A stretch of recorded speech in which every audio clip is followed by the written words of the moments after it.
type on one monitor and my character sheet on a monitor and roll 20 on a monitor. What I need is a good desk now, so that I can put a lot of papers on, plus the 3 monitors. I'm a actually calculator on the side or something. Did I show you what I did? No. I'm looking around Craigslist. I have this old like metal school desk. Yeah. I'm looking on Craigslist for another one. And then I'm just gonna like sit beside this one and L-shape it. Yeah, create an L shape out of nothing, because I just need more room. Yeah, so I have an executive style desk. Mm-hmm. And then I had that. Y'all remember that entertainment center that was sitting behind me? Yeah. Back when I had it turned the other way. Yeah, you showed me that. I took it and I actually turned it and made like a tiered L-shaped desk out of it. Because I need way too much room over here. All Batman Lego. Maybe one day we'll get to see what Adam and Charlie's houses look like. Maybe one day we'll get to see what Adam and Charlie look like. I actually have another webcam that I could give to somebody. Look, if y'all are seeing me, that's fine, but once again, I literally walk around the house pantsless, like t-shirt. You can put pants on as long as you keep the camera up chest high. That's what. You don't know if any of us have pants on right now. Come on. It's true. As long as you don't stand up too quickly on stream, like why we're live streaming. That's what I was about to say. I'm gonna stand up to go get a drink, and then I just on the headset down to my right, I'm gonna hear, "Oh God!" The sign says no shirt, no shoes. Says nothing about pants. His balls are hanging out the freaking leg of it. Oh my God. His balls are hanging out the freaking leg of it, but his dick is seemingly unexistent.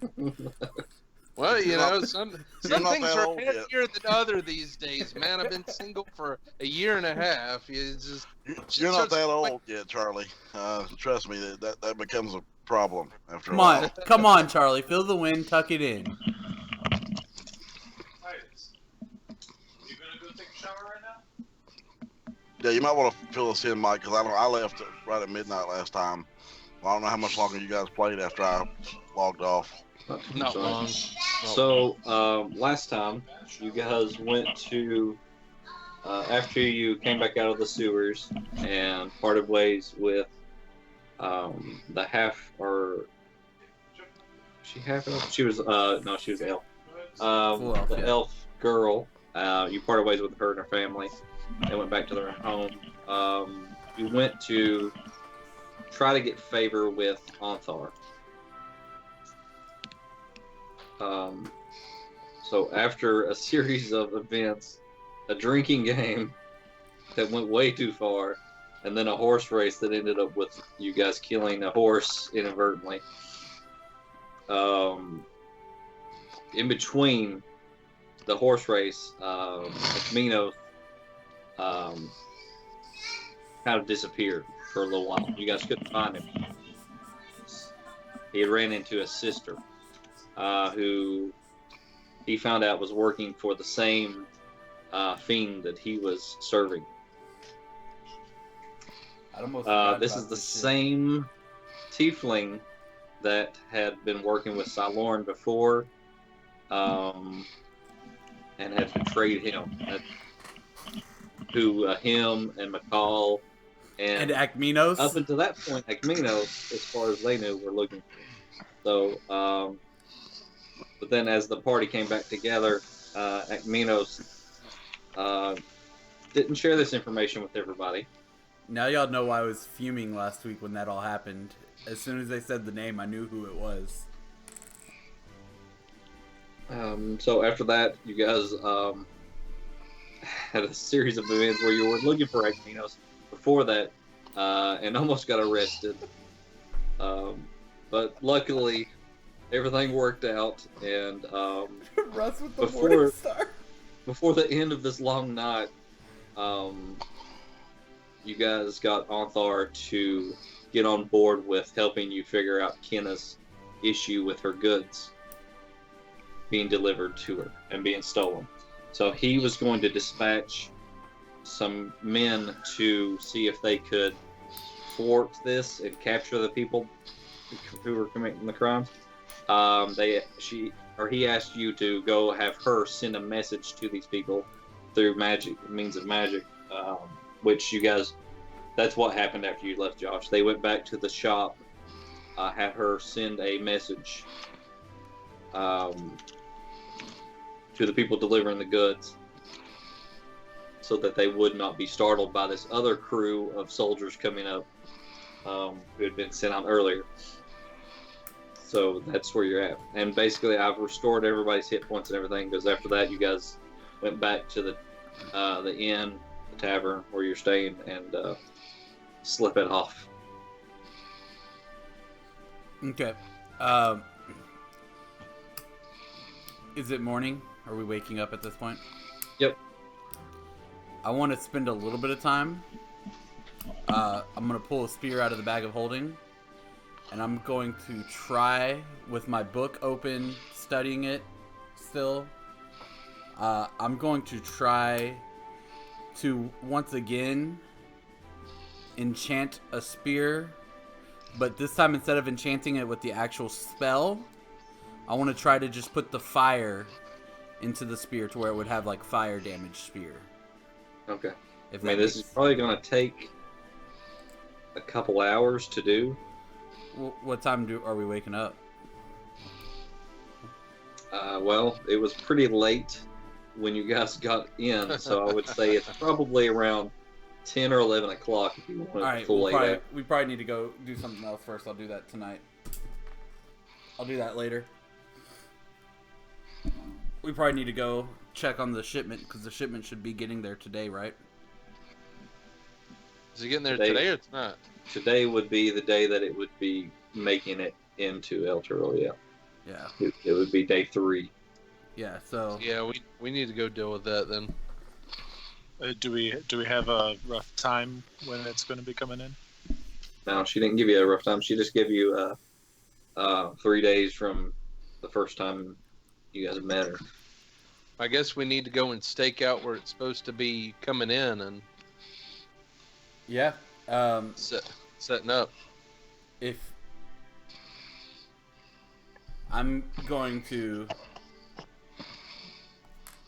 take the earring from Asha since he's not here, and I'm going to hand it to Tavarsky and tell him it'll let us communicate over distance. I mean, Asha is there. But since Well, Justin's Justin's not here... Is his character coming with us, or? So, as you guys get up in the morning, I guess you make your way down to the common area. Yeah. Okay. Probably get So, some food and some drink while we're talking this you guys over. wait a little while, and Akminos doesn't come down from their room, and Asha doesn't come down from his room. So neither one of them come down for. Maybe they're in the room together. Horrible imagery. I say Tavarsky, Orsic, and Quarian, if you're okay with it. I think you three should go stake out the place that it's supposed to come into El Toro, and me and McCall should go to the store and see if it's arrived or not. Since we don't know an exact time, it could already have gotten here. So just check in with Kenna. How far down the trail that the shipment is to be traveling down? How far out of the city do we go? No, it's in the city. Yeah, you're getting to where it would be coming to the city. The beginning point is in the city and the end point is in the city? No, we're just going where they're docking. Yeah. Where they're going to be coming in at. Did we establish whether the merchandise was being stolen en route or at the? We don't know. That's why we have the guy. Oh, has right. sent his people out to watch over it. That's right. Okay. but we might as well all go down to the dock, in my opinion, because if you go and ask her, well, I mean, that's just shorting us 2 guys, and in the meantime, Sure. I meant, you know, it's if we have already missed it, and I really hope we haven't, but if we have, then, you know, going there is not gonna going to her isn't gonna help us do anything. I mean, we might waste Yeah. a few hours down at the dock, but I'd rather waste a few hours down at the dock than be 2 fighters short Yeah. and All right. get Let's set go. upon. Let's go to the docks then. Let's finish up eating and go. Yeah, I want to have my bacon. Right. Okay. So you guys, so you're going down as a party? Yep. Okay. Right. So you guys finish eating and you go down to the docks. As you make your way down through the city, let's see, we can put up a map here.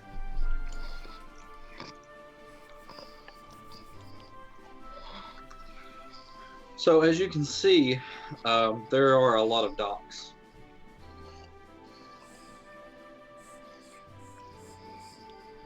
So Didn't she which show? docks are you going to? She showed us the one it came in, didn't she? No. Yeah, I thought she told us. She said it came in down on the south side, but there are quite a few docks down there. Oh, I thought she told us. Now, a common place, if you were to ask around, might be over in this area. And where it says Section 5 there. Yeah. Because right above it is, this section here is like a marketplace. Where's her shop though? Her shop is over here. In the green. Yeah, so either way, it's gonna have to come I'm super confused. through. I thought I she showed can't- us the path that it came through the city too. Yeah, let's go to section 5 then. Okay. So you guys make your way down there to the docks. There's less buildings in this area, but the buildings that are there are larger. Mhm. You can hear the rushing Hang on a water second. going past. The water's pretty wide in this area. The river is. It's down. The city is kind of like on a slant, like this. So back towards the more like the northwestern side of the city. Mhm.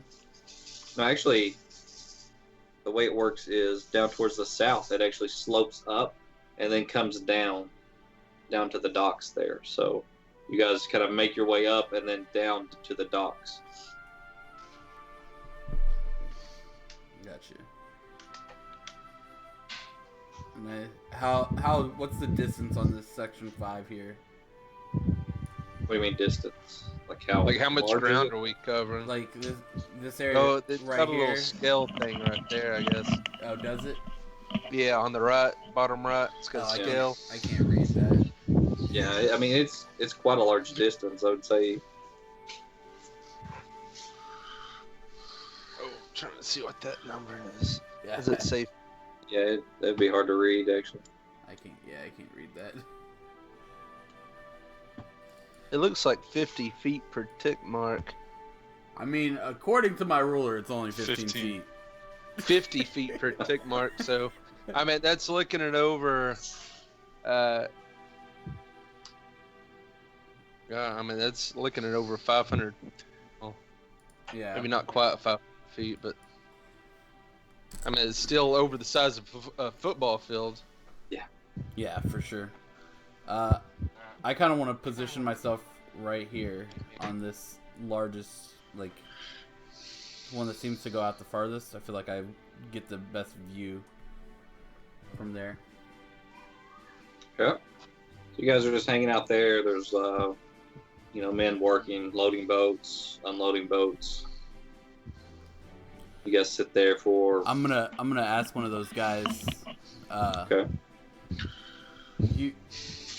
Do you unload all the ships that come through the docking area? He's like, hey, no, I unload for my boss. His ships, only his ships. Only your boss's ships. Who's your boss in this area? His name is. Guy pulls out a pad of paper from his back pocket. His name is Yukon. His name Fort is Sturgis. The Sturgis. All right.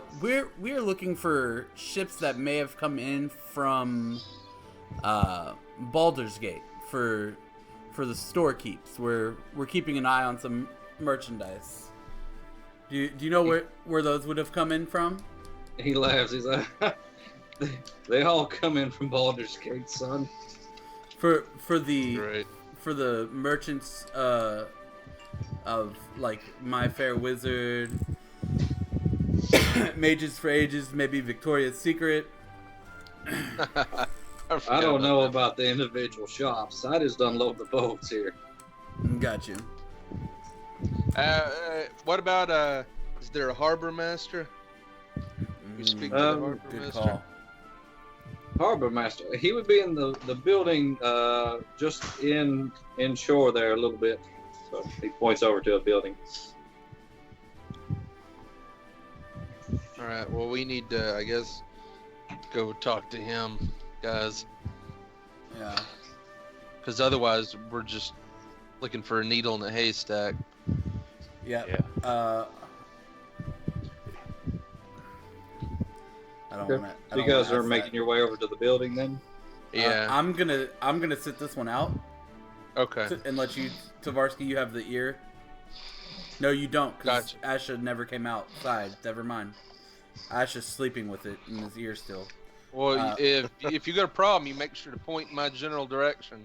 I will point in your general direction. I'm gonna sit out here and just keep a low profile and watch. Does anyone want to stay with them? Stand guard with them?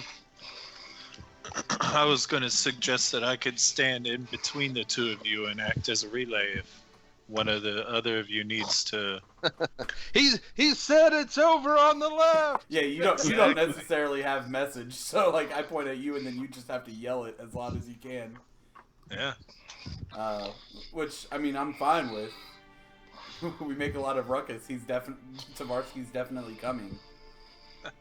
How far is the building away, Diz? I should ask that. It's not very far away. It's So- just, Oh, well, in He'd that be- case, he'd I be- would like to wander around aimlessly. He'd be within 120 feet, probably at all times inside the building, talking to him. yeah, I'd say, yeah.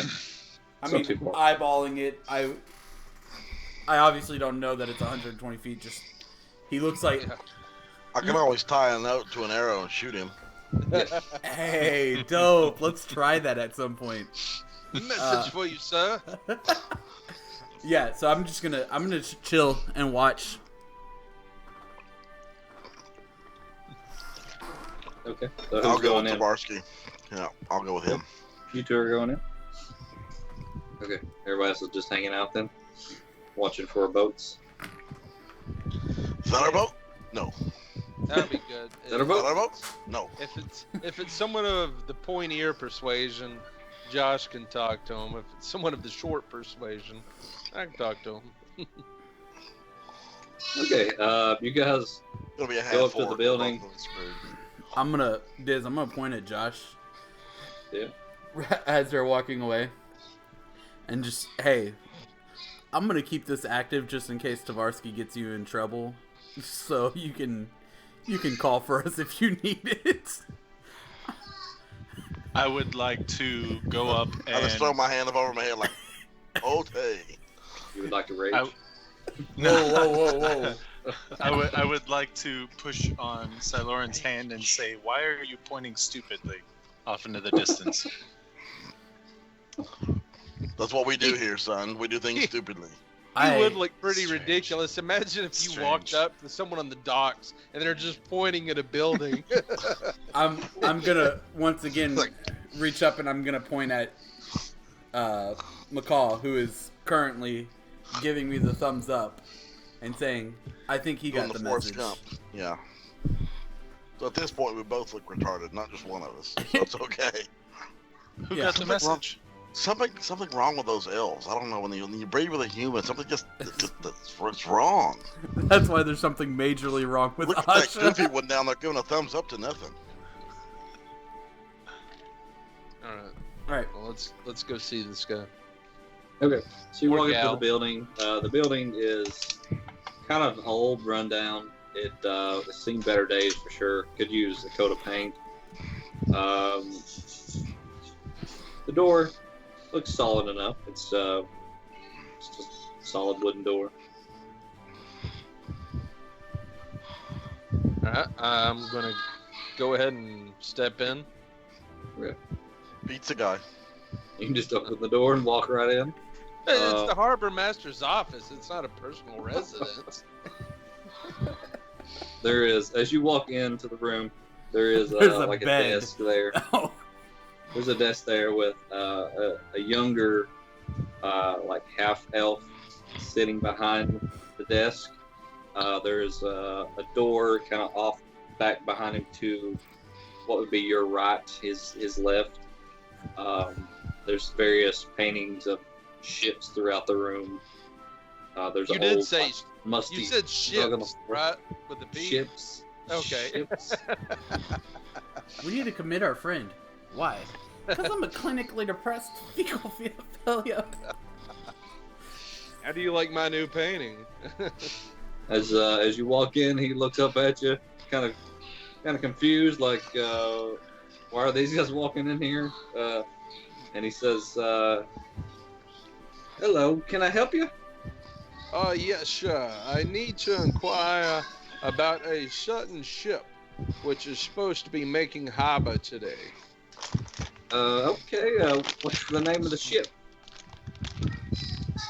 I don't know the name of the ship. It's carrying cargo for a certain merchant in your city. That narrows it down. Okay. Uh, So you her expect name- me to I'm- give you Her, her, information standing- about a ship? her I'm name's, standing behind Tavarsky and I just smack myself in the forehead like son of a her name's Kenna. Perhaps you've heard of her. She's had some troubles recently. No, I haven't heard of her. I can't just go out giving information about ships that the people don't even know the names of. All right, I'm gonna pull out. I was gonna pull out a gold coin. I thought you were gonna pull a knife. I was like, please don't. Let's No, not. no. I'm gonna try my hand at the easy way for once. But normally, if I want to start a fight with somebody, it's gonna be somebody who's got it coming. You know, this guy. I'm gonna pull out a gold coin. I'm gonna place it on his desk, and I'm gonna Okay. say, we have no ill intentions toward this Kenna. She's a local shopkeeper. Her shipment and her products have been robbed for a while now. She's hired us to find out who's stealing this. We need to find where her ship is coming in at so we can stop these thieves. Okay, make that persuasion check. Just roll a d20 there, All right. since you're not on the map. 19. Dang. A three. Maybe I should have went with 2 gold coins. Look, legit, So, 19. the half elf, he goes to reach for the coin, and just as he does, the door back behind him flies open, and a half orc standing about 6.5 feet tall kind of bends down and walks through the door, and just glares at you. I wanna pee just a little bit.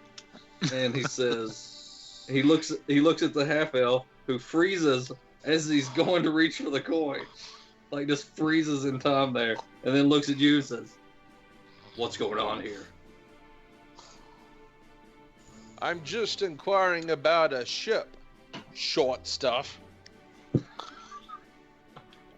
I just stare him right back. Notice I never entered the room. I just want to make that clear. I'm standing outside, about to watch Charlie get his ass handed to him by a half orc. You didn't even come in the building?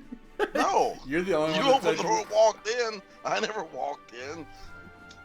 I'm holding the door open, marveling at the spectacle that's about to become. I wouldn't have picked a fight if I thought you had my back, or didn't have my back. You're gonna I get thought killed you by were a standing half out there. orc and I peek over my shoulder. I'm like, oh crap. you're gonna get killed yeah, by a second half orc, thought. and Josh is gonna As be you like, guys- "We have no I ill see will. Dust Like you're cloud good." And Josh's image that's just in the doorway. As you guys are staring each other down, okay? Outside, a young human boy is running like kind of through the crowds a bit and spots Siloran. It's like, oh, sir. Yes. Took you a minute. I like shook. Yes. Yes. Who? I'll- Oh, me.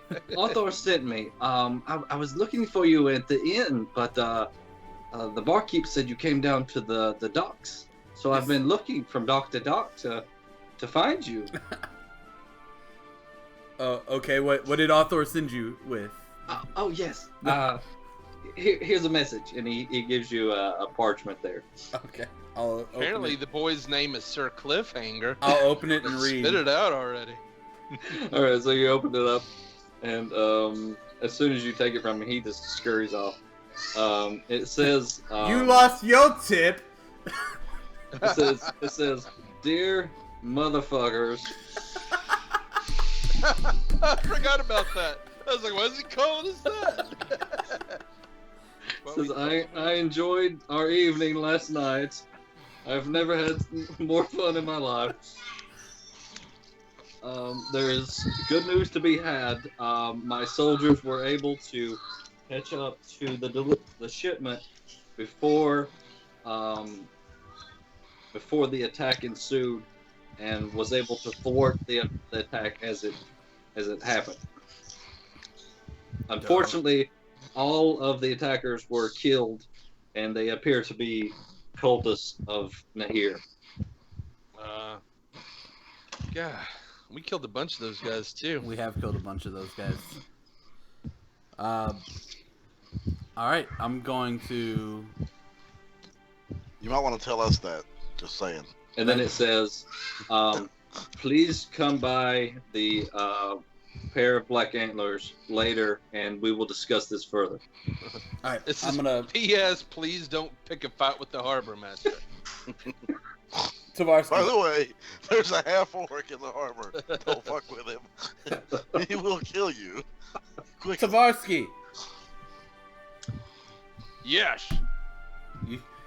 Now, I'm sorry. Now, in the middle of the stare down, No. the dwarf just starts talking to somebody else. But the guy Yes. can't hear Charlie Yeah. still. The guy can't hear him. So come on back. So we have hold we on, have hold word on the Hold ship. on. Tavarsky says yes. Right here. Is that correct? Yeah. I just yelled Okay. it out. So the half orc says, he's just kind of looking around and says, what? Wait, the way message works, the half orc wouldn't be able to hear his reply. He can't, but he can hear. Oh, it's. Well, he just said yes. He didn't actually. Yeah, I said it. It's my bad. I didn't know how it worked. I mean, you probably heard it as well, because he probably caught it also. So then I'm gonna say loudly while I'm still staring at the half orc, I'm on my way. And then I kind of shake my head at him and I say, "You're so lucky." And I take the gold coin back up off the desk and I walk out. All right. You didn't have that gold coin already like triggered with a piece of rope that you could pull it later? like a thin piece of fishing line, just Whoop! Back in the pocket.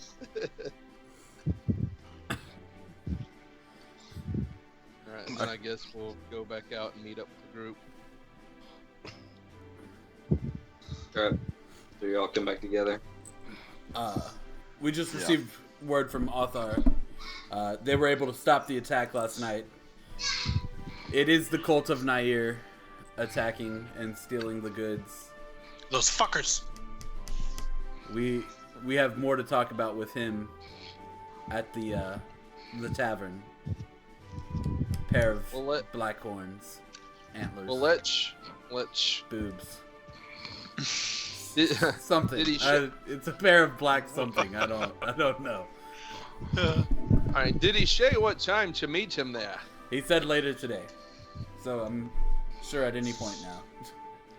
All right. Well, okay. I'm not saying this all in the voice. I will say it as my character. I assume you plan on going to tell Kenna. I do. Can I give you my 2 swords to give to her to transfer the enchantment? How much did she say it was last week? Do you remember? Or 1,000. But if she waits and lets us pay her when it's done and not up front, then she should by have then- she should have received this full shipment already. So 30%. right. But she said she wants it taken care of permanently before we get 30%. Last time she gave me the 15% and said once I receive the full shipment, you will have a permanent 30%. Well, if it's a permanent 30%, that would make it 700 instead of 1,000. Okay. Because she quoted 1,000 last time. Yeah. 30% off would be 700. I've got 604 of my own. I'd like to keep 4 just to have some walk around money. I can go ahead and give you my 600. Can we pitch in 100 more out of the group? Yeah, we got that. Okay. Do you want? Let me see what I have on me. You're fucked. I don't have anything on me. I was gonna offer you another weapon, but Well, I've got my old longsword. oh, okay, cool. I was So gonna right offer now- you another weapon, but the only other weapon my character would not offer anybody at this point. Yeah, I've still got 3 swords on me. I got my longsword, I got my bastard sword, and my half-dragon great sword, which is the one with the +1 enchantment. Yeah. Okay. Cool. So I'll give you those 2, and if you can tell her as gracefully as possible, the sooner she gets this done, the quicker I get my sword back, the better her shipment will be defended. All right. And please also tell her and I can't say that because my son's right behind me. Please tell her not to mess up my sword. I'll tell her not to fuck it up. Thank you. All right. I'm gonna start making my way back to Kenna's shop. Are we I'm all going- heading that way? Well, I shouldn't because she doesn't like me. I'm gonna go to the Black Antlers Tavern and drink. I would prefer if it was just me and McCall at this point. No offense. No, No, it needs to be handled gracefully. I wanted to actually do something else. Okay. Diz, at my level with herbalism kit, what can I make? It doesn't say on D&D Beyond. It does not. We'll have to actually discuss exactly what proficiencies you have. So All right, I'll do it later then. I'll go Okay. drinking. To the Black Antler. okay, so you guys are going over to the Black Antler to wait for. Yeah. Okay. All right, and I'm going to Mages for Ages, and hopefully, I think McCaw's coming with me. Yes. Okay. I'm gonna drag my brother with me. Alright. I don't like letting him out of my sight. Is Adam here? He's being super quiet tonight. Yeah, I'm here. I don't think I've heard you talk since we started actually playing. He just sits back and soaks up my hilarious jokes. If only they were funny. Alright, so see Kenna there? I do. Okay. So you guys make your way over to Mages for Ages. While you and guys are McCall. negotiating, I'll be back. Okay. I gotta. I'm gonna open the door and walk in. As you open the door, there's that magical chime. Ding, ding. changes every time, so Yeah. because it's magic. That's how it works. Is She's she? like- Oh, okay. She's kind of got her head down under the counter, and she says, "I'll be right with you," and kind of sticks her head up. I was like, "Oh, you guys, any news on my shipment?" Yes, ma'am. Your shipment was attacked last night. Luckily, we had guards there, and they were able to stop the attackers, and all of your goods are safe and will be traveling to you today still on their schedule. That's great. Um, So as soon as I get those, we can definitely do that 30%. no problem. I do have something that I'd like to potentially leave with you and see if we can get you working on for us. Okay. At this point, I'll pull out the 2 swords and I'll lay them on the Okay. counter So for the swords you're talking about is a his +1 his bastard sword and then his +1 great sword. great sword. Yeah. All right.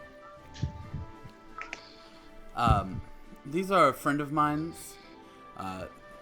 One has a slight enchantment on it. The other one he just really, really likes. She's like, yeah, I can see it's unusual.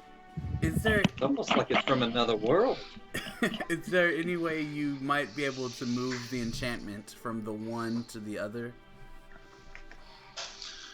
Yeah, I don't see why not. Of course, like I said before, there is this contract that I would need you to sign.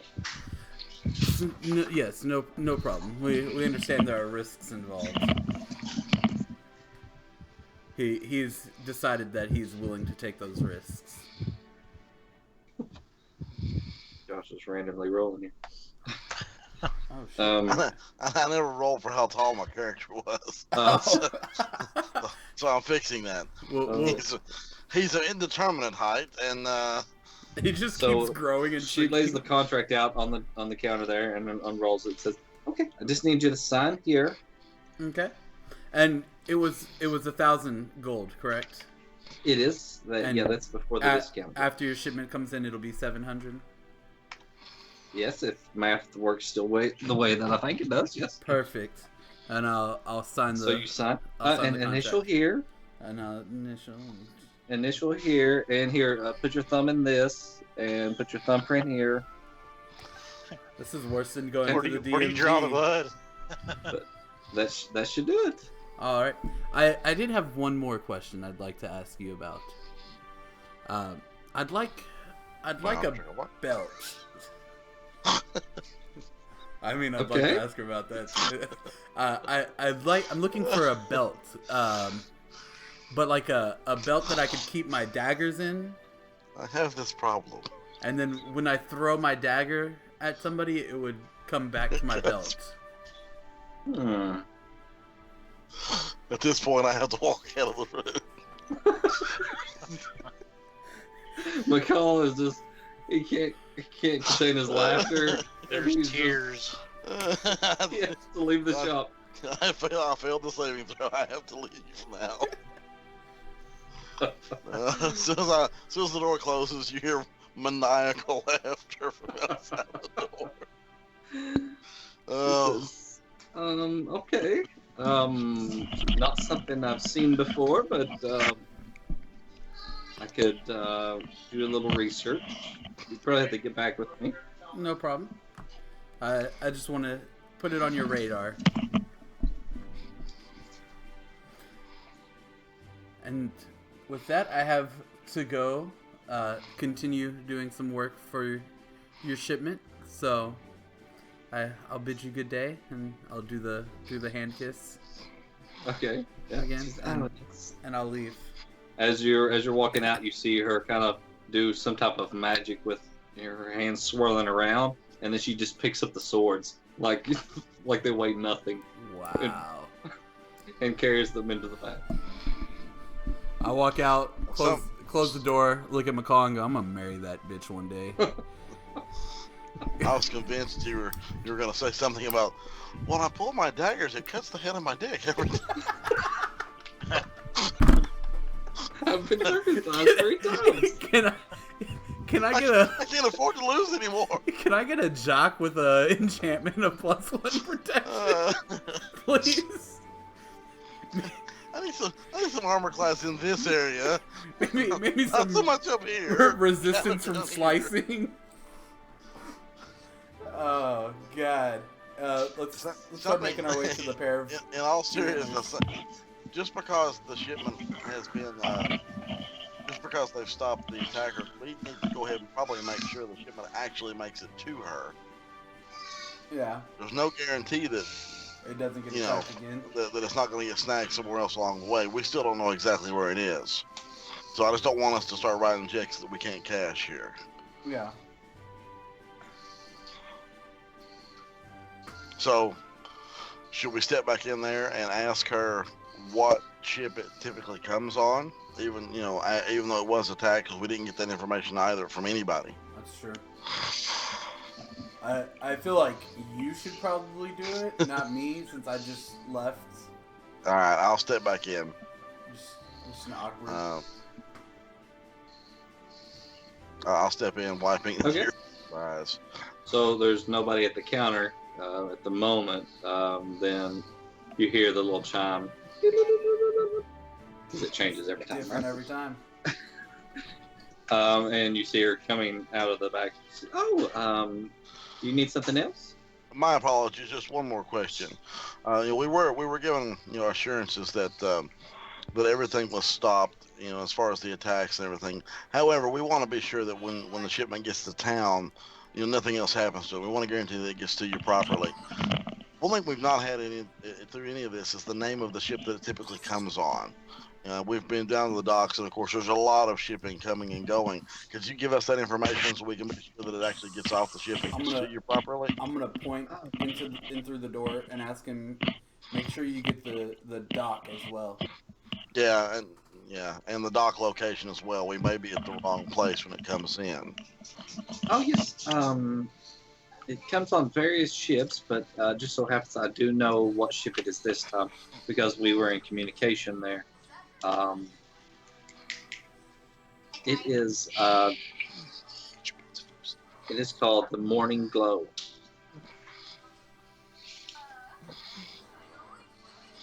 And do you know where on the docks that it's going to come in? Which part of the docks it's going to arrive at? I'm not 100% sure. I don't actually go down to the docks. Okay. No Most of worries them- about that. She's like, it usually of them- comes in the area marked 5 on all maps. Yeah, it comes in Area 5. There's a giant 5 down there, and it's usually around that. If you can use the scale, it's about 150 feet in from the left. I'll thank you for the information. We just want to be sure. You've had so much trouble. We just want to be sure that everything works out properly for you. Thank you. And I didn't tell your friend there, the enchantment, I should be able to figure this out by tomorrow, whether it works or not. We should have a result by in the morning. Fantastic. I will pass the information along. Good day. Thank you. And I'll step out. I'm gonna run grab a drink while we're getting met. Let's meet back up with them and then go out to the dockyard again. Yeah, go back to the half orc, and this time Charlie can't go in. Yeah, let's get Charlie and them still though before we go there. And while we're doing that, I'm gonna get a drink. We'll run back, pick you guys up, and then go to the docks. Okay. And So- I'll pass along the information that you guys just heard. So as you guys are doing that, I'm going to run to the bathroom real quick and grab a drink. I'll be right back as well. Wait, we're going back to the docks? Well, they're coming to the tavern first, so we'll go from that point. Yeah, were you away, Charlie? Did you hear all of that? No. I only Okay. heard the point where you were inquiring about the name of the ship in the dock. Okay, I mean, we passed along the information to her that that the guards had successfully defended the shipment last night. However, and that may be me being a little bit paranoid, but her wording is until we don't get the discount and everything, and she doesn't consider us done until she receives the shipment. Gotcha. My paranoia is something else could happen to the shipment between the docks and her. That's and- actually good thinking here. And a technicality would catch us in the, well, no, I told you guys, you guys said it was ready and would come to me here, and it never made it. So I thought I stepped back in and asked her what the name of the ship was, so we could go to the docks and go back into the harbor master's office and actually find out, when will this ship arrive? Has it arrived? We have dealings with some of the cargo on it. We don't have to touch anything. We don't have to see it. We just want to be sure that everything comes off of it properly and is ported over to the right people. Right. So That no one in dark robes that worship snakes gets near it. yeah, no friggin' snakes and no friggin' planes. If I What see you it, say about the sword? if I see a snake, I'm gonna fuck a snake. She said probably tomorrow you'd have an answer on that. On whether it worked or not. I'm gonna fuck up a snake if I see a snake right now. So yeah. As long as it's only one. If it's a swarm of snakes, I'm running like hell because that bitch hurt. Yeah, it almost got you. It took me from full health to 1 health in no time. 1 shot.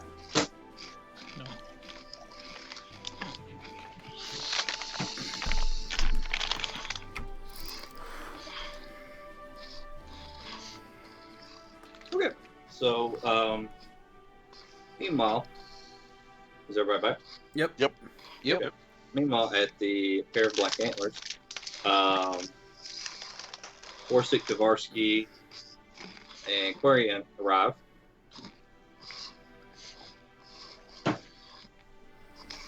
And set up the drinks.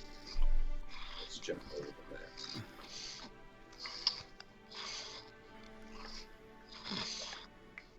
that. Hey, cool. Kenna's in here with us. How'd she get here? Hey, well, me and her are gonna get a room upstairs, so I figured I'd take her to a nicer place than the, crap hole we're living in. Yeah, he asked her. He asked her to come craft in him through a the door. foreskin protector +1 while we were in the. So. You guys come into the door. These guys are. A couple of them are starting to recognize you. They're like, hey! Hey! Who are you?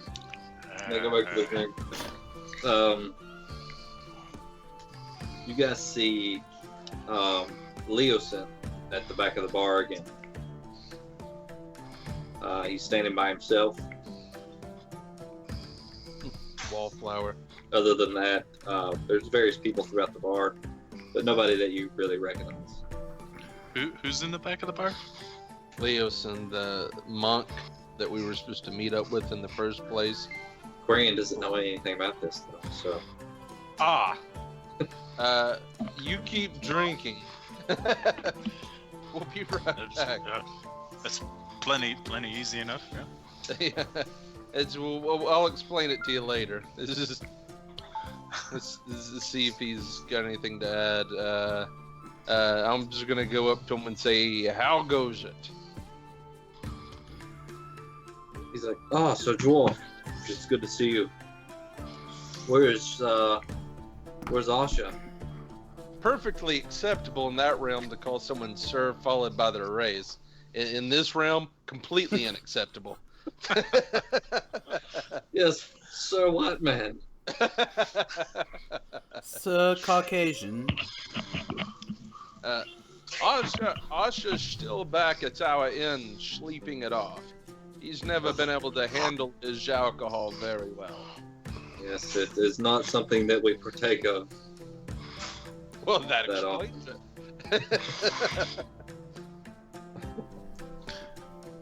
He says, I do have news for you. You and your party. I noticed that quite a few of you aren't here, but I can pass it along to you. Anthar told me that that the shipment for, can't remember her name. Kenna. Kenna. That it should be arriving later this evening with an escort of his men. And these are all trustworthy men. He thinks so, so I would think so as well. Beyond that, it seems that the task I set you guys on, you have accomplished. Arthur is enthralled with you. He's willing to help us out in any way that we need. In the way of the cult of the dragon. There is a meeting. It is later this evening as well. And you and your party members. Did you guys come up with a name as of yet? For your little group? We sort of came up with a name. We're kind of working on it. I'd rather not throw anything out there right now. Okay. You and your party members are expected at this meeting. It is one that I would recommend that you do not miss. Do you know what time of evening we have to gather up the entire group? I would say around 6 or 7 o'clock. Is the entire party expected? Or could we send a representative? As many of you as could attend probably would be best, because details might be left out from one member that another would remember. Absolutely. Do not forget the first mission I put you on was to gather information about the cult's activity down in Greenest. Yes. Oh yeah. Yes, the cult. We have a little souvenir from the cult. I think it'll be quite the show at the meeting. It's good to hear. What souvenir do we have from the cult? The big ass Rock dragon. monster. Oh, we do have the dragon egg. That's right. So Good call. what is Orsic and Quarian doing right now? I'm I afraid we would had like to somebody be. scrotum or something. I would like to be maneuvering around the bar, awkwardly looking through people over their heads around the bar, trying to Okay. get a glimpse of what's going on over here with this. Bitch, you strange, 5'7". You ain't looking over individual anybody's that head. Alright. You barely looking over I the s- dwarf's head. I said trying. Alright, Orsic. Uh, What is Orsic doing? I'm just kind of hanging back. Okay. He's at the So- bar drinking water. The three of you make a perception check. Quarian with a disadvantage. Damn it. Alright. Oops, that's not it. Well, there's my guy. You said perception? Yeah. Hey, You got disadvantage. disadvantage. Hey, your disadvantage is still better than any of Charlie's. Yeah. Alright, Orsic. Oh, do I Perception have- check. Okay. Look, he's gonna roll like a 30 somehow. I don't know if anybody could roll a 30 right now. He's gonna Well, roll Adam- 30 and he only has a +1 to perception, so tell me how that works. Adam's the only one I know can roll a d20 and get a natural 30. Wow! You just cursed me. You Orsic- just cursed me. Orsic keeps looking at Quarian because Quarian is like ducking behind people, like looking over at Tavarsky, and Orsic is very confused about what's going on there. All right, so somehow Quarian, while you are just maneuvering about people and looking, you notice that there is an elf gentleman that comes in through the door, looks around, and looks back in the direction of Tavarsky and Leosin, kind of leans his head to the side, kind of squinting a bit, looking, and then walks back out. Ooh. Ooh. Only you notice this. And I'm gonna be the only one that continues noticing it because I'm following him. All right, so you're gonna follow him. All right, so Quarian makes his way to the door, and Actually, I think I'm going to throw easy to throw item at one of my mates before I do so, just so they can see me. But I like think to I'm beam gonna him. throw my morning I- star at Orsic. No, like someone else's mug or a Hey, piece of Orsic, food, but I want to beam him right in the head, like violently. Just, Okay. With the So tell me who you're throwing it at and what you're throwing. We'll go Who's- from there. I'm going for a victim of opportunity, so whoever's closest to the door, I guess. Whoever's on my way out. Orsic Oh, is well, I closest guess to the it- door. There at you this go, point. Orsic, yeah. Okay. Orsic it is. Sorry, buddy. So roll a d20. Yeah. So roll a d20 there. Let's see here. natural 1. Damn it. That's 16 actually exactly what Plus I your rolled on my strength. So yeah, okay. So Orsic, all of a sudden you're watching him and you don't know what he's doing, and then he throws this mug and it hits you square in the forehead. Ow. You take All right. 1 Roll point. roll Bludgeoning 1d4 damage. Wait, that hits? What's the strength mod? Adam's AC is like 22. Yeah. Okay, so you take 1 point of damage, okay, from this. Damn it. Trust me, Charlie, it hit. Okay. Just trust what I say.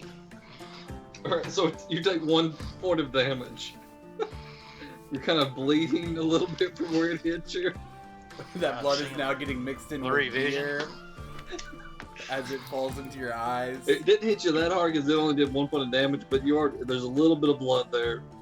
Okay, so Quarian, you're making your way to the door. Yeah, I just head out and start following this guy. At this Orsic, point, you now really notice him going out the door. at this point, did You're happy about it. me and Josh were already walking over? At this point, like, are we close enough to see him run out the door, or? Not at this point, no. Okay. No. Yeah. But Quarian, you make your way out the door. I need you to roll a perception check.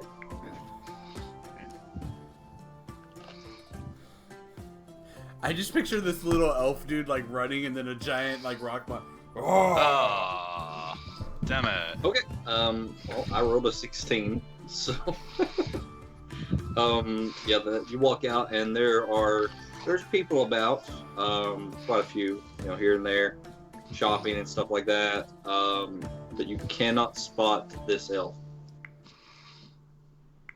Damn it.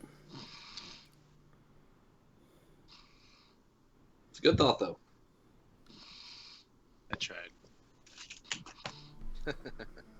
You did more damage to your teammate than you did this elf you were following. I didn't want to give myself away by saying, "Hey, there's a motherfucker over there." Well, there's motherfuckers in here too. But... Oh, did our teammates show up? yeah, we gotta get a new name. That's confusing.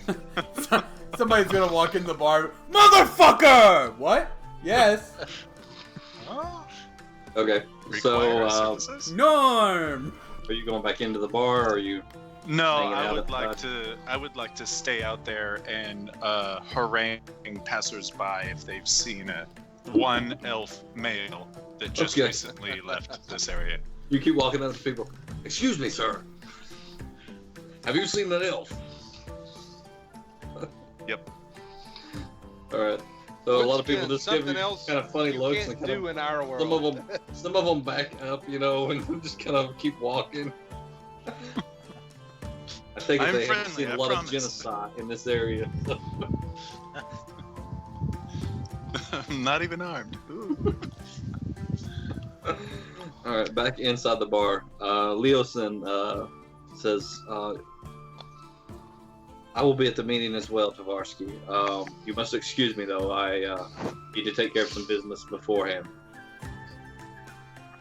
That's fine. I have to go take care of this beer over here. Well, wait. I'm sorry. I'm sure you told us. Where's the meeting again? It will be here. Yes. At the Black Antler. Yes. Excellent. I'll inform my teammates. And then he does this little thing, does this and bows. And, No, his thing's this. Remember, Justin Oh, picked yeah. the Fire Nation. So I kind of like tried to do something with my hands before I just kind of give a dismissive wave and say, "Yeah, same dude." Yeah. smack him on the ass as he walks by. And then I go sit back down to my with my brother and ask, "What the hell happened to your forehead?" I don't know. Out of the blue. Wait. So let me get this straight, Adam. You got pegged in the head by a beer, and then watched a stone monster run outside, and you didn't chase him? You just sat there like, all right, shit happens. He's a dwarf. He hadn't finished his beer yet. He also had beer kind of pouring down the side of his face, and he's. In their culture, there are rules against that sort of thing, you know. All right, back to the question. Tavarsky was talking to Orsic there. Yeah, and he just said out of the blue, and I'm just, I'm waiting. Yes, out of the blue. What blue?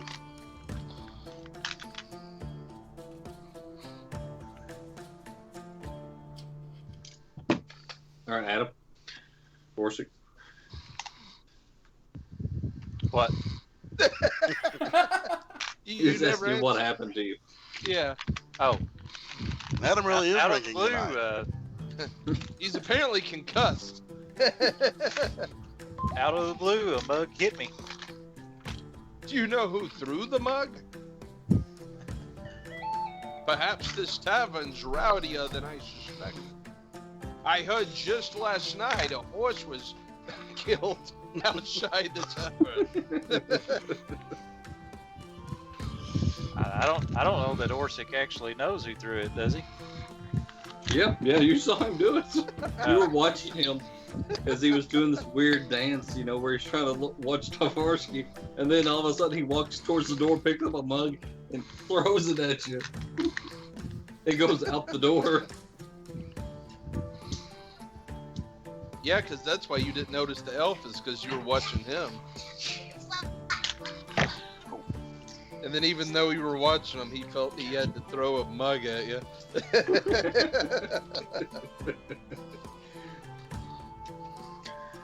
I guess at this point I better mosey on in. All right. So Tavarsky, Orsic, this is he tries to form a sentence, but he can't get all the words out apparently. He's stunned.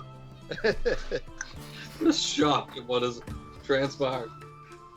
So, as I say, fellas, did you happen to see that elf that I just saw?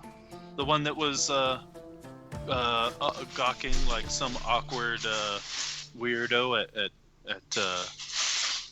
the two in the back?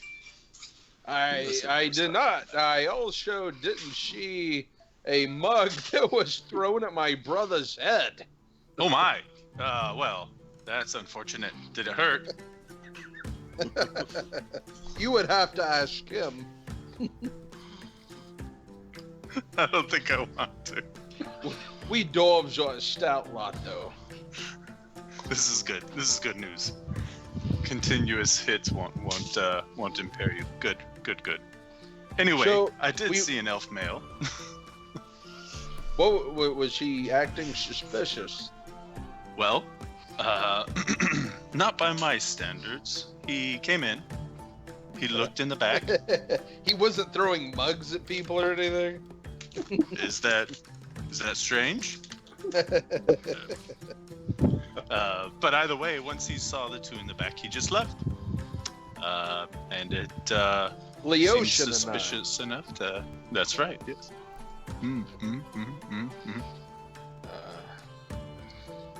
This cult we've been dealing with may have more members than we know. We need to meet up with the rest of our compatriots. They should be done with their shopping soon. Yeah, I didn't realize how many words with S in them I'd be saying when I picked this voice. We have told you that you don't have to keep that voice. Okay, Just so you feel guys like committed to it now. Are you guys waiting there at the bar for the party? As Yeah, the original yeah, plan? man. We have kids. We go looking for them. Okay, so you guys got there about, we'll say, 11:30ish, noonish. The rest of your party arrive, and it's about at least a half hour later. So we'll say everybody's there, and it's about noon at this point. I'm gonna, as I walk in the door, I'm gonna be like, motherfuckers, it's time to play. He's got 3 empty beer bottles on the tips of his fingers, clanking them together. Yeah. So I motion Salorn and McCall over to sit down beside me, and I say, "Come, shit! I have news." Just tell me to shit. Oh, I meant, you have enough to drink, it's gonna happen at one point in the night. I'll walk up and sit down. Okay. Yeah, I'll sit down as well. So I just met up with the Leotian. He informed me that we have to attend this meeting tonight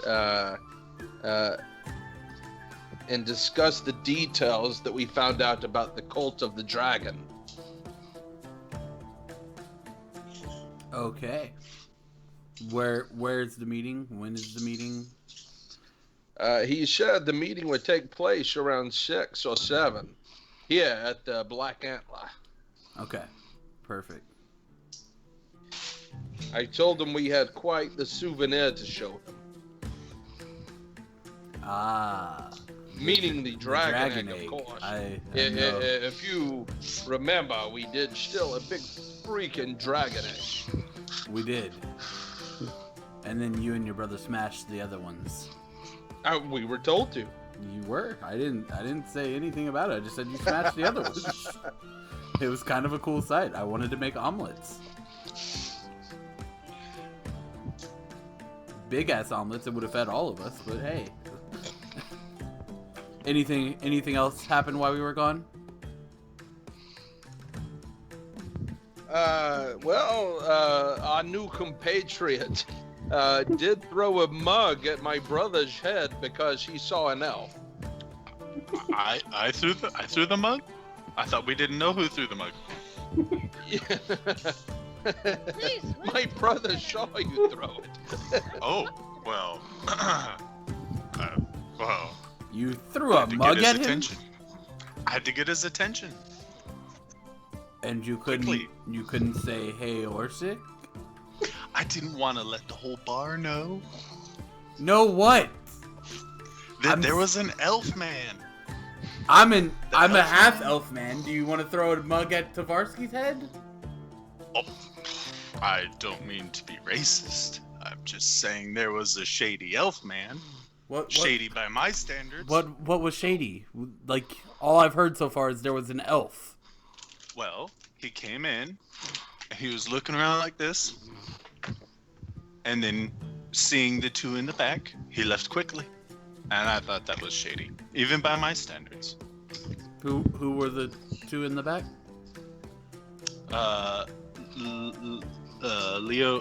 Leosin? Leosin? What? Leosin? Yes, and Tavarsky. And Tavarsky.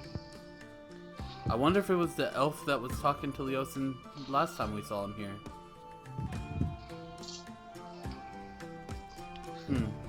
We'll have to have a conversation with Leosin.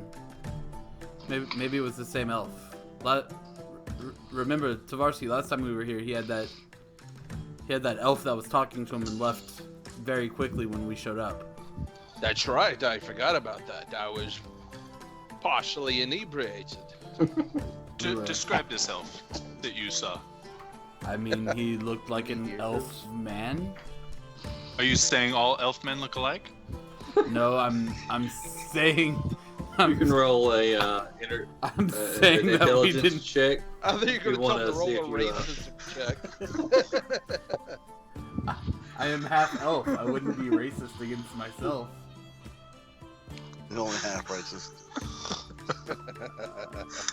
He had pointy ears, long golden hair, was carrying a bow, wearing a green outfit. Oh, McCall. No, I'm just joking. Roll an intelligence check to see if you remember what he looks like. hit the wrong button first. I had to go back and because intelligence has to. 6. He looked like an elf man. Look like an elf, yeah. He looked like an elf. He was a man that was an elf. What? Tavarsky and Orsic look alike. They both look like dwarf men. Hey, do you think maybe I could remember? Well, no, I didn't see the new guy, but I did see the old guy. Yeah, I didn't see the new old guy either. Could I try to remember? Sure. In the meantime, I'd like to rub my. So Tavarsky butts in and says, "I remember what he looks like. He had the pointy ears. He wasn't wearing a hat. He had like a hazel color hair. He was wearing What color were his eyes, Tavarsky? various clothes and stuff like that. But what he's explaining is what you saw. So now I'd like to shake him violently. That's him. That's him. We have to go find him. Quarian grabs you, Tavarsky, and starts shaking you. He picks like your feet are dangling out at this point. He just has you in midair. I'm not rage Are you- shaking. Are you resisting this, Tavarsky? Is the question. Don't resist. Or are you just letting this happen? I gently reach up and I put my hand over his hands and I'm like, calm down, have a drink. Oh, this is reasonable. Alright, he drops you then. So where's Leosin? We can have a chat with him. Y'all said he was here, correct? You look around, he is nowhere in the bar that you can see something. He had to leave. He said he would meet us at the meeting tonight. Oh. What did you guys find out? I'm a little concerned that this meeting takes place exactly very close to the time that the shipment's supposed to arrive. Is anyone else? And okay, and now that you are explaining this to my character for the first time, please tell me about. Are we going back to the docks? Well, we know what ship it's going to be on, and we know approximately what time it should arrive. Late today, early this evening, but that's all we know. So your plan is we should escort her shipment the rest of the way to her store. That's the only way we're going to be able to, in my mind, to guarantee that she receives the shipment as we have promised. I mean, I understand the importance of the meeting, but, we need to see this through as well. We may have to split up. Perhaps with our friends already guarding the shipment, perhaps just 3 of us would be enough to see it back to the shop. As long as they're our friends, yeah, that's all. That's my only concern. But yeah, I'd say 2 or 3 of us could probably handle it. Well, with Unthar's words, surely he would not be so misled that he would hire enemies to escort these supplies. Well, then I guess the only question remains is who goes to the meeting? Who is more political and well-spoken to go to the meeting? Yeah, I think I volunteer for that. Yes, Quarian, you are very, very good with people. The only issue is you have none of the information that they need at the meeting. I could have some kind of familiar accompany me. I believe it would be advantageous if it were me and Asha, because of Asha's relationship with Leosin. I drown my sorrows in ale. But the good news is you might get to smash something if the shipment does get attacked. And even better, someone. This is pleasing. Yes, this pleases me. I shall kill them quickly. I would say we should probably have one more at the meeting with us at least. I agree. Well, I mean, I don't care to be the odd, the odd man out and track the shipment. I can probably be a little more sneaky than you guys. We have 2 dwarves in full plate, and so I'm sorry, I don't mean to be offensive, but there is nothing sneaky about a dwarf in full plate ever. Well, I thought we were Ever. escorting shipment. I didn't know we were tracking. Well, hopefully we are. Hopefully that's all we have to come up with. But if it comes off the ship and goes in a different direction, then, A, I want to see where it goes, and B, take the opportunity, if possible, to retrieve it. How many people do you think you need on this job, McCall? Me and one more will be fine. Or just me. I mean, if nothing else, that's what I said about being sneaky. If it all goes as planned and they deliver the shipment like they're supposed to, I need not even be there. However, if it doesn't go as planned, at least I'll be able to track them and see where they're taking it. Take Quarian with you. Well, yeah. Well, I don't know what his skills are. Just for Smash? Just for the On that safety of main? you, in case you do need his assistance, and 2. I'm listening. I just had somebody just texted me. As much as he is a member of the team, he's still not as much use to us at the meeting as he is helping the shipment. As the meeting Okay, we can do that. partakes of stuff that he was not here for. What about I'm blanking on Clandis' character's name. Acminos. He's not bad for a stealthy fellow. You could take him as well. That's all up to Diz on even if Acminos is, here. Minos isn't with you, yes. But I mean, we couldn't take him with us later. Depends. I mean, if you find him, because nobody has found him shows yet. up. Oh, I thought he was in his room. But nobody looked. I mean, he could be there. Yeah. May I make a suggestion? I think I should probably put on a disguise to look like our stealthiest member, because the meeting is expecting all available parties, and if one is to be sneaking around, we don't want to let them know who is sneaking around. So He wouldn't be sneaking around the meeting.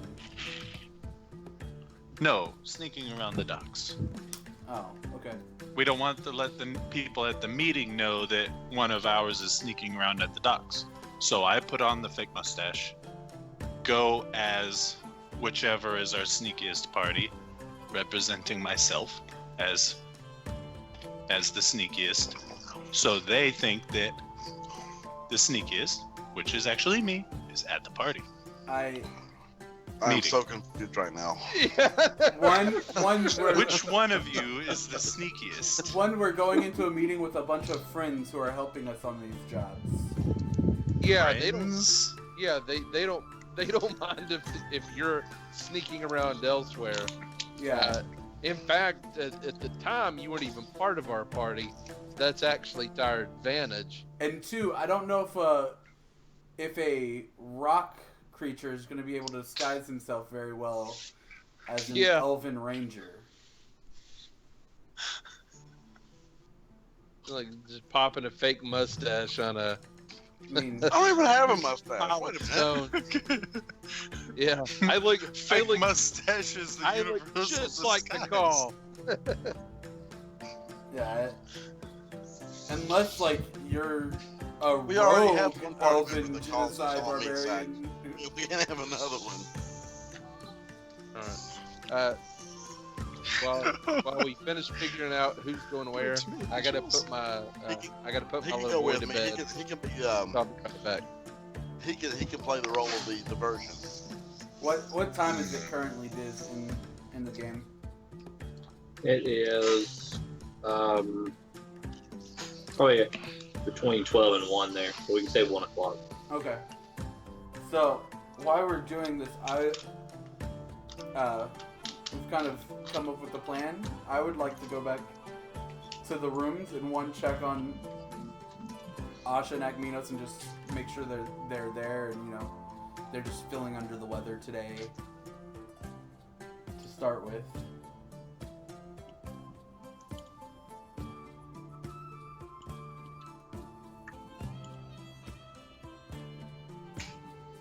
Alright, so you're going to make your way back to the tavern, the inn? Yeah. Okay. We have a little bit of time. There's some stuff I want to work on while I wait. Okay. So you're making your way back there. What is everybody else doing? So we can set that up. I'll go with him. It's fine. Alright, so you're going back to the tavern as well. Sorry, when did we leave the tavern? There's 2 different taverns. I'm going. No, I'm sorry. going back to Like the inn, we'll call it the inn. I can't remember the exact name of the inn that you guys were staying at. Well, I think I'd like to stay here and get more pickled and look for the elven man. Okay.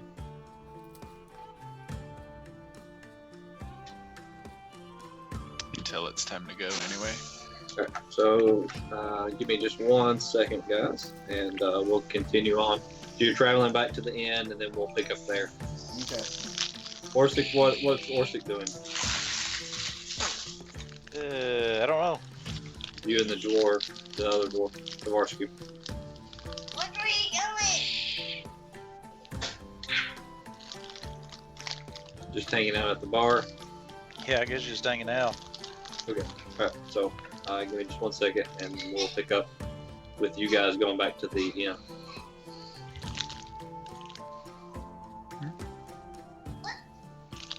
Eat it.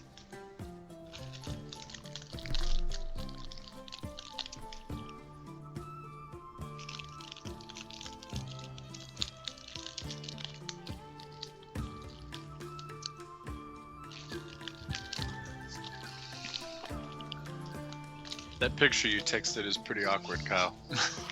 Isn't it though?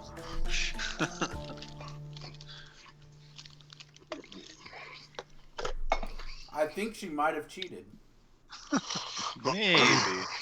Maybe. What would ever give you that idea?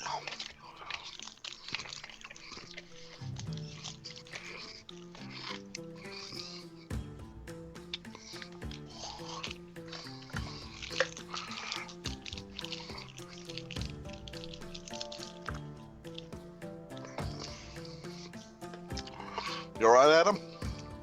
Yep.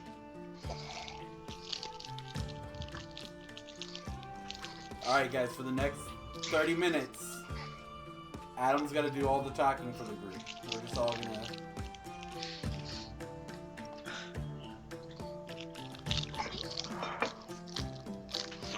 Oh, God.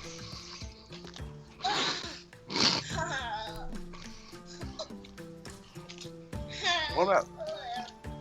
So Justin is supposedly at the movies? Yeah. Alright. Alright, so Salorn and McCall, you rode back to the inn.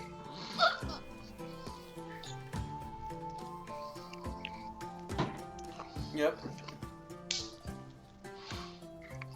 You want to check on Akminos and It's bedtime. Asha? Okay, so you go up and knock on I'll be right back. which door first? Let's start with Asha. Okay, you knock on Asha's door. No response. I'm gonna open it. Okay. You go to open the door and it is locked at the moment. Not for long. I'm gonna pull out my dagger and try to pick the lock. Okay, so make a sleight of hand check. with disadvantage because you're not proficient in picking locks. So I get disadvantage just because I'm not proficient. It doesn't just. I don't get the. I mean, you're not really familiar with picking locks, so you're just as likely to break a lock as you are to unlock it. Out of 15, this is not a complex lock. Somehow you wedge your dagger in between, and not in actually the keyhole, but the door itself, in between it and the frame, and you pop it open. So the door opens up. You see a room with a bed that is neatly made, and no sign of Asha. Motherfucker. Let's go to Akminos' room. Alright, you knock on his door. Yep.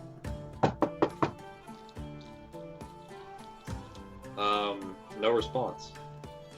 Let's try the same thing. Okay. Pop that bad boy open.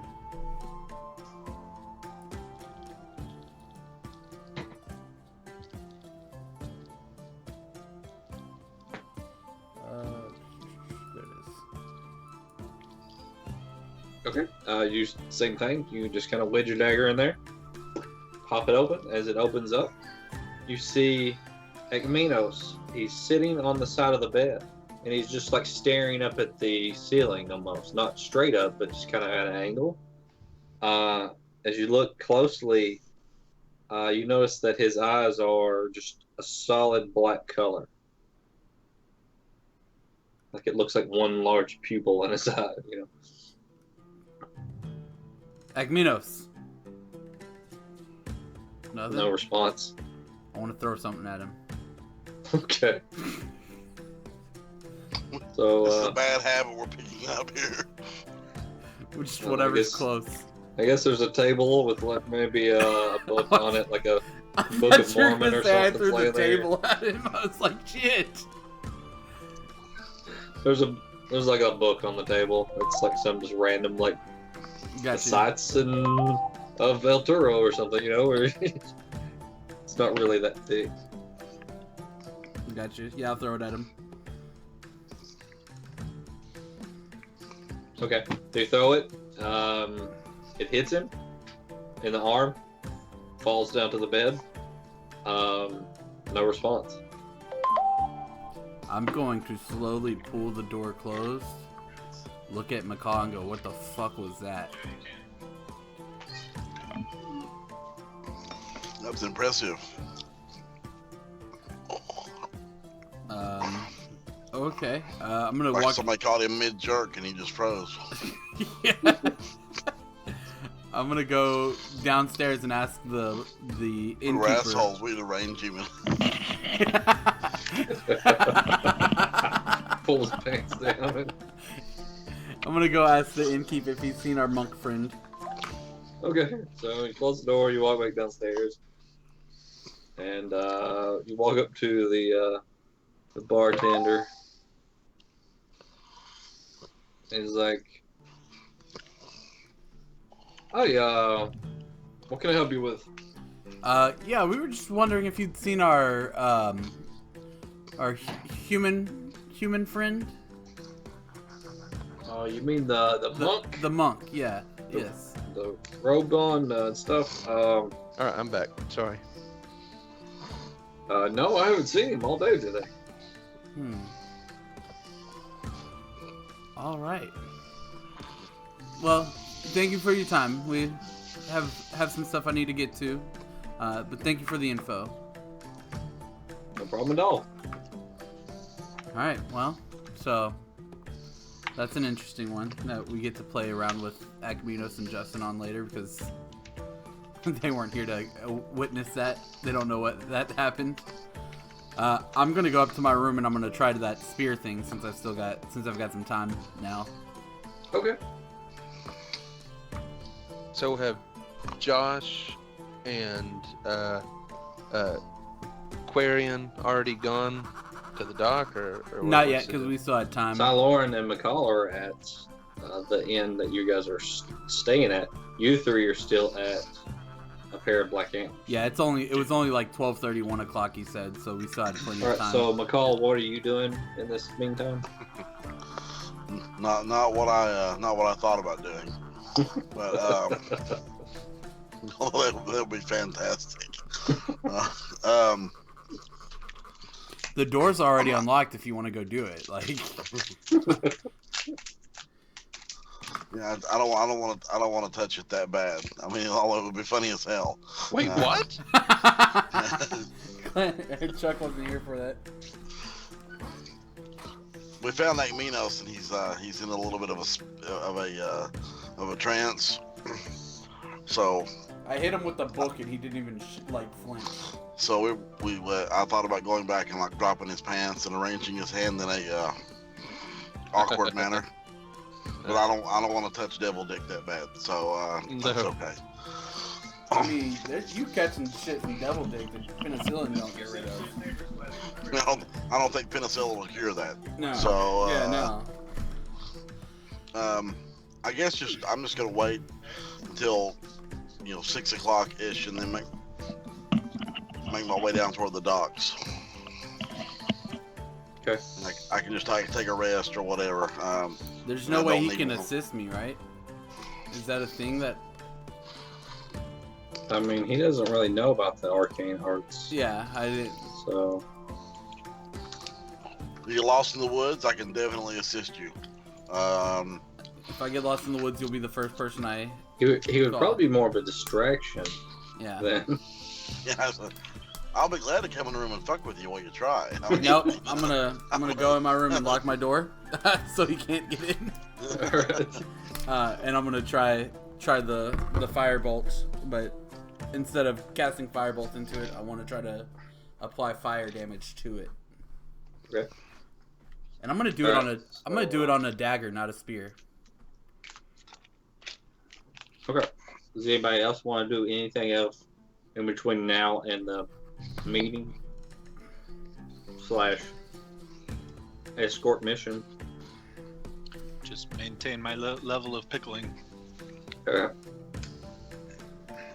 Okay, so Solomon, we need to make some rolls. Yes, sir. Alright.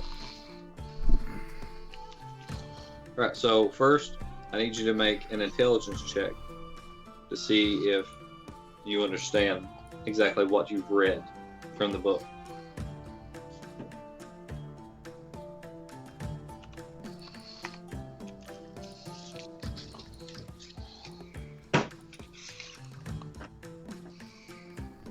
Alright, so 12, okay. Alright, so I won't leave my beer alone.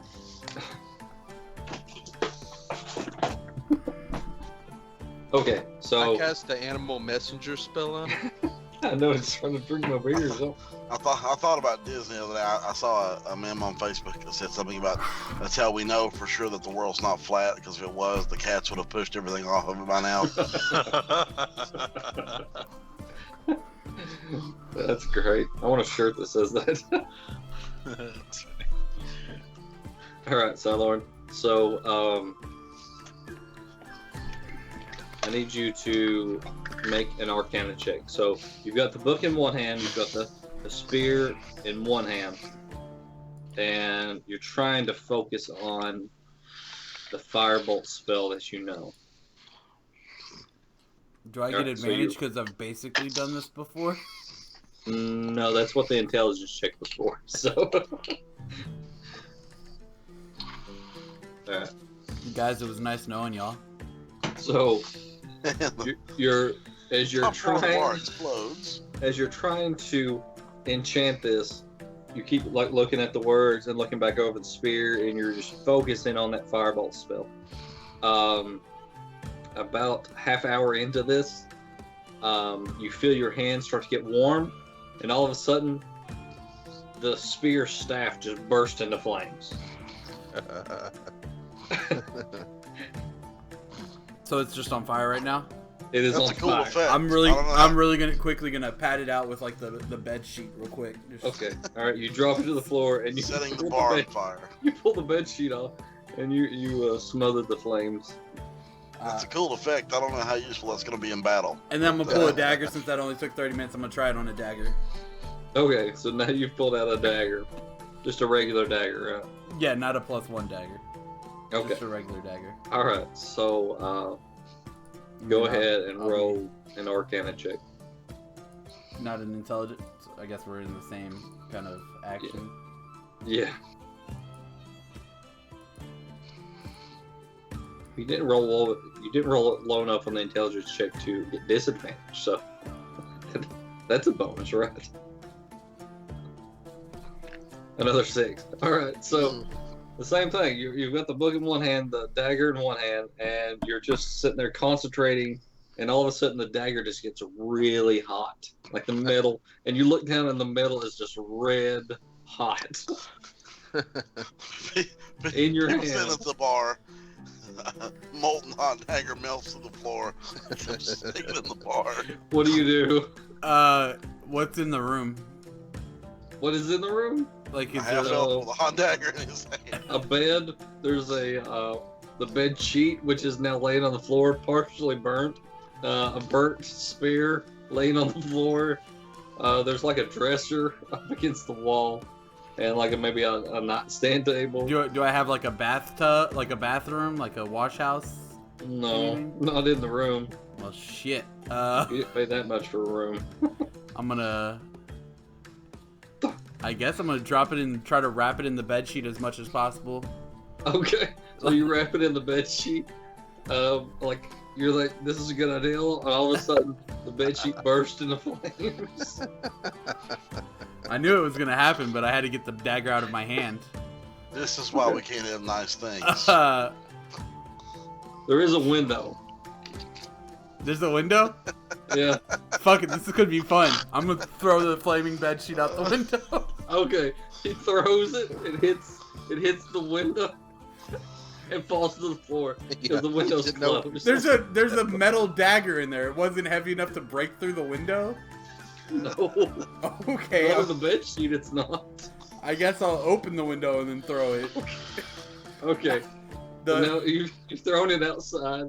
Are you looking out the window? Oh yeah, I want to see what happens. I'm like peeking though. I'm not like looking to where people can see me. I'm like peeking. Here, make a strength check real quick. To see how far you throw it. God, I always hit the wrong one.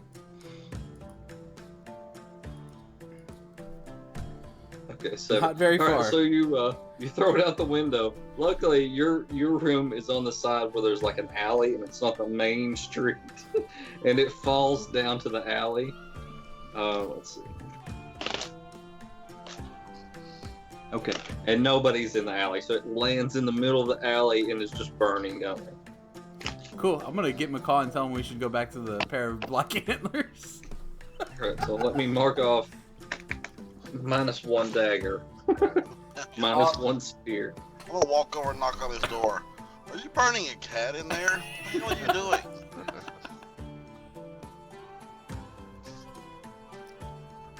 All I hear is thump, thump, thump, thump, and then you throw something out the window? Jeez, Okay. man. So what did you say? You're gonna do what? McCall's already at my door, knocking, asking what I'm burning. So I'm gonna open the door and really quickly like slide out, where he can't see everything on fire, like Okay. burnt in my room, like just So crack it McCall, and what you slide see is the door cracks open. So Lauren comes out with a little bit of smoke behind him.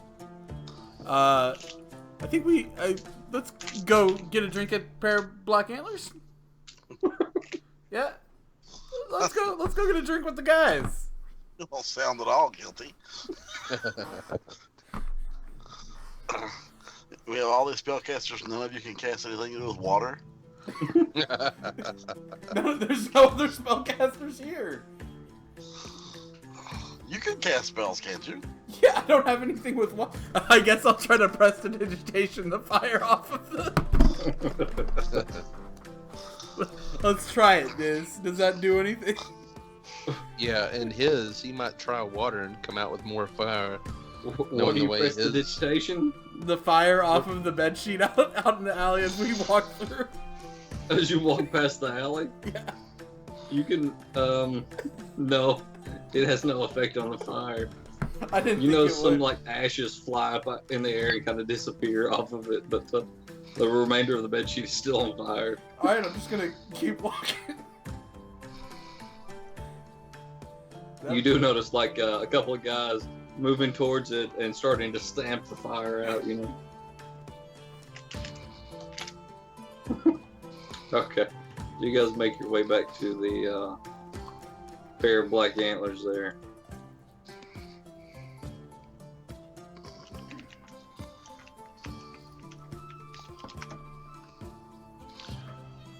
Alright. I'm gonna go in and have a beer. Yep. Thank the gods that he didn't burn the tavern now where we're staying. Yeah. So it's about probably like getting around 5 o'clock. Alright, so we should probably split up and go ahead to our different ways. I'm scared. I'm scared. It's not bad. Oh, yeah, no, that's just Tavarsky. Alright, so who's going where? I think, To the docks. yeah, Quarian and McCall are going to the docks. Everybody else is staying for the meeting. Alright, let me throw them out there. How do we keep comms with you fellows? You're not going to be able to. Should I Yep. just light something on fire or How about this? grab 4 or somebody 5 and tell them to run? Take 4 or 5 bar glasses with you. No. You're Just strong throw enough to it. throw it like a mile, right? I'd like Okay. to take a couple of mugs and put them in my tunic or whatever it is. Put it in your little bag you've got. Okay. Yeah. Okay. So you Barkeep's take some like, mugs, Sir!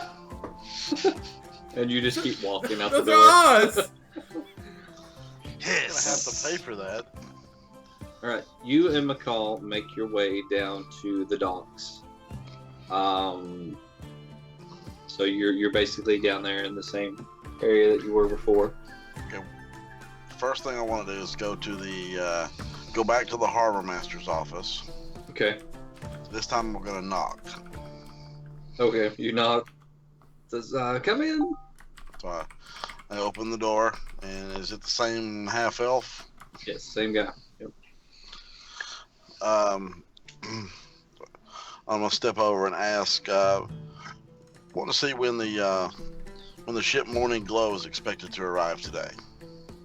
Oh, the Morning Glow. Yeah, he pulls out this big book and opens it up and starts flipping through some pages and looks. It's set to arrive about this time, really, just any time now. Okay. It should be on Pier 37,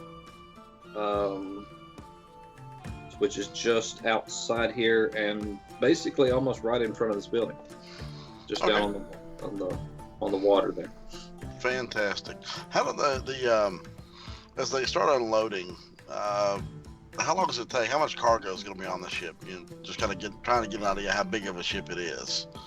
Oh, it'll probably take them. I mean, they're pretty fast, but it'll probably take them about 20 minutes to a half hour to unload everything onto the various wagons. Okay. All right. Thank you very much for your help. Okay. I'll flip him a silver piece. Okay. And we'll step out and just kind of look around. I'm assuming the piers are labeled in some way where I can tell These are which painted one's rock. 37, right? Cool. This Yeah. one You looks said it's is right Indian. across. This You can one's basically Basically tell, right across from the building. Right. And I'm assuming it's busy enough where we can just, I'll give you an orange sauce. or how busy is it? Can we just kind of hang around without being? Minute Maid, so it tastes more like actual orange juice. You like it? Hold on, guys, 1 second. No, it's good. It just doesn't mix well with the beer. Mike's got to insult the Minute Maid. Take this away. This tastes like swine. Oh, wait, it's not bad. It's good. It's just doesn't mix well with beer. I would imagine it's quite the shock. Although That's- it's got a little bit of vodka to pour in there. It's exactly Yeah. why. No, It's they don't sell exactly that why at I hate McDonald's, Blue though. Moon. Here are these two. Yeah, they don't have that. It's on the hidden menu of McDonald's. You have to The Blue ask Moon. really nice I for got the still got vodka shot red. to go in it. I kind of like Would that. you rather have the orange? Daddy might like the red better. You said you wanted orange after I ordered them. Can I try one drink? You know it? Doesn't matter. Okay, so you guys make your way down to the dock there, and Two. basically just hanging out, waiting, watching for the ship there. Yeah, just kind of hanging around. How busy is it? I mean, is it Sorry. a lot of people wandering around? A few people just porters waiting for things, that kind of thing, or? It's not as busy as like the streets of El Toro. There are a lot of workers making their way around, from here to there. At this hour of the day, it is still, you can tell it's getting towards evening, but it is still brighter than it would normally be in other cities. Because of the whole second there's- sun thing. There's less workers than there were earlier in the day when you were here. So Okay. Well, let's just kind of hang back. Not right on the dock. Close to a building or something, but close enough where we can watch as the ships come in. I would like to be peeking over and around boxes, looking for anybody shady, maybe possibly doing something weird and creepy. All right, McCall, you're kind of just propped up against the wall, kind of in the shadows there, just with your arms across your chest, 1 foot up on the wall, looking all cool. Quarian is back behind boxes, peeking over it. That's why I brought him. Playing peekaboo. Ladies and gentlemen, diversion. He's like moving from boxes to box. He does like a roll at some point, just like rolling. But he rolls and stops, and he's like in full view of everybody. Kind of scoots over behind the box.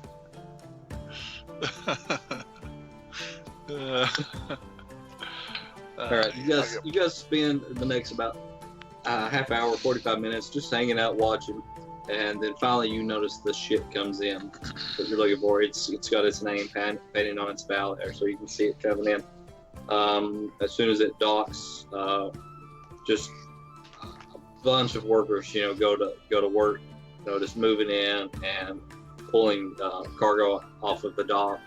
And there's various wagons that have been pulled up there that they're loading the cargo onto. There is like a captain or a first mate possibly speaking to one of the crew men, that's unloading the cargo. Let's just kind of ease over that way, just to see if I can pick up on the conversation without just walking up to him and injecting myself into it. Okay. Just make a perception roll and let's see All right. what you hear from. Let's see.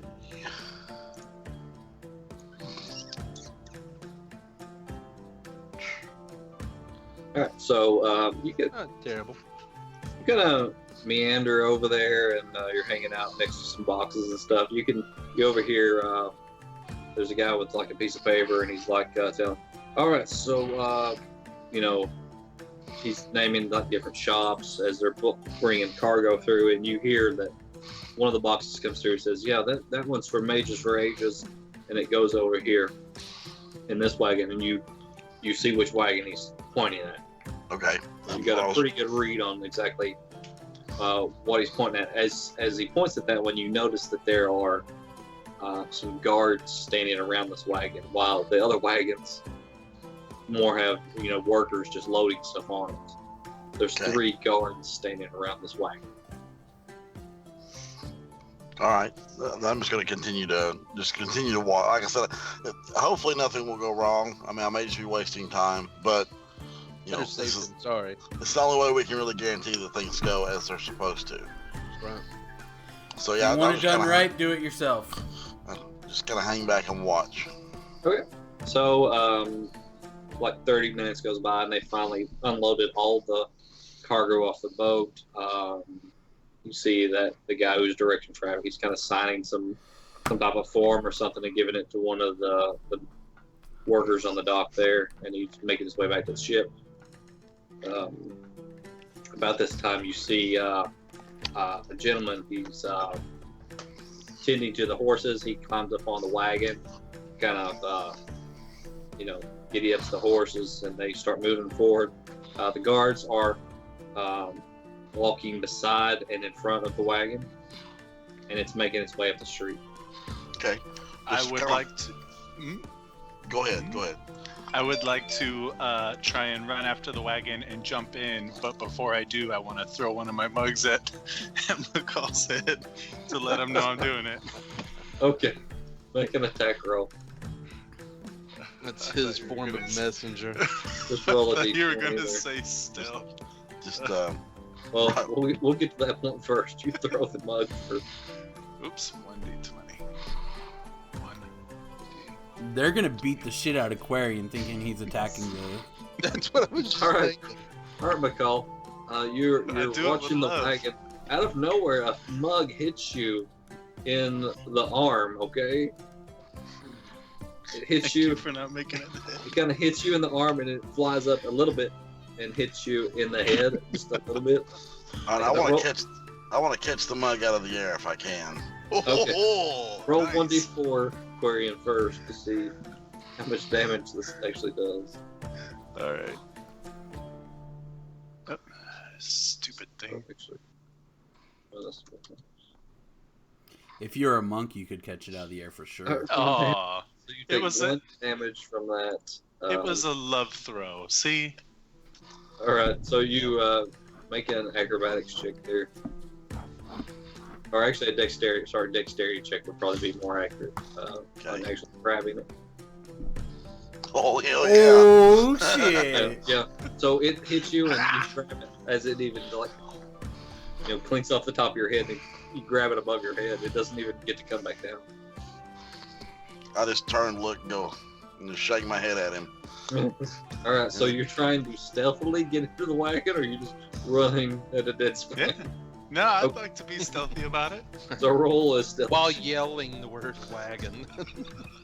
Wagon. Let's see here. Let's go check. Stealth, right? Yeah. 19. Okay. So you run and you make your way onto the back of the wagon, okay? And there's like a kind of like a tarp covering the stuff. You pull it down over you. You're gonna scare the bejesus out of the first guy that knows. Ah!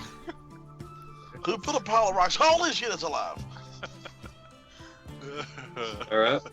I'm just gonna continue to walk behind it and Okay. wait for the hilarity to ensue. Better Okay. yet, one of the guys unloading it carries him to the door of the shop, says, "You have to sign for this." So it goes up through like the market district, and it's making its way over into kind of a residential area. At that point, This is not right. McCall, roll a perception check.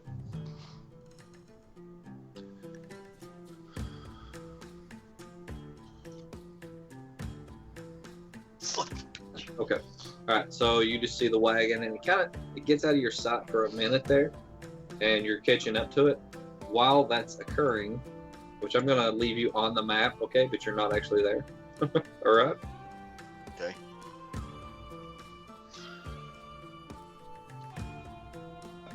Okay. So the wagon is making its way up through here. Is there any chance we can be thrown on the map so we can see it? Actually, I mean, we obviously Yeah. can't interact with anything. We just... yeah. Let me throw your tokens on here. It's just a black screen for us. Yeah, I didn't think that. Let's see. Put you guys. Creeping in the bushes. You didn't think by giving us two things to do at the same time it would split us up? And I attack. No. I'll put you guys down here. Like, I wish there was a way just to give you full sight of the map. Yeah, but. Let's see, is there anybody else I'm missing? Okay, that should be everybody, right? Okay, Yep, so that's us. we'll actually put you up right there. Okay. All right. So the wagon is making its way up through the street here, And let's get rid of that music. And Uh-oh. Music changes. Something bad's about to happen. go with this one. Oh, yep. So you're about all to of a get sudden, attacked. the Quarian, you feel the wagon stop.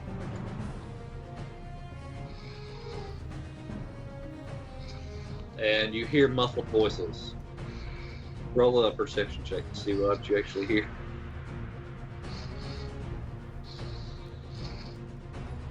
Okay, you hear. Muffled voices. Here's what you hear. You hear. And then you hear.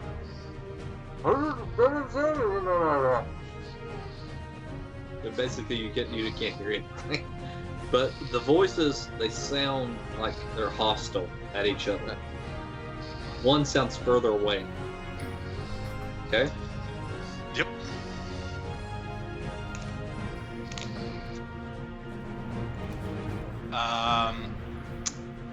On an aside, I just realized I didn't summon my armor and mace this morning.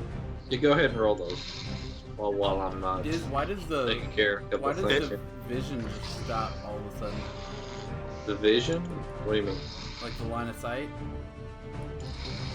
I don't know. Stopping right here. Show me. Oh, it's because you can only see that far. That's Wait, because this is actually an old map. Hold on, let me fix a couple things. Okay, I can only see 60 feet in daylight. No, it's because the old maps, they don't have, this is actually an old map I've used, and Gotcha. it doesn't have the built-in light for it. Gotcha. I was like, Yeah. I feel like I should be able to see more than 60 feet in daylight. If I can see it. Oh, You have to roll for your armor and weapon every day? Yeah. Alright, so that is the first roll. For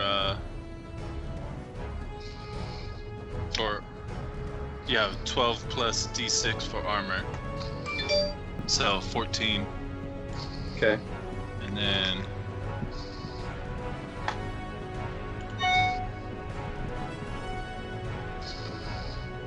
for shield. I think I'm gonna say for shizzle. Alright, so, yeah, let's see. 14, 16. And can I just roll 2d14 and we just Sure. first yeah. one's resistance, Yeah, yeah. second one's vulnerability? Yeah, yeah, totally.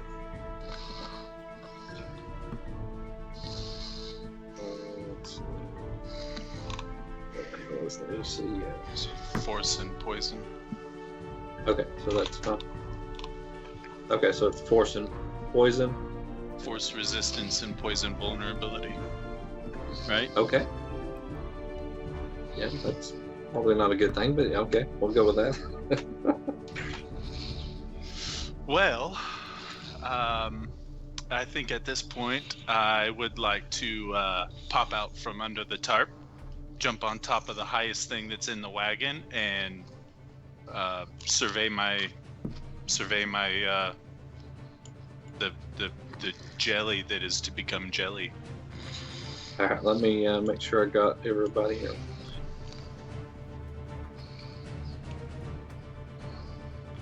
Alright. Is this the first map we were in? Alright. It's one of the first map. Okay, so you roll Say, it out. looks like the of- city assault. You roll out of the wagon there. Go ahead and make an initiative roll. Okay. how far back am I from this? I mean, is this isn't realistic, is it? You're I'm- going to I'm- be about one round back. Okay. So you can go ahead and roll initiative, but you won't go until the next round. Okay, so as you roll out, wherein you hear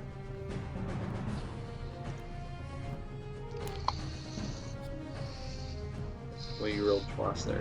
I'm gonna have It gave me an error, so yeah, put it back on the first one. okay. So 10.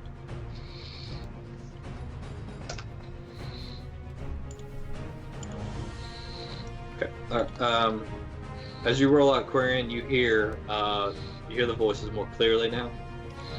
You hear someone a little further away say, "You might have taken out our guys on the river, but we've got extra help this time." And the guards are like, "Yeah, we took out your boys. We can take out you too." At this point, I come up behind the. How do I? You have to how do I wait for your show you? turn since we've rolled the initiative. So Oh yeah, you're right. Damn it. Want it now? poor guy. Actually, he's actually gonna stay back here, and he's going to. Let's see what he rolls here. Oh shit, y'all are in trouble.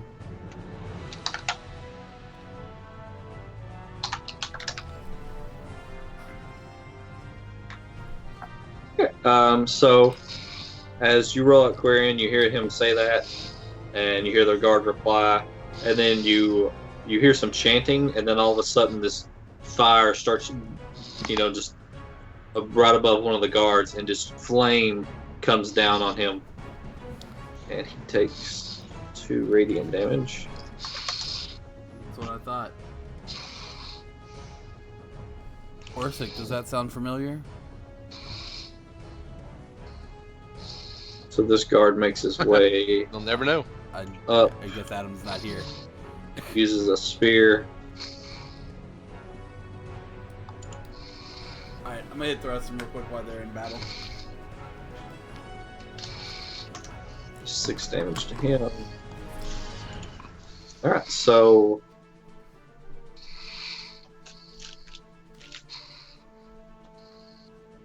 it's gonna wait. Alright, McCall, it would be your turn, but you're just now catching up, and you're starting to see the wagon has stopped and something's going on. Alright, so you're making your way a little more hastily on up through here. Right. 2, 3, 4, 6. So my first turn was to get out. No. We haven't got to you yet. Oh, okay. I don't think. Where are you on the turn order here? I'm not on there yet. What did you roll? 7.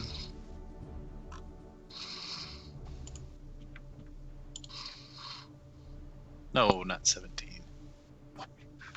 Actually, yes, 17. Yeah, 17. I rolled a 20. Alright, so it will be your turn next after this guy. Okay. Alright, so out of the shadows you see this guy coming off to your left. And he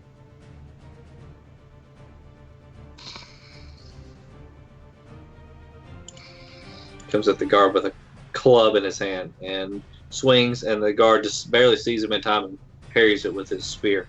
Alright, it's your turn. Okay.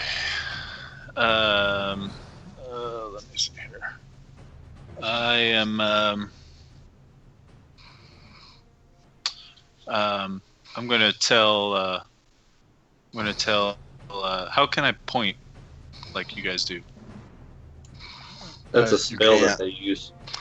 Yeah, that's a spell that you nor I have any access to. Yeah. Well, if you want to do it like I do, you just kind of extend your hand and use the finger. Nothing happens, but Well, the guy that I'm standing right next to, I would Yep. like to tell him to go help his buddy, because I'm a wreck this guy's face. Ba-boom! Well, You actually aimed at yourself, but that's okay. wow. You did roll an 18, so that is Oh. high enough. All right, so you actually you come around the guard. You're telling him, go over and help your buddy, and you just swing your Morning Star right up to the side of this acolyte, doing I 8 hit myself. damage. It kind of rips his robes a little bit. Well, you targeted yourself there. Hey, Oh, that's Query, okay. why are you hitting yourself? All right. And that's it. I didn't rage or anything, so Okay. that's right. Put my shield up and have at thee. All right. So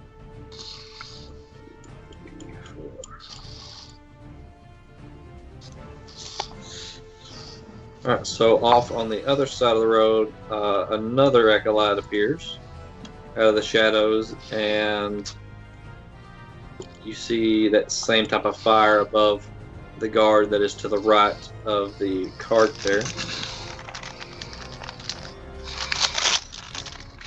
And he rolls a 6 for his save, which is a miss, and he takes 8 radiant damage as this flame just engulfs him.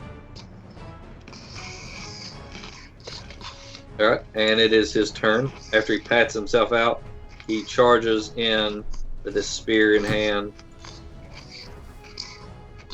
and kind of catches the acolyte in the side, doing 5 damage to him. Alright.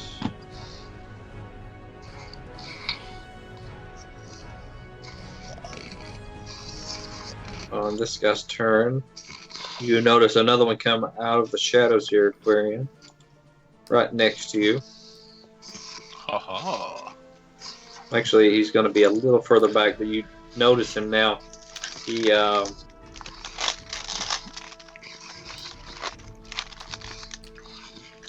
don't know if he has range to do that. 15, 20, 20.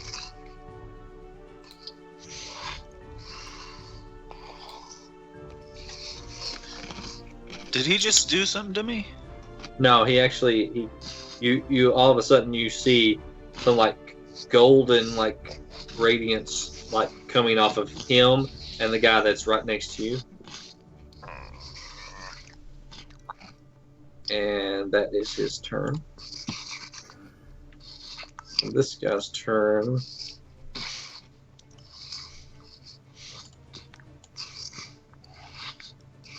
He tries to hit the guard with a club. He strikes him in the side of the head, the guard with his club, and does 8 damage.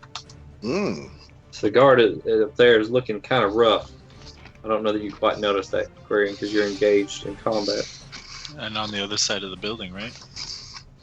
Alright, so it is his turn, and he's going to make another spear attack at the acolyte, and he takes the hit, and then he comes back around, retaliating with the spear across the abdomen, and barely grazes the acolyte, doing 3 damage.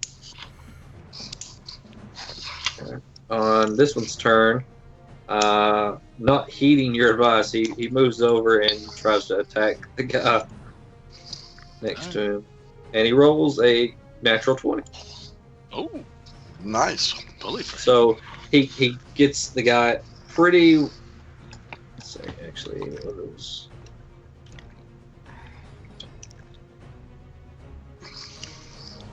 Before. Okay. All right. So he actually stabs him in the side, and it is a pretty nasty hit. It does 7 damage to that guy, and he's looking pretty rough.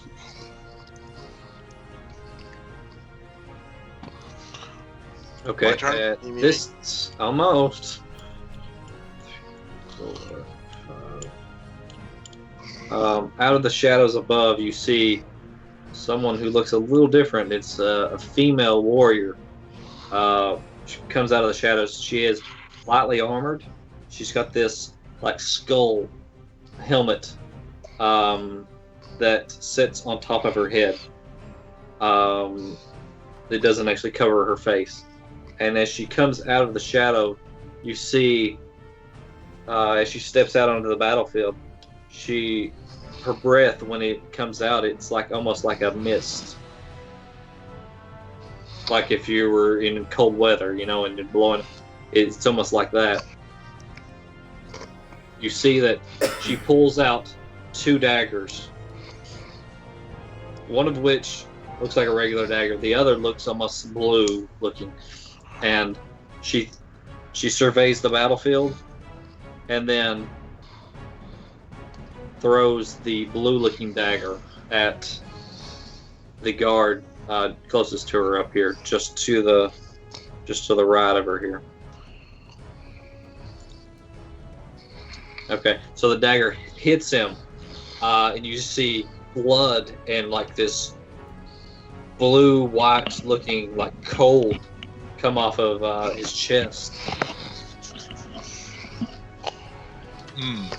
He takes 9 damage. Then all of a sudden you see her hand come out and make like this motion where it kind of like this, and the dagger pulls out of his chest and comes back to her. Comes back to her hand. That bitch. And that's her turn. I want that, but in a belt. Well, actually, it actually flies back to her belt, and she redraws it. See, that's what I want. I want that belt. You don't see this. All right, McCall. You enter the battlefield now, and you see that not only has the wagon stopped, but there's just battles going on and just all over the place. All right, I'm gonna step up to about How now. close are they to Black Antler? Would I be able to sense them? Are they close enough for me to sense them? Okay. No. This is way on the southern part of town. I figured. You're but, more. Yeah. You're more central northern part. You know. I figured not, but if they came into my sensing area, I would have been able to message to make sure. But I'm gonna shoot this guard up here. I hope you're not shooting the guard. No, the cultist up here. Sorry. All right, so that is a hit. He was already damaged, so. So, actually, was this one damaged? I think he was. Yeah, I think he did take a little bit of damage. So, yeah. So you unleash an arrow that flies past the guard's head and hits the acolyte through the shoulder and cuts a pretty nice gash into his shoulder, doing 12 damage. It's looking pretty rough. I'm gonna go ahead and I'm actually gonna step up. Is there room on the? I'm gonna step up on the wagon. Ooh, Yeah, the high yeah. ground. And then I'm gonna scream, I have the high ground! And then I'm gonna end my turn. Okay. Alright. On this guy's turn, he is going to take a swing. Actually,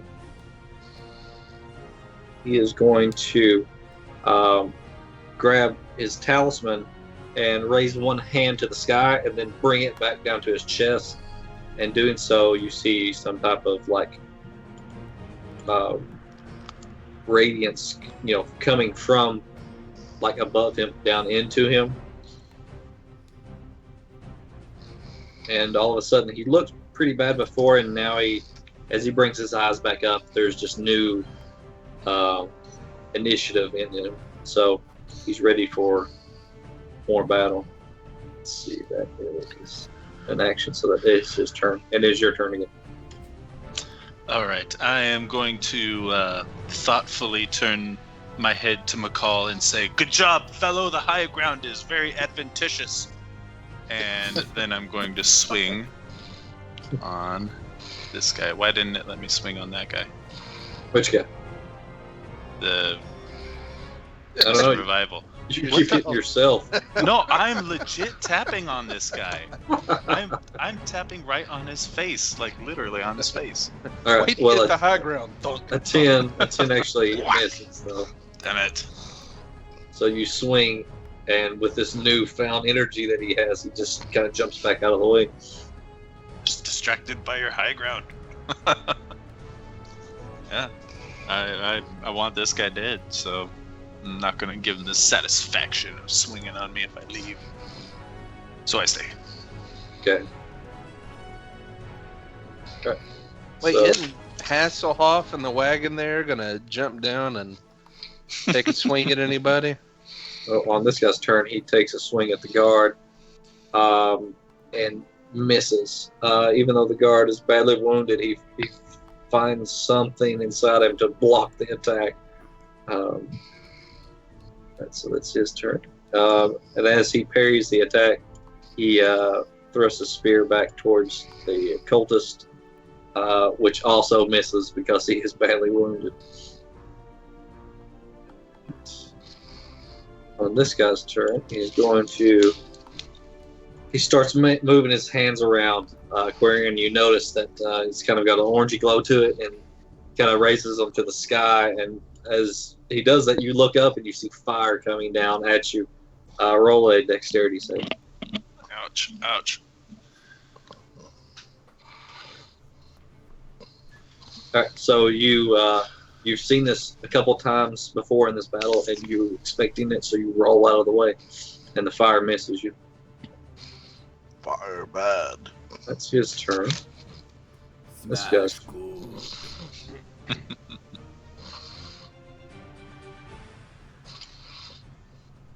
goes to attack the guards, and the guard up front he's wounded too, but not as badly as his other guard there.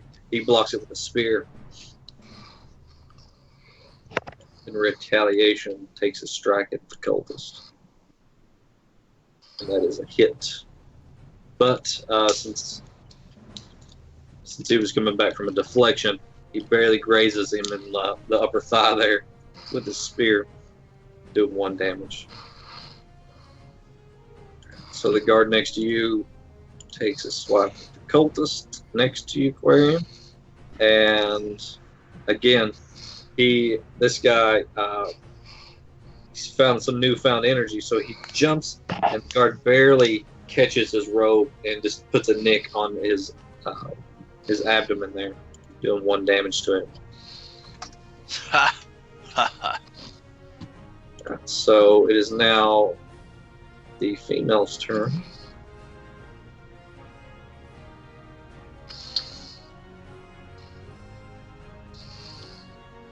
Alright, so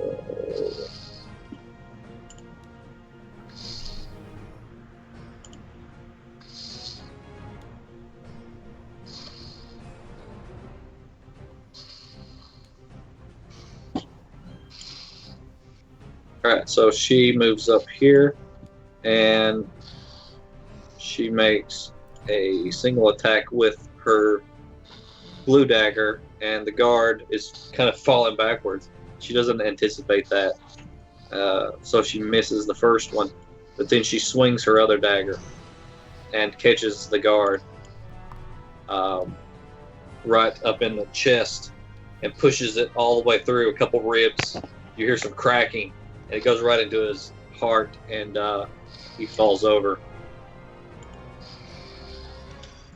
Mark McCall. All right.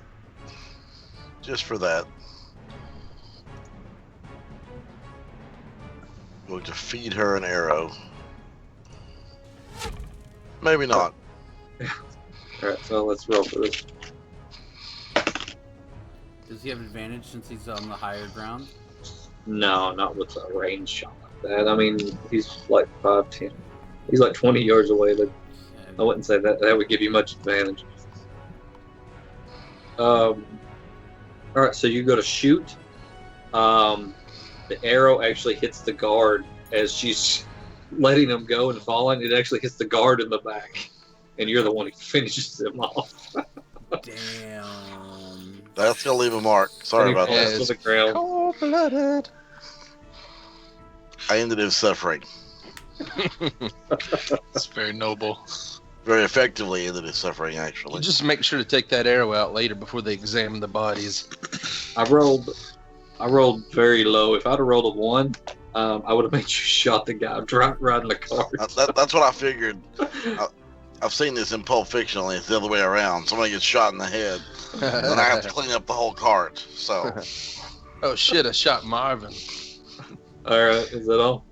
yeah, I'm done. Okay. Alright. Acolyte down here next to you, Aquarian, takes a swing with his club at you. He rolls a 10, and you just kind of block it with your shield there. Kind of rattles the guy's hand.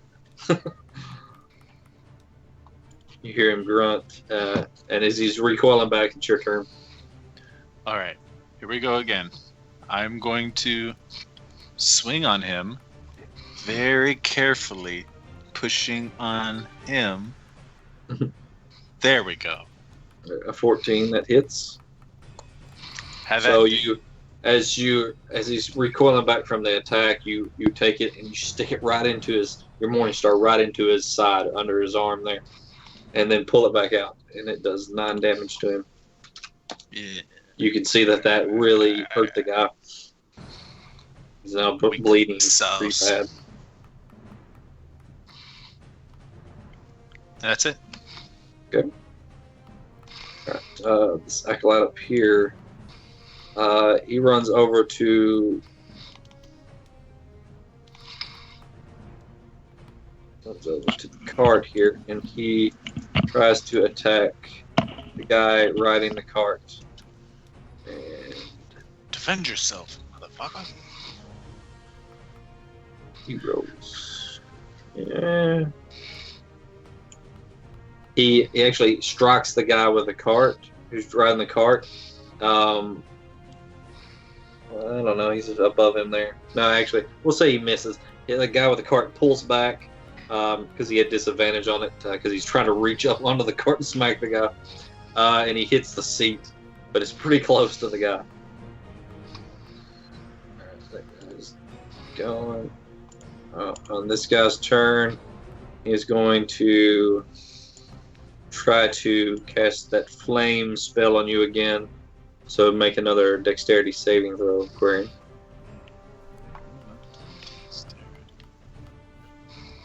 Oh, Alright, 1. Mercy. So,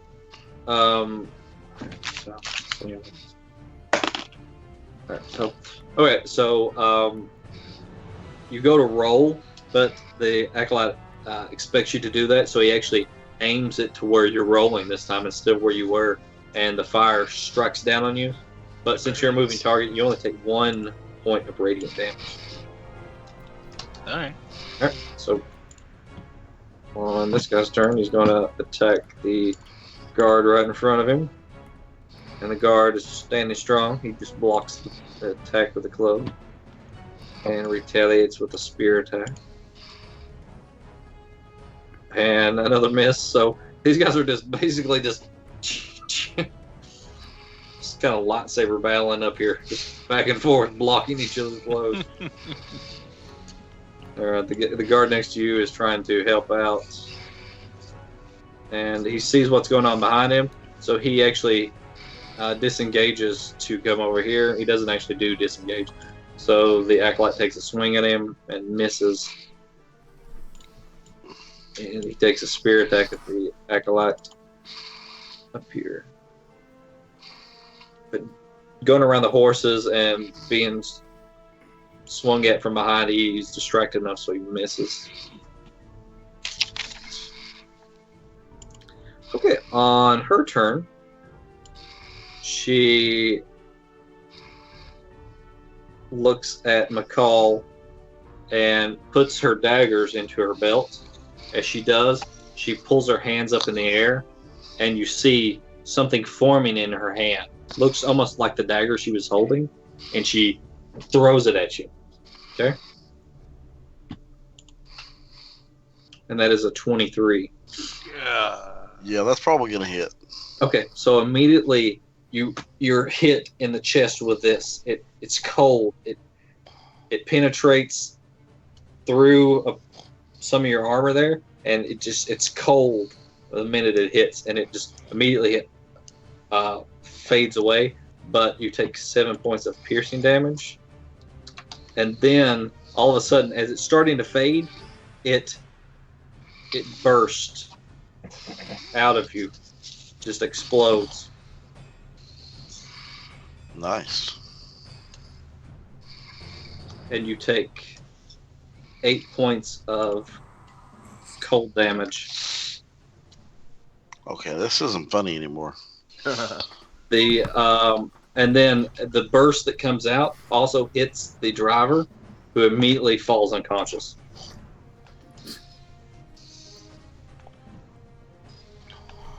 She draws her daggers back out and smiles at you. Oh, so somebody gonna get fed an arrow real soon. All right, McCall. It's funny that the people attacking other people, they're going like back to back here.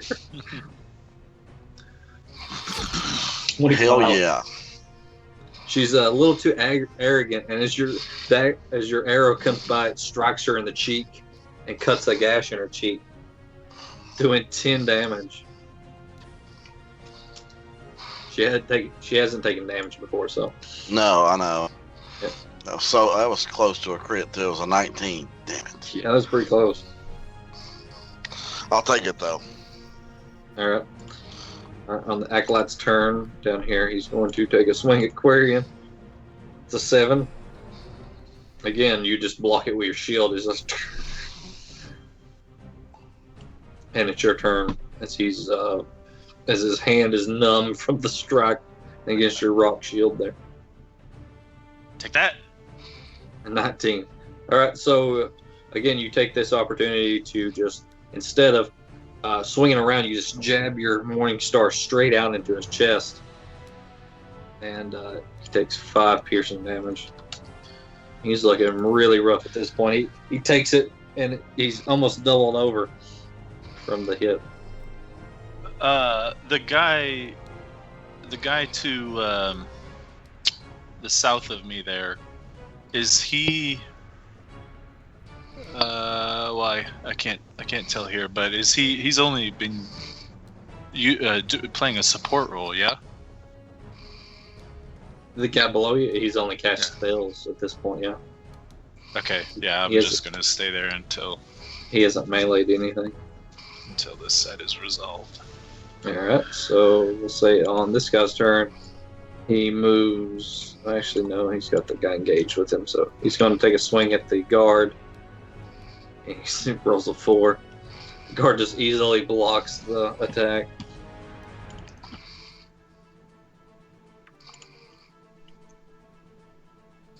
On this one's turn, he is going to move up and take a swing at you with his club. And that is a 13, but he gets an additional d4. Let's see what he rolls. And he rolls a 17, so that hits with his extra d4. That is 5 bludgeoning damage as he comes around and hits you in the side as you're attacking his buddy there. Ouch. So, -5. Alright, that's his turn. And we'll get back over here to the guys just blocking each other's attacks. That's a 7. The guard blocks. And then the guard rolls 16 this time and actually hits the guy. He parries it and comes around and actually hits him with the handle of his spear instead of the pointy end. And as we all know, you hit him with the pointy end, right? What? The guy I takes read 2 that damage. somewhere. Alright, so this guard up here, he attacks the acolyte next to the cart. It's a 5, he misses horribly. Alright, it's the girl's turn again. So on her turn, she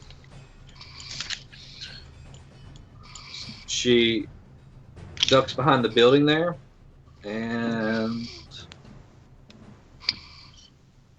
let's roll for stealth.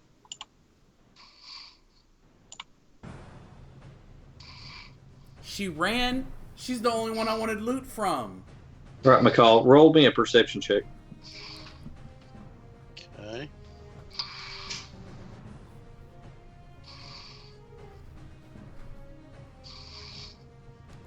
Hell yeah. She tries to duck behind the building and go, stealth, but you have an eye on her. So you've kind of marked her with your vision here. You're not gonna lose her. All right. One so might it's your even turn. say you hunters marked her. He doesn't have hunter's mark. I know. It's a prelude to what's coming. All right. I was looking at a different tab. Which building did you run behind? This one or this one? Yeah, that one. This one down here. This one? Okay. Yep. 1, 2, 3, 4, 5, 6. Okay.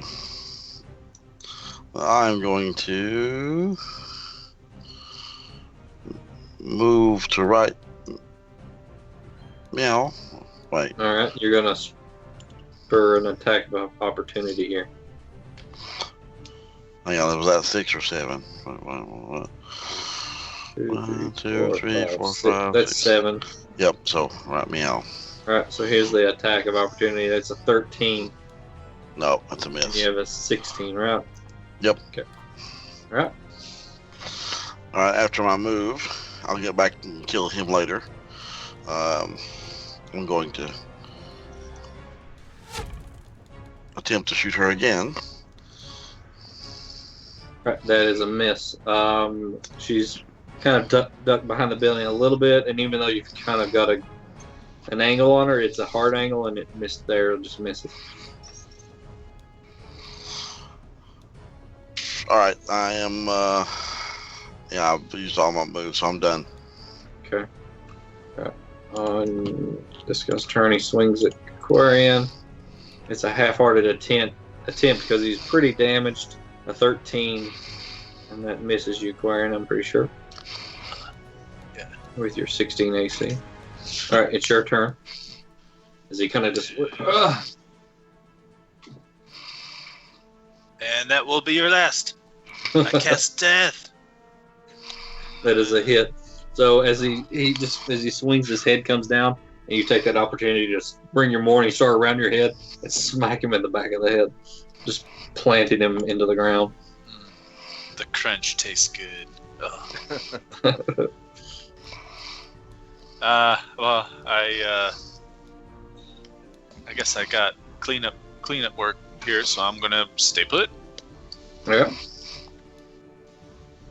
Alright, so this acolyte swings at the guard. Top and misses. And the acolyte down here below you, Quarian, takes a swing up with his club. And he still has that D4.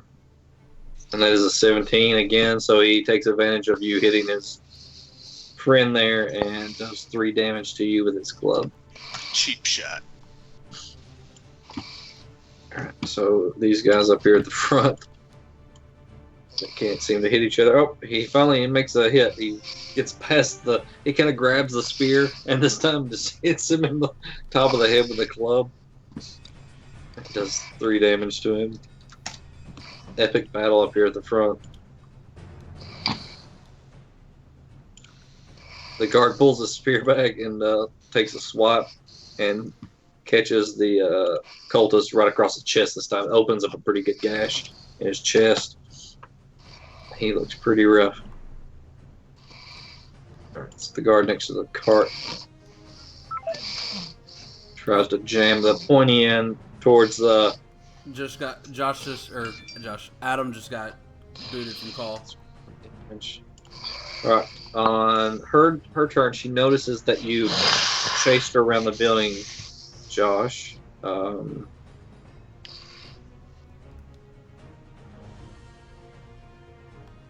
see.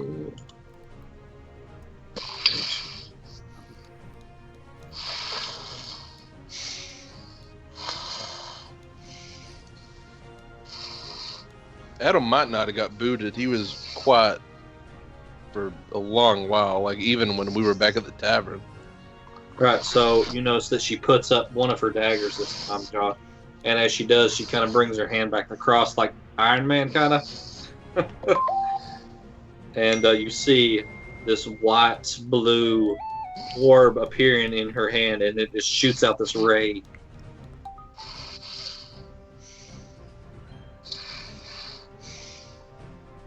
That strikes you, and that's a 23 to hit. Shit. Golly. So that's a hit. It does 3 cold damage as you feel that this cold just wraps around your chest. You have to catch your breath. It is so cold. Alright, Nice. that's she. 1, 2. She moves out of your field of vision there. Alright, your turn. So you still got 3 cultists and that blue bitch left? Yeah. Yep. Adam said he had to call it a night. Is Quarian raging by any chance? I am. Okay. Oh, you never said you were raging. What? Oh, you're right. I'm not. Yeah. Holy smokes! Wow, that was pretty rookie of me. At that angle, she probably has like half cover. Okay, yeah, you would have full vision of her. Okay. Yeah, I'm gonna save 2 moves, and then I'm gonna take another shot at her. 23. That is a hit. So 3. you catch her as she's running around the building, and it barely grazes her arm though. Oh hell yeah! There you go. But the strike, as she grabs it, she realizes it hurts more than she realized at first, and it's 11 damage. How does she look? I mean, she looking rough, or is she still? She is. She looks okay. Shit. Okay. She's got a big gash in her cheek. And she has a cut on her cheek. She has one on her arm. Yep. I'm gonna have to. She ain't gonna be winning any beauty contests anytime soon. I'm gonna take 1 step back. Okay. Just to, I mean, I'm gonna force her to fight or flight. If she wants to turn back and fight, then I'm just not gonna give her a free attack. I'm gonna force her to come back toward me, and that ends my turn. All right. So it's that guy's turn. Art Quarian. That guy's gone, so it's your turn.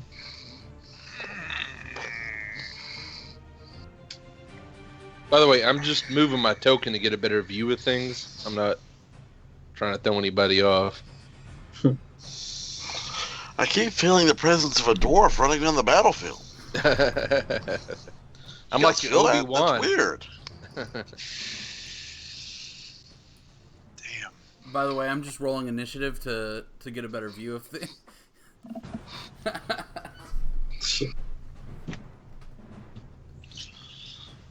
Art Quarian. Well, She did. I guess since I'm not raging, I will.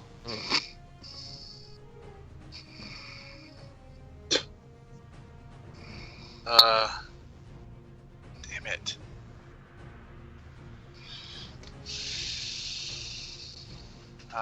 Well, shit.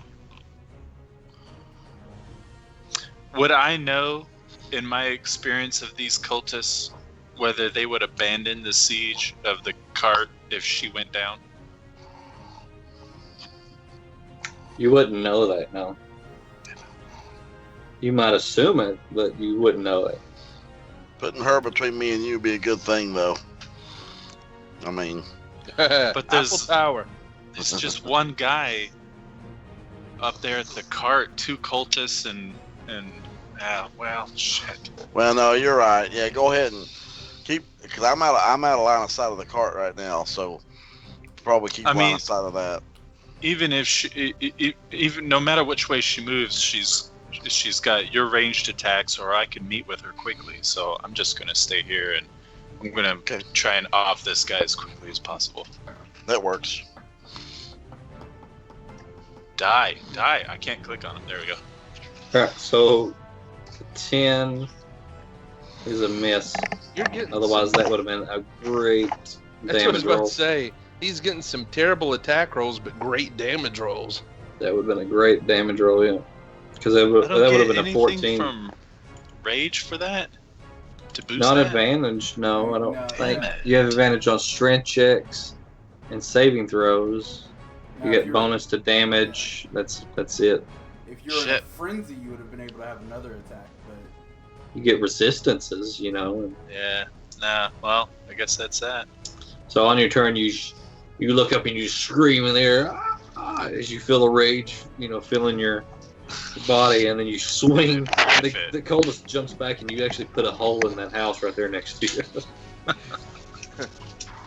Fucking house. Damn you. So we'll say this guy swings at the guard up here and hits him for 5 damage. And Black Light below you takes a swing at you, Quarian, and that's a 6.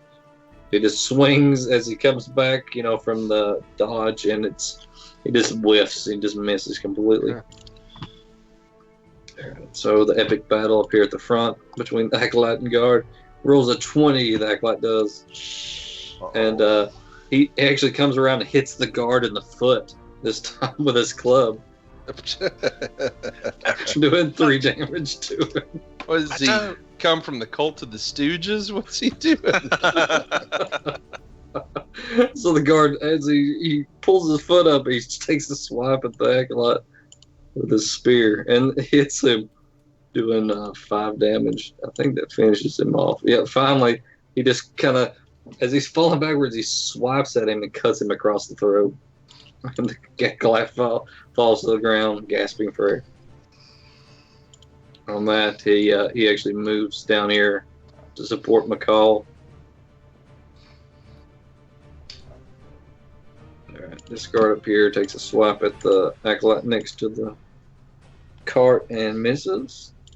And it is now her turn. On her turn, you hear her call out to the acolyte next to Quarian and said, "Heal me, you fool!" And you can see that as her words come out in this, it's a fairly warm day, but it's just like mist coming out of her mouth. As she turns back and kind of sees you around the corner there, McCall, she takes a couple steps forward and Too bad you don't have a fire attack, Josh. I'm willing to bet she might be vulnerable as much as he's harped Probably. on. Need to get you some fire arrows next, buddy. she takes that frost dagger that she had, Blowstring would've been nice. and she turns it around in the blades in her hand and throws it at you. And that is a 21. Son of a bitch. Okay. As it hits you in the arm, again you feel the same sensation of piercing and then cold as you take 5 points of piercing and 3 points of cold damage. Sly might be able to make you some And later. then or she burn down the hotel. beckons it back and it flies back out of your arm and attaches to her belt. Josh, I hope you're taking notes on things you need to loot for people.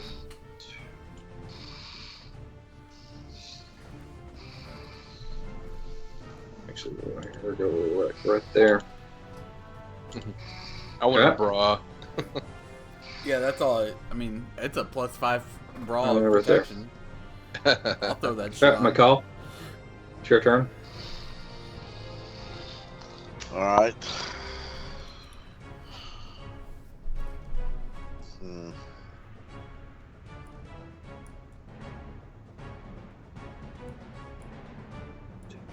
Dun, dun, dun, dun, dun. Salon, you're right in the way. You're gonna take an arrow. Good. An 18, yeah, that hits. So again, as she's moving away, you take that opportunity to catch her, and it hits her in the the side of the leg there, He was too afraid to say tit. in the In the bubicus maximus, The booble region. and she takes 10 points of damage. Are you standing in the building, Tavarsky? You are. Yeah. Alright, I'm gonna stand right there in the building. Are you trying to loot her while we're still fighting? He's like, let me get a good look at that belt, baby. That belt and that dagger, you know.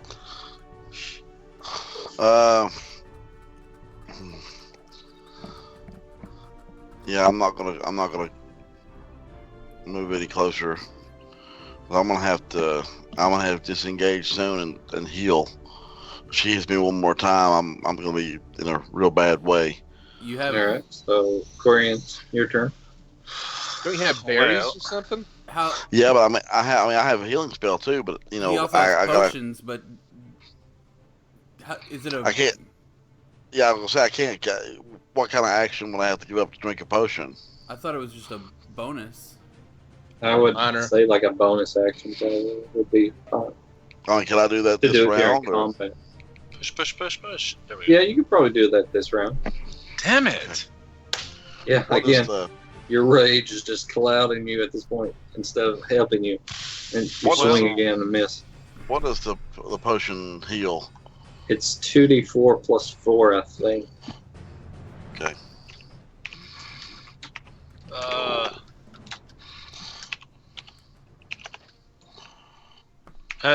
Is that 2d4 plus 2d4 plus 2. Sorry. would that take his action to take a potion? Like a bonus action, probably. So he could that's move 7. and fight and still take a potion too. Yeah, he actually had already moved him and shot an arrow. Oh. Yep. We're just kind of Oh, backtracking okay. here. Oh, All right, so you miss. Is that all you doing on that turn? I mean, if I move to his left, would that technically be considered attack of opportunity? Or No, you have to actually you have to leave. Basically, you can move into any square that is touching him without triggering it. I'm not touching you. I'm not touching you. Then I'm gonna move right there. So I don't have to go as far, and that's it. So on this acolyte up here's turn, he takes a swing at the guard and misses horribly.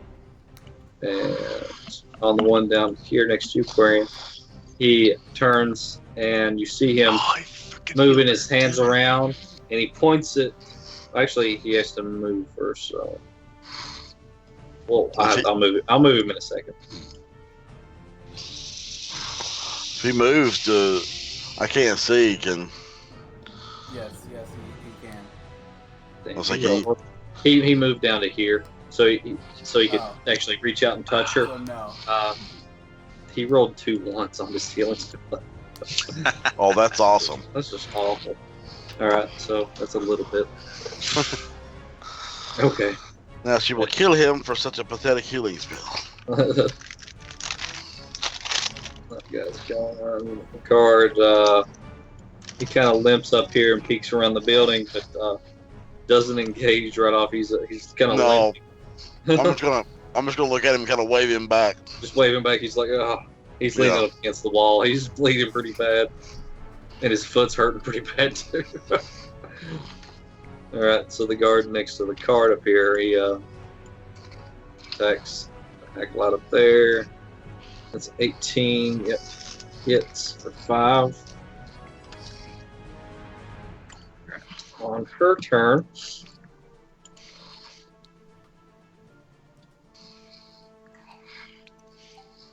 Let's see. I'd like her to miss just once. Yeah. Good luck. She's wailing on me every time. So let's see. I gotta Again, work out you that see her. physical armor. You see her put that dagger up. Put both daggers up, and she raises both hands in the sky. And as she brings her hands apart again, you notice that she has a bluish, whitish object in her hand, and she throws it at you again. And that's a 15. That is a miss. So that it misses, right? But as it goes past, you kind of lean back, and as it's going past your head, you see it, and it explodes next to you. Bitch. I'm gonna skull fuck you when you're dead. I'll rip Hey, out your she's wearing a eyes. skull Even hat. when she misses you, she somehow hits you. That's what I mean. It's like I could get a break with her. I've done like 40 points of damage. Okay, I'm sorry, I didn't have you roll, but you need to roll a dex saving throw. The first time this happened, you should have rolled a dex saving throw. Okay. Kind of missed that one. We'll give you advantage on this one. It doesn't matter. It doesn't matter. Okay, so that is a hit for 5 cold damage. And then same thing on dude next to you there. And he rolled that's a save actually. So let's save. Yeah. All right, so he kind of slumps down on the wall. He slides down the wall and misses. It kind of goes above his head. And he misses him. So she she kind of gets around the corner of this building here. She kind of has about 3/4 coverage on you there. All right, so let me move a little bit and see if I can get any better. It's your turn.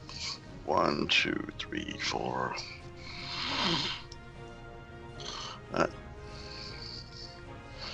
Doesn't give me any better shot on her, does it? At that, it's probably about half coverage from that angle. I don't want to get into his face and then fire an arrow, give him advantage to hit me. I'll move up one more. Okay. And I'll take a shot. It's a 17. Let's see, she gets a +2, so that barely misses. She sees it coming and she ducks behind the corner. That was a good damage roll too. That was a good damage roll. You'd You'd have had advantage there. Yeah, that would have been awesome. Then I guess I'm gonna go ahead and drink another potion. Okay. 2d4 + 2. Say, calm -2 healing.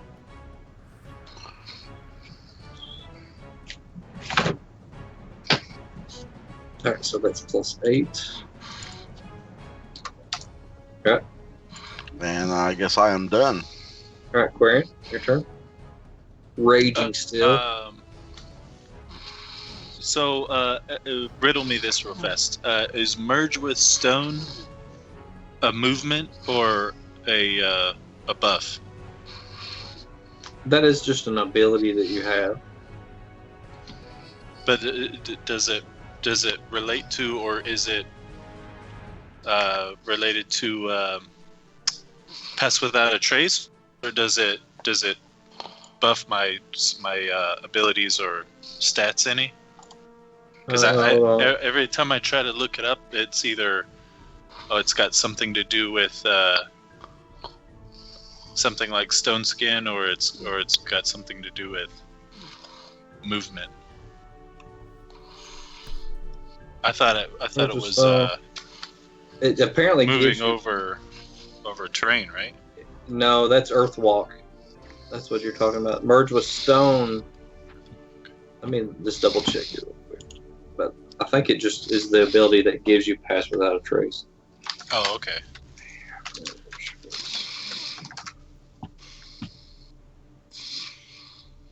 Milled into stone.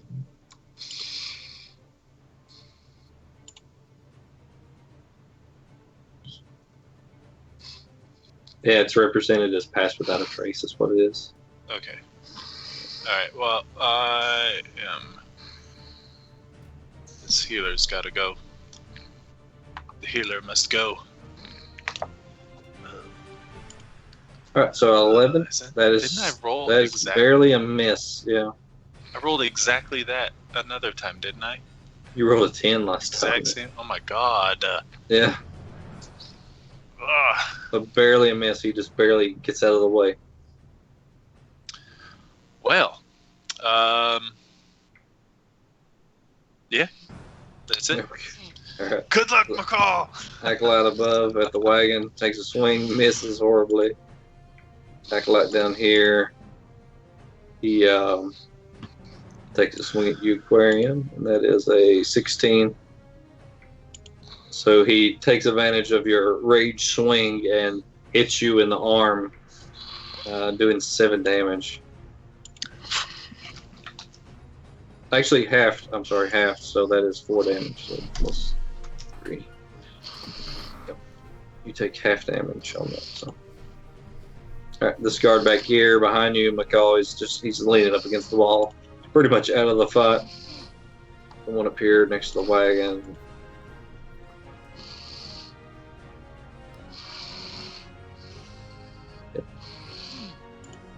He finishes off the cultist up there. You hear just a crunch, like a piercing sound, and the crunch, and he pulls the spear back out, and the body falls to the ground.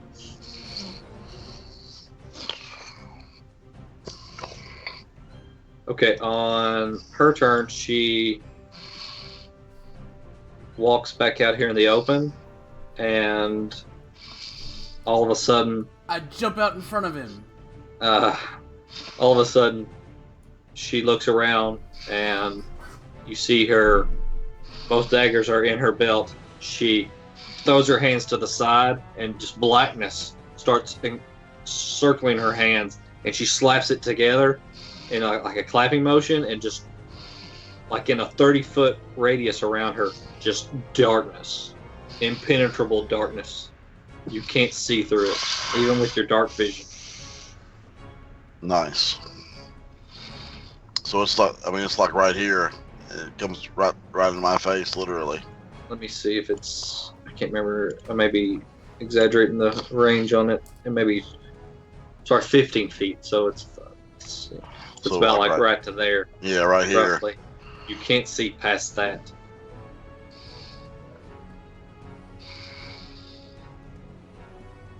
Well, Let's see.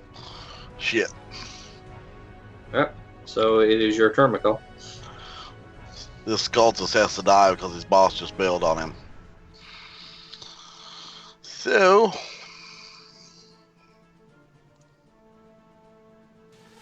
or maybe not. This slippery bastard. An 8, yeah. Yeah, you try to shoot the cultist, and you're distracted by this large smoke cloud in front of you, and miss.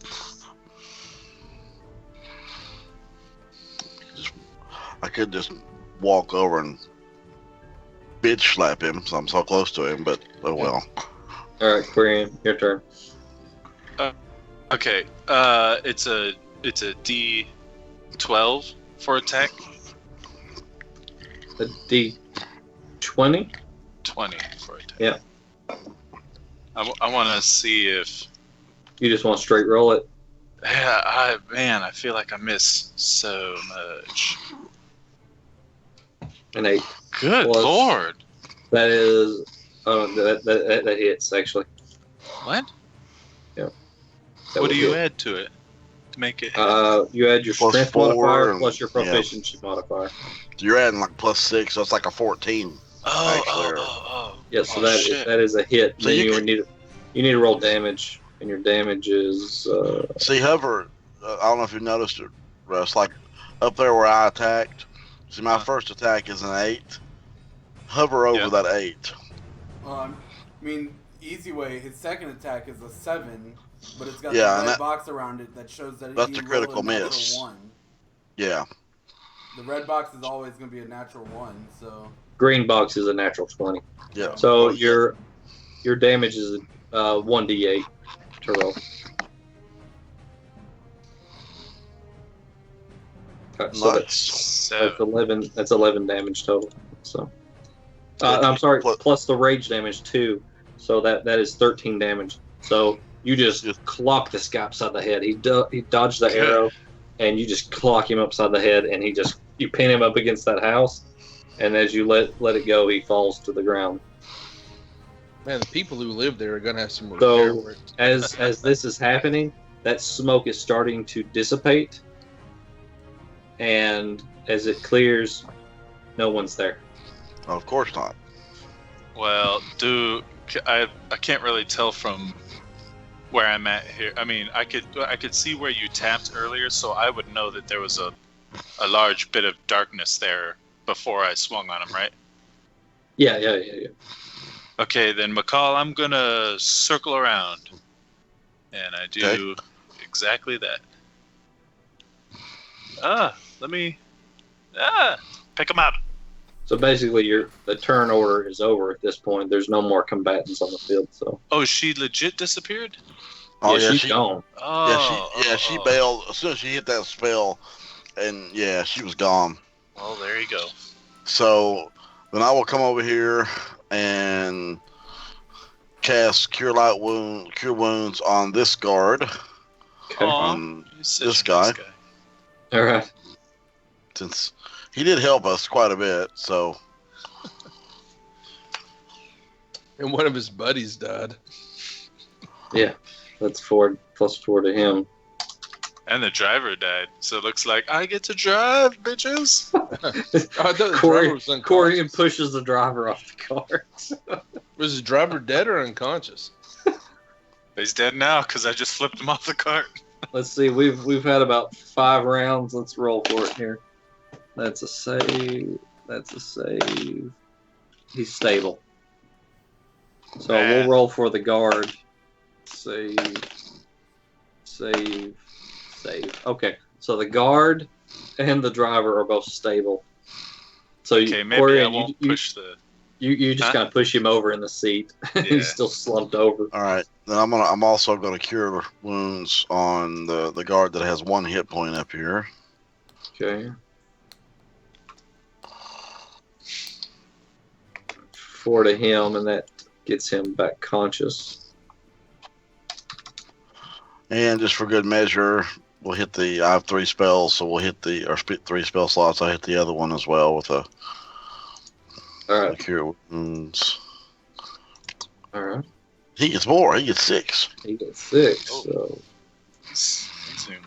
If our cleric was with here, you All guys right, would probably so- feel better. But that's all I got.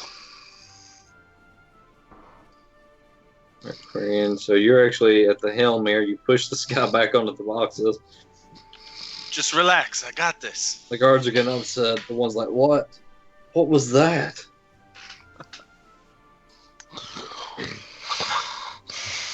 Those guys look like the same guys we fought on the river, but that woman, she was Yeah. vicious. Yeah, believe me, I know. I don't remember her though. I've got 43 more arrows with her name on them. So You also have a friend who does a lot of fire spells. So, yeah. This was an awesome time for Clandis to be here. all right, Clandis so doesn't do fire spells? This is you guys a want to do force anything spell. else in the battle Oh, zone? it's a force. Yeah, McCall, does it look like any of those guys have any gold on them? Well, we'll check everything out. I Okay. just wanted. So I just we'll want to drive the car. say you guys check the bodies, and are you going to continue to escort the wagon then? Yeah. yeah. Okay, so you continue to escort the wagon. You explain to the guards who you are and stuff like that, and we'll come back to you guys in a little while. Okay? Okay. No I'll worries. tell you what you guys found and stuff like that. So, I'm gonna step out for a second. meanwhile, all right. What? Before we jump into this, let's take a quick bathroom break, and then Yeah. we'll get into the secret meeting. All right, be back in a minute.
anybody back yet?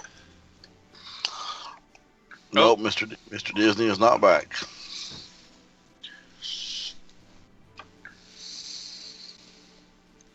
So, when you attack, what is it that you guys are adding to your? It changes for everybody. Yeah. Oh, My character has an ability called Colossus Slayer damage, which just means if you've taken damage from anybody else, so I don't have to inflict the damage, then I can, and I hit you, then I can roll an additional D8. oh, okay. And I can do that once, cause like next when I turn 5, when I get 5th level, my character picks up a second attack per round. Nice. But I can only do the Colossus damage one time per round. I don't get it on both attacks. But yeah, I mean at low levels, the Ranger is a little underpowered at low levels. He's kind of a bridge between a spellcaster. I mean, he can't stand to stand toe to toe with Charlie's character or even really Adam's character. The Ranger's not powerful enough to do that. You've almost got to play him. You've almost got to play him like a thief. The low levels. You've got to, you'll notice me. I mean, I use the bow a lot because, I don't have in order for most of my abilities to work, the best leather or the best armor I can wear is studded leather. So I'm walking around essentially naked compared to guys like Chuck who are walking around in full plate. So, I mean, it's really hard for me, and because of our party makeup. But if you need to sneak somewhere, yeah, I'm not your guy. right. But because of party makeup, because of until you join the party, sometimes I've been forced into that secondary damage guy. Somebody trying to do more than really his character can do at low levels. Yeah. And I've got my ass handed to me a few times, because of it. So, I mean, the way I'm playing him now that we have a couple of strong fighters, this is the way Rangers were really designed to be played. We're between the tanks and the spellcasters.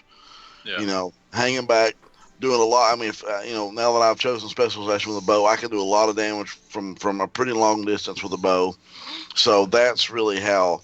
But you can play him differently. You can play him as a two-handed guy, as a two-handed weapon guy. I just never liked. I don't know. I've never liked the two-handed weapon character. I've never been big on get that in there either. And mix it up. Exactly. I could be a two-handed guy, but I can't stand I can't stand toe to toe with a tougher character for very long. Yeah. So that's why I'm looking for this mithril armor and stuff like that. I'm looking for things that will boost my armor class, but still allow me the stealth and everything else that my character has. Yeah. So. Yeah, that's something that I've noticed since I started playing. I'm on the edge of my seat waiting to get up there, catch up with you guys in levels because I'm pretty much miss. Okay. First couple levels are hard. Yeah. First couple levels are hard, but I mean, you'll progress through the first few levels pretty quickly. And then you'll start picking up, additional abilities, like one of the abilities Chuck has at school. When you see us talking about a critical hit's a natural 20. Well, for Chuck now, a critical hit's a 19 or a 20 because he's playing a fighter. So he picks up. That's one of the abilities that they pick up as they move forward. You pick up an ability later as a barbarian called critical, brutal critical or something like that. And I can't remember the specifics, but if you critical hit somebody, I don't know if it's just critical that hits them or if it's critical that kills somebody, that you get another attack or something like that. It's crazy. Nice.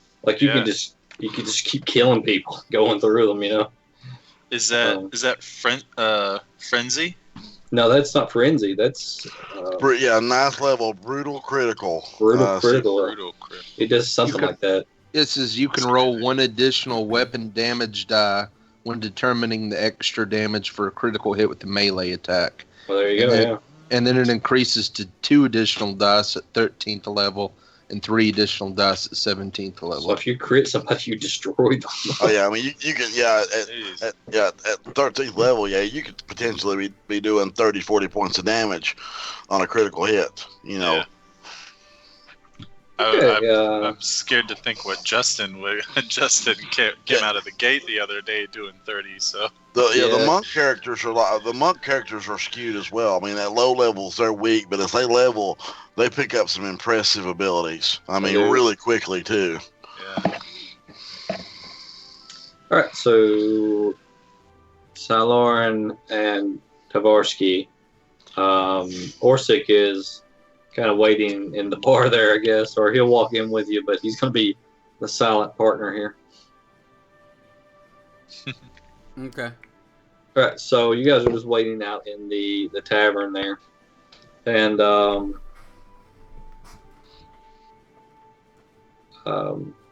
little while after 6 o'clock, about 15 minutes after that, you see Leosin comes out and says, they're ready for you. And he beckons you closer and he says, just 2 of you? Or, I'm sorry, just 3 of you? Yes. I expected more. Some of our comrades are under the weather, and some are out with other tasks that they have to complete. Okay, well, I guess we'll make do. And he says, come this way. And you guys walk into this back room, and there's like a shelf there, and he reaches up and slides the shelf over, and there's a door behind it. And he opens the door, and you guys walk through. Wait, I thought there were 4 of us there. Who's the 4th? Aquarian and McCall went. Minos and Asha are MIA. Oh, Well, I thought Minos is in some type of trance. You guys left him in. Asha's not existing. Asha's right gone now. somewhere. Oh, okay. I thought you were bringing Asha with us. No, Diz he's doesn't bring missing. people that aren't in the call. Unless I just have to. It has to be done. Unless you're just there, just like Orsic is here right now, technically, so I can't just say that he's not here. Right. So, all right, you guys walk into this back room. As you walk in, as you walk into the back room, you see Leosin in front of you. He kind of skirts off to the left. There is like a little bar to the right, and then there's like a couple of tables off in there, but then there's a large table that there's a number of people sitting around. And sitting in the middle of them is Anthar. Do any of the other ones look familiar? None of them look familiar, except for Leosin. I'm going to greet Anthar. Anthar, Says, how have you been since good to our see you. escapade? Great, actually. I've been staying away from that drink a little bit, but still got some ale. He holds up his ale there. I'm going to be like, hey, what did you get that? Can I get one of those? He points over to the bar to the side, and there's some tankards sitting there. Sweet. I grabbed 2. As he says that, though, his face, he looks off to the side, and as he catches the glances of some of the people there around the table, his usually cheerful demeanor drops to this stone cold look. It's just seriousness. And he says, as he looks around to the other members to his right, he says, my friends, we have important business to discuss. Let us start out by our new visitors here to the meeting. Let's let them discuss what they have found in Greenest. Do you want to fill this one, Shylorn? Sure. Unfortunately, there was not a lot to be found. By the time we made it back to the camp, most of the cult had left. We did end up fighting a few of the cult members. As you're saying that, one of them, a gentleman off to your left, he's a human.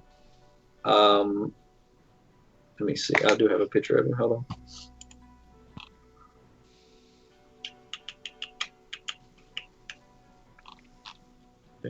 Oh, he's in the handout. Hold on.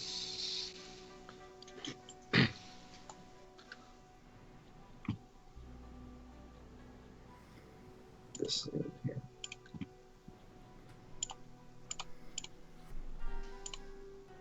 It's going to start using pictures of actors soon. So, a gentleman, he's a human off to your left. He's robed, kind of fancy looking. He says, "They left. Where did they go?"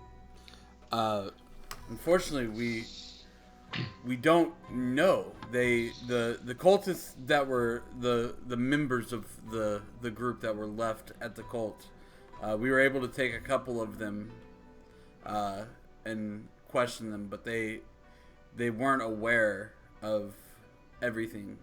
They just knew that they were kind of left behind to take care of some last minute stuff. Fortunately, we did run into a half dragon that we sure would have been able to answer some questions, but we were not able to take him hostage. We had to take his life in battle. We had to make him toast. We did find. At this point, at your joke, you see a dwarf off to your left. He kind of chuckles a little bit, and then he looks around like, he shouldn't have done that. We did find 3 dragon eggs as we dove deeper and deeper into the encampment, into the cave. As you say dragon eggs, you see it. A number of the people around the table, they perk up. And at this point, you start taking notice of who's around the table. You notice that there is a half elf. He's got a bandana on. It's covering one of his eyes. He looks, and there's a scar coming out from it. He looks very stern, unrelenting, just straight face. And then, of course, you see the finely robed gentleman there. Mm-hmm. He looks a little more dainty, and just going around the table, you see the dwarf that kind of sniggered. He's kind of reminds you of Tavarsky. He's got the beard and everything, and just burly, but he's trying to keep a straight face. You can tell. You also see an armored human female. She looks. The armor is, just intricate, and just you can tell it's very expensive. She wears like a cloak over one of her arms. Kind of puts you in the mind of, kind of a holy person, maybe. Like a paladin? From the way she looks, maybe. And going on around on the other side of Onthar, you see a halfling female. She's got grayish hair. It's pulled back into a ponytail, and that's kind of braided a bit. I was about to ask about her because halflings are usually my thing, apparently. Are there any elven men in the table? She's got kind of got a we'll get to that. No, there's an elf guy that we still have. Well, the first guy that I was telling you about, he is a half elf. Sorry. Okay. No, I'm talking the guy with the bandana. I'm talking like the guy that ran into the tavern and then ran out of the tavern really quickly. You do not see him, no. Okay. So the halfling, she's got like a little smirk on her face. not really like she's laughing, but you can tell she's just maybe a little cocky about how she deals with people. Going on she's around. older. She's older than. She has grayish hair, so it kind of puts you in the mood that maybe she's older, but her face doesn't really give away a lot of age, Oh, okay. Um, When a rock as you're her going- 11s, as you're going on around, there is an elf. He's male. Let's see, where's he at here? Not the same one though. He is not the same one. He is. He's got like a tunic on, with the arms out. Just very in shape. You can tell he has a stern face as well. And then going on around, you see someone that you probably wouldn't expect to see here. It is she's an elf, a female, and she's kind of like they got this cloak around her, and she's wearing like this green and brown armor. Well, no, it's like leather armor, and her hair is like this blue gray color. That kind of it goes into this braided ponytail that droops over one of her arms, and you can see she has a staff with her, and it's leaning up against the table. It's like this. It's a stick with like almost like vines going around it, and then at the top the vines come into almost like a trident. We have a at the druid? top. Maybe. Is this a druid? She's kind of a little. She's just looking about. It almost looks like she's not paying attention to you. Okay. she's thinking about animals. All right. So back to your story. What you were saying about the dragon eggs. So at that, the halfling speaks up and says, "Dragon eggs, you say? I bet those would fetch a fair penny." And then the elf, I'm sorry, not the elf, but the human, what you would assume paladin looks over and says, she says, "Teg, there's no time for that right now. This is serious." And then she says, "Continue, please." So yeah, we found the 3 dragon eggs. The couple of people we were able to capture and question weren't the most knowledgeable of people. They had, they knew there was probably a few hundred people in the cult last they had seen. They knew that they had moved out rather quickly, that they were going off to continue what they were there to do. And what they were there to do was to gather treasure for the Horde. Yeah, she don't look old at all. So The half out to the side that has one of his eyes covered. He says, "The Horde. It's been a while since I've heard that." He looks at Arthur and says, "You're sure this is the same cult?" Arthur says, "We believe so. We believe it is the same cult that was trying to raise the Draco Liches before." And at that, the half elf, he puts a hand over his mouth and just like he's thinking.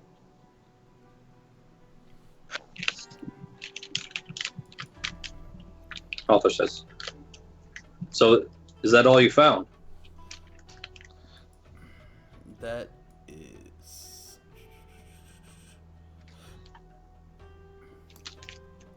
Unfortunately, it is.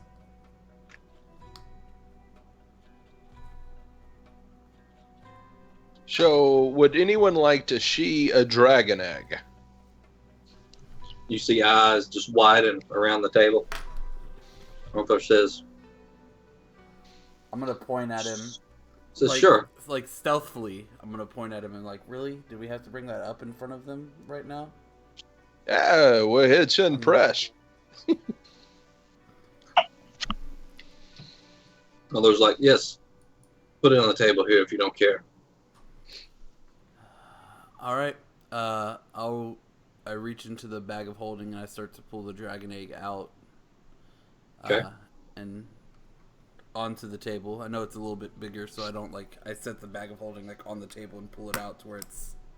All right, so Lauren takes both hands and sticks them in the bag of holding and pulls out this 3-foot tall, black, shiny dragon egg and sits it on the table.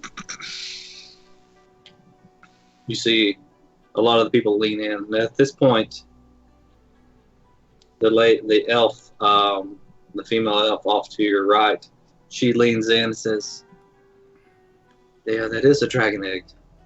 I can feel it, and her hand is coming out toward it. Like she's not close enough to touch it, but you can tell that she's like feeling about it from a distance." That's kind of what I do at the strip club. It gives me a Like, lot of bad looks.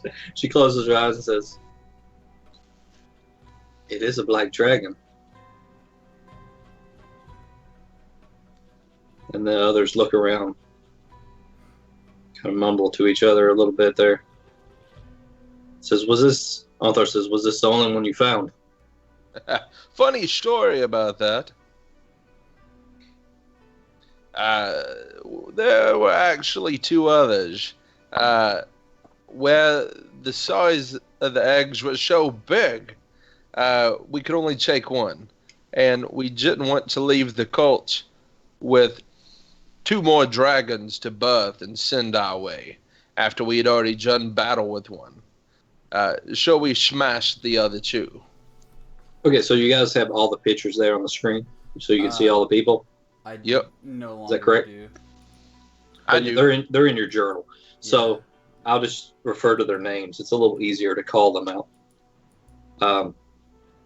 So at this point, Calthorn, the elf with the tunic, he says, "So these eggs, they were guarded by the half dragon. Was there any others?" The eggs were actually guarded by a Drakes. Drakes and A roper. a roper that we had to escape from. And Teg laughs. The halfling, she's a roper. You're telling me you survived a roper attack? Well, Yes, we are. I'm telling you that we are here, and we were attacked by ropers. So take that how you want it. I also So it's more than one roper now. I also laugh with Teg because I feel awkward. I'm kind of confused why she's laughing. She looks over at Arthur and says, "Can we even believe these guys?" Arthur says, "I would believe them. I would trust them with my life." Yes, after dispatching the half dragon, we fought our way through many kobolds. It actually seemed like they're growing an endless supply of the bastards. And it was in a fenced area with a few drakes. And the roper actually caught us off guard. I wanted to stay and kill it, of course, but the others were dead set on leaving. So the dwarf off to your left there, Malagar, he says, I agree with this dwarf. We should form up and move on the cult immediately."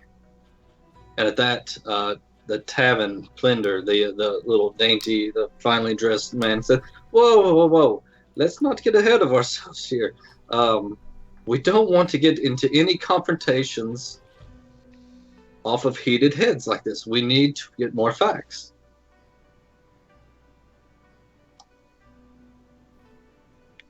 How is this cult related to the dragon cult? The cult in the city we've been fighting right now. Arthur says, I don't believe there is any relation. And then Remora speaks up and she says, "We've been battling this cult for years and years. There's no reason to think that they have anything to do with the dragon cult. The dragon cult, they worship Tiamat, the vile beast. well, this little cult that pester us here in the city, they worship Nahir. He pales in the comparison of Tiamat. Here, that's the god of hair removal. That's Nair. Can I do some kind of check? I want to do an insight check on. Well, I was going to do a check for knowledge to see if I knew who Tiamat was. Sure. Don't we? What was Haven't we already had this conversation Did we? in game? I thought we discovered who Tiamat was at the camp when we were all imprisoned. Yeah, we might have. Well, when half of y'all, when y'all were all imprisoned, and me and Asha and Orsic got to walk around with our weapons. I think you guys rolled on it when you were in the cave and you saw the statue of Tiamat in the cave there. Oh, that may be. Somebody rolled on it and gave you some information. I mean, you can roll on it again. Obviously, nothing stops you from rolling. I mean, if we already know, there's no point. I just thought any information my character might have would help out in any fights to come against the cult. But if we already know it, there's no point. What were you wanting to roll for? Just to see if the guy was telling the truth about the connection? Nah, I just want to see like if any of them are acting shady. It may even just be a perception check. I just want to see if any of them are acting weird or. You wanna insight check all of them, or you? Like I just want to insight check the table, like kind of like the table of people sitting there. I'm not looking for anything in particular, like, oh, is this guy actually like part of another cult? Like, I just want to see like, are any of them do any of them look like I should keep an eye on them, or pay a little special attention to their area. Soren Bitmore could probably use an extra eye on him. Well, roll an insight check. Damn, that was savage. He only has one eye. You gonna do stuff like that to him? I didn't say it out loud.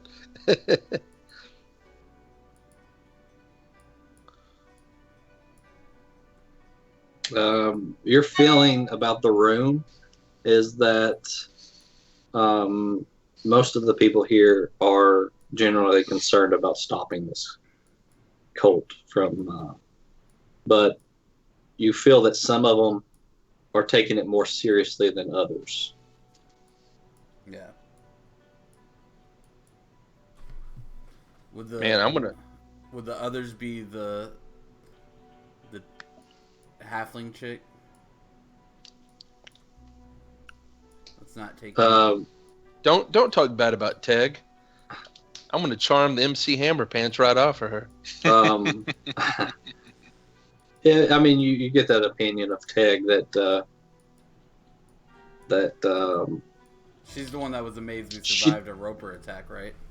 She's heard things like this before, probably, and she's more concerned about other matters, unless it is a true threat. So.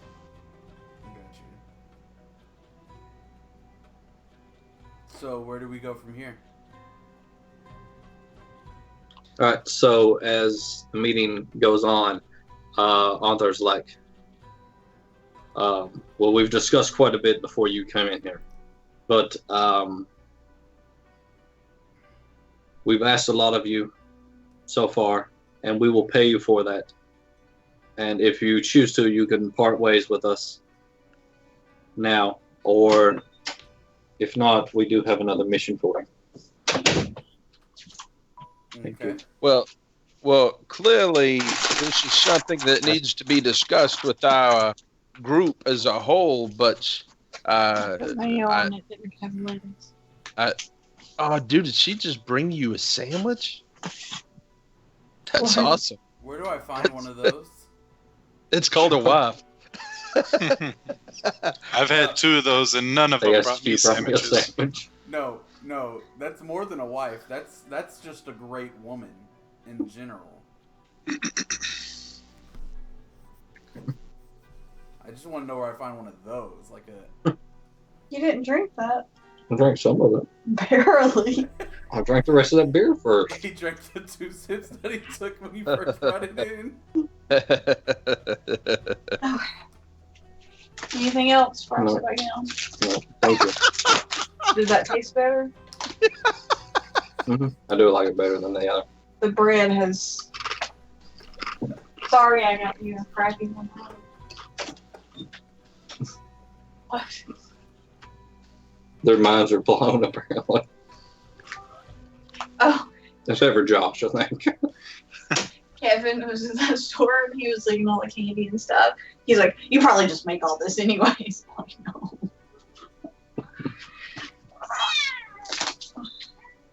Aw. Okay, so he was saying that Oh, if you yeah. guys want to continue, that we have another mission for you.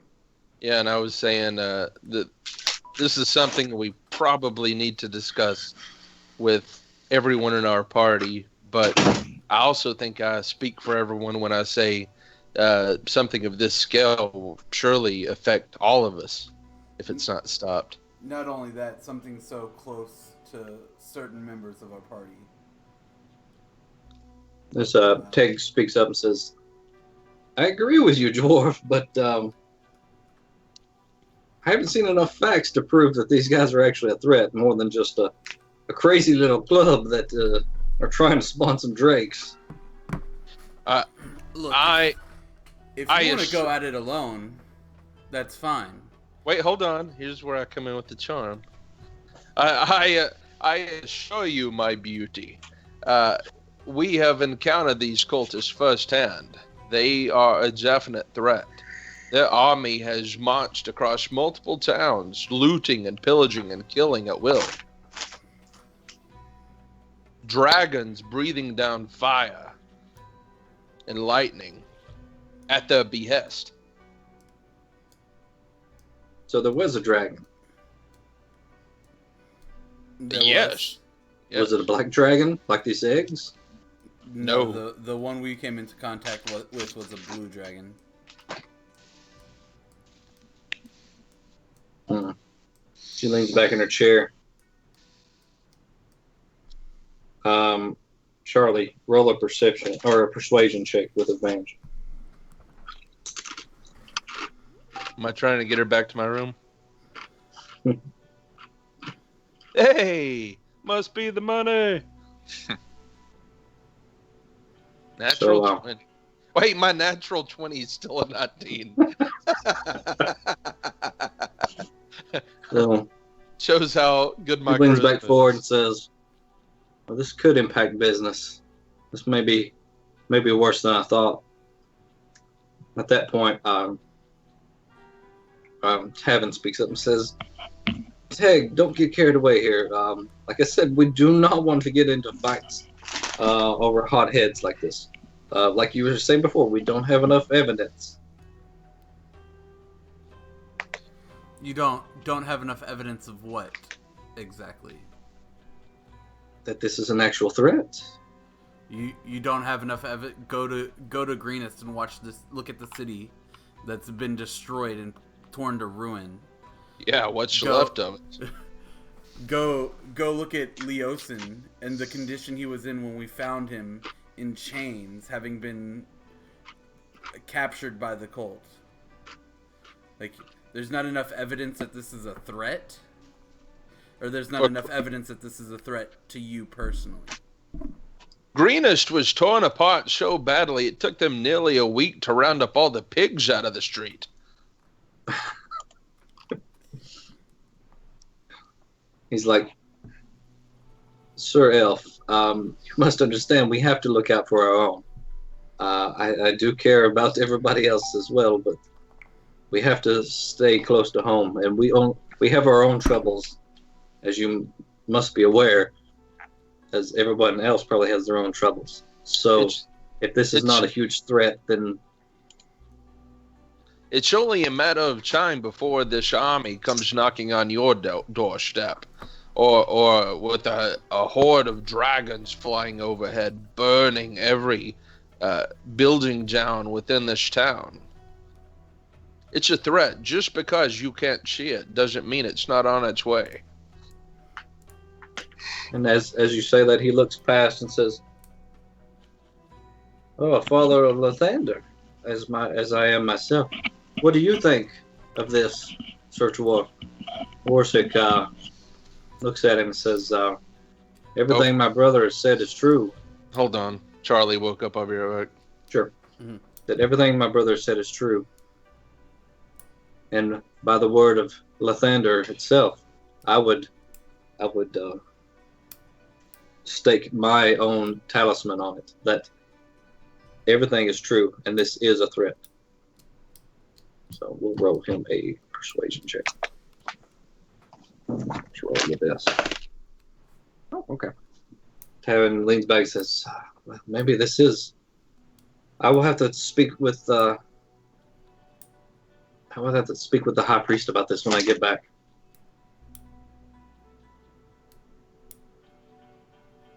Let's see. As he says that, Malagar speaks up and says, "Finally, some common sense coming out of this guy over here. I've been saying we need to go after these punks from the beginning." And I agree. Look, I get it. We all have shit. Y'all have a snake cult in y'all's backyard, which I, for one, will be very happy to help y'all get rid of. This is when Remora leans forward and says, "So what do you know about the cult of Nahir?" We've had. And he looks over at Althar and says, "I thought I told you to stay out of this business." We've had some run-ins with them, some attacks.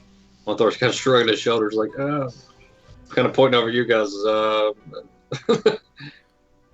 But more so to the point, we understand that everybody has. I'm assuming he's the captain of the guards.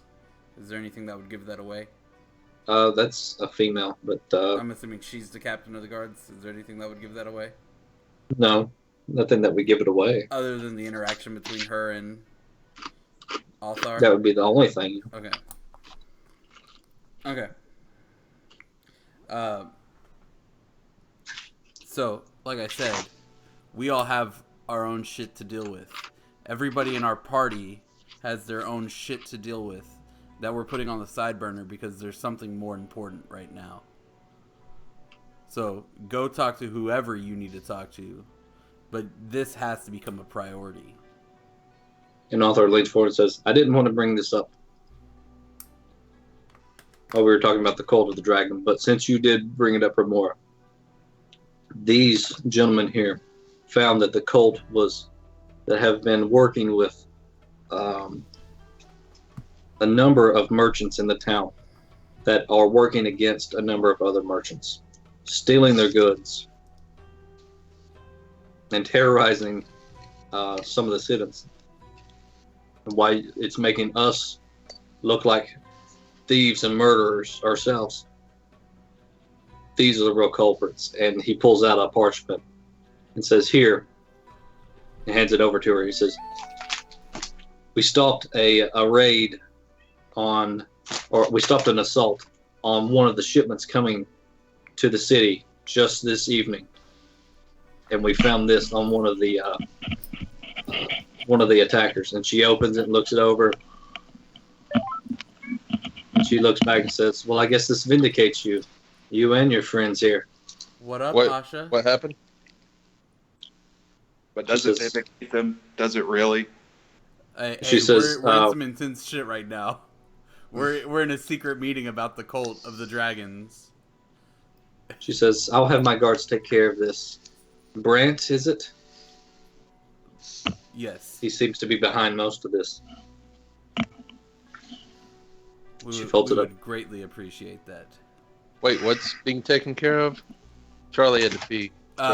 So we brought up the cult of the snakes, which apparently we probably shouldn't have, because out of character, obviously, because I'm explaining it to them, what I assume is the captain of the guards is in the secret meeting. Which, remember, that Althar had been told not to mess with the snake cults by the guards. So she jumped in and was like, "What do you know?" and started questioning. And Althar was like, "Actually, we know quite a bit, and here's a parchment talking about how the Cult of the Snakes is, involved in all these robberies and stuff. And she's like, okay, I'll have my guards take care of it then. Like, so her guards are going to take care of the Cult of the Snake and Brant Zarvo. Well, Yeah. We'll see. they're gonna take care of Brant Zarvo. So, but back to whatever. Remorse says, we'll deal with this. Back to the Cult of the Dragon. We differ on many subjects, Mothar, but I do agree with you on this cult. You and Leos, and we'll work with you on this as much as we can. And they both bow their heads at her. So, let me bring this full circle for a moment. What was this I heard about a payment of some kind? That's exactly where I was going. Mothar holds up his hand. We will get to that here. Looks around, and he looks from end to end and said, so are we in agreement that we need to move forward on this? They all nod their heads, except for the elf lady at the end, the one that looks like a you druid? were assumed that is a druid. Okay. She says, she stands, picks up her staff, and walks over to the dragon egg and is kind of just putting her hands on it. She says, they are beasts of destruction. They are, in a sense, part of nature, just as we are.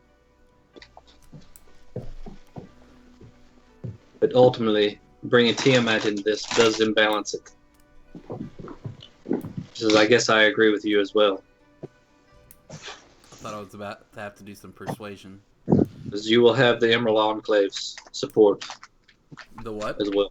The what was that? Emerald Enclave. Emerald Enclave. Okay. And she walks back over and sits down. Mothar says, good then.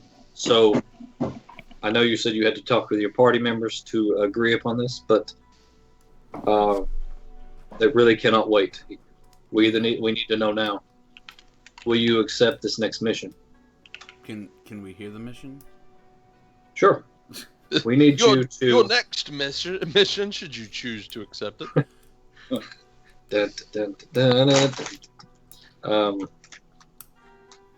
We need you to travel to Baldur's Gate. Already. We've arranged transport. We've arranged transport. That way you can slip into the city unnoticed. Okay. We have a contact there that you will need to get in touch with. Transport by boat? Yeah. So, yes. It is our opinion that the horde that you've seen collected is moving north, and it must pass through Baldur's Gate. There's no way around it. I'm going to hang up here right quick and dial back in from the computer. I'm on the phone. Okay. What is the contact's name? Hold on. Switch to a different screen here. Wouldn't by chance be Thoros, would it? No, it is not Thoros. You have to call him. He's trying to call into the group. Won't work. How'd you get yours all snazzy? That's my cell phone. Let's see. There we go. Let's do a little dance to that ringtone. His name is Akin. He works there. It's Ackyn. Okay. He works on the northern end of the city. He has a business that helps ready wagons for their travel north out of Baldur's Gate. He will be able to get you jobs as mercenaries or guards, so you can blend in and travel north alongside and maybe find where this horde is going. It's not our intention to stop it at this time, but rather to find out exactly what its intent is. believe me, this is not the only mission that will be going on. There will be other things going on that will come together, but this is a key part of it.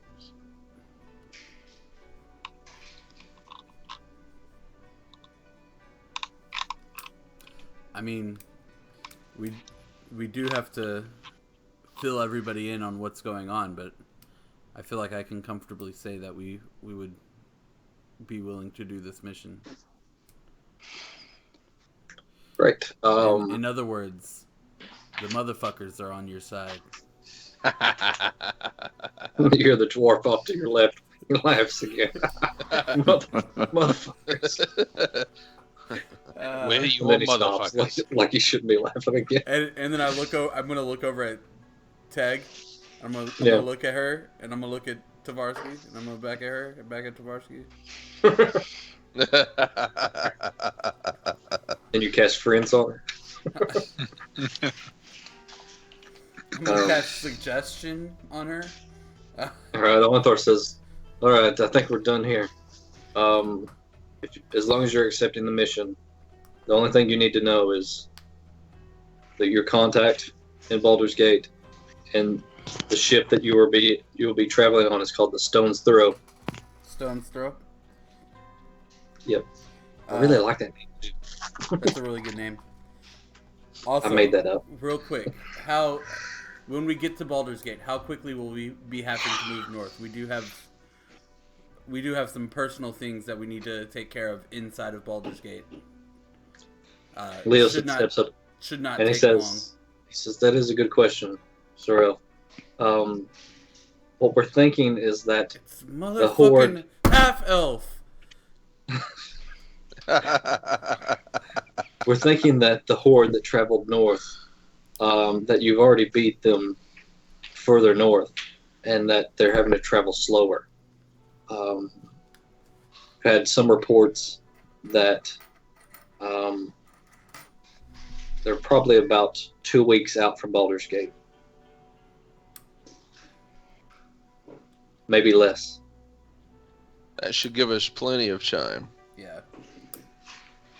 The journey to Baldur's Gate by boat, it will take you probably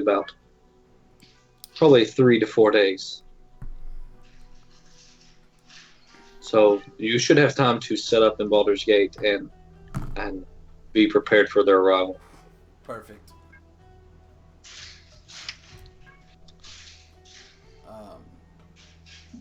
So, just one more question. So, Arthur, can we talk about that payment now? I have just one more question before we proceed.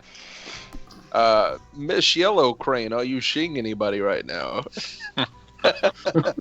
It is Miss Yellow Crane, isn't it? Please make her super literal, and she'd be like, Arthur, "Yes, I see 3 dwarfs. I see a couple elven people." Arthur holds his head up and says, "At that, I think we can adjourn the meeting. We will talk about the payment here shortly after." And you see some people, they start to get up, and Remora gets up and bows her head to Onthar and to the rest of the group in the room, and she leaves immediately, just out the door. The others are kind of just hanging about in just various clusters. Wait, who left immediately? Remora, what you were assuming was the captain of the guard. I really wanted to follow her, but okay, I'll stay because I can't. It would be awkward now.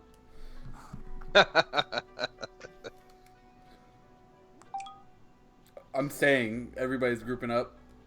Yeah, Arthur walks over to you and says, "All right, so I basically had to end the meeting there because I can't have people hitting on the council members here." What council during our is this meeting exactly? I thought we were at a bar. What council is this exactly? This council, it really doesn't have a name. We've just formed together to go up against the Dragon Cult. Got you. We threw around the name motherfuckers, but I heard that that's already taken. Yes, for now it's already taken. He says, "Well, okay. Well, payment. We can pay you 500 gold for the information that you brought us from the Greenfields. Okay. For following the horde north, we can offer you 2,500 gold. Okay. And is that like a upfront payment or like a after we get back thing or like half and half? How does that work? I'm new to the council. He looks over to Leosin, who's walked up here, and Leosin says, "We can trust them." He says, "We can give it to you up front then." All right. All right. Well, that'll stock us back up. Yeah, it'll stock us up pretty well. Anything else we need to know before we adjourn and get back to our party members? No, nothing else. Feel free to mingle and then leave as you see fit. Your boat will leave out tomorrow at midday. Tomorrow at midday? Yep. Perfect. Be at, let's see, it's dock 33. 43 or 33? Which one did you? 33. Okay. Just down from the 5, I remember. There's a giant 5 on the 33. ground by the... Correct? Tavarsky's like, is it more than this? I'm gonna nod at Teg and then slap Tavarsky on the ass and say, "Go get her," as I walk out. All right, I'm gonna so go. Salaran leaves. I'm gonna go and get one of the tankards of ale that were sitting on the bar and bring it over to her and just say hello. Egg is standing there with What time of The, day is it, Diz? it's probably about 7 o'clock now. I want to make my way to Mages for Ages, if I can. Okay. So Teg is standing there with Soren. And they're kind of whispering back and forth, and you walk over and you present her with this ale, and they kind of stop their conversation abruptly and both look at you. And what was your comment? Sorry. Just hello. And Teg's like, hello there. She's kind of looking up at you. Because she's a halfling. Teg is another halfling, by the way, Justin. Yes, Say that George. again, Slow. Teg is another halfling. Tavarsky's Okay. trying to get it on with another halfling. Care to join me for a drink? She says, sure, and grabs the ale out of your hand and just chugs it down. I guess once he got a taste, he wanted more. Slams it down on the table. That's my kind of woman. And she Once you burps have really a woman, loudly. you can't go back.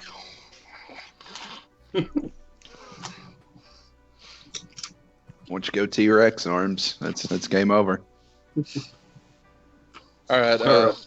I'm gonna invite her to the bar to continue drinking and merry-making with me, to make merry with me. She's, Is Mary the name of your future daughter? It's what I call Whoopi. make a persuasion check, thanks, right? And for the record, Homecoming's pretty good. I've heard I wanted pretty to watch good, it. I've heard great, and then I've heard top 4 Marvel movie of all time. I don't. I don't know if I'd go top 4. She says, I will, I'll think about it.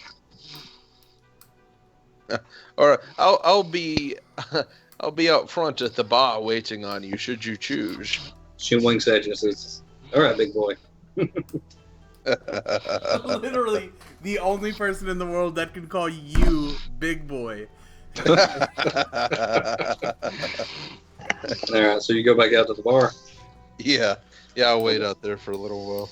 Okay, so on your way back to Ages for Ages, just so happens you run across Asha. Lauren? Hey guys. Motherfucker! Where the fellow fuck motherfucker. have you been?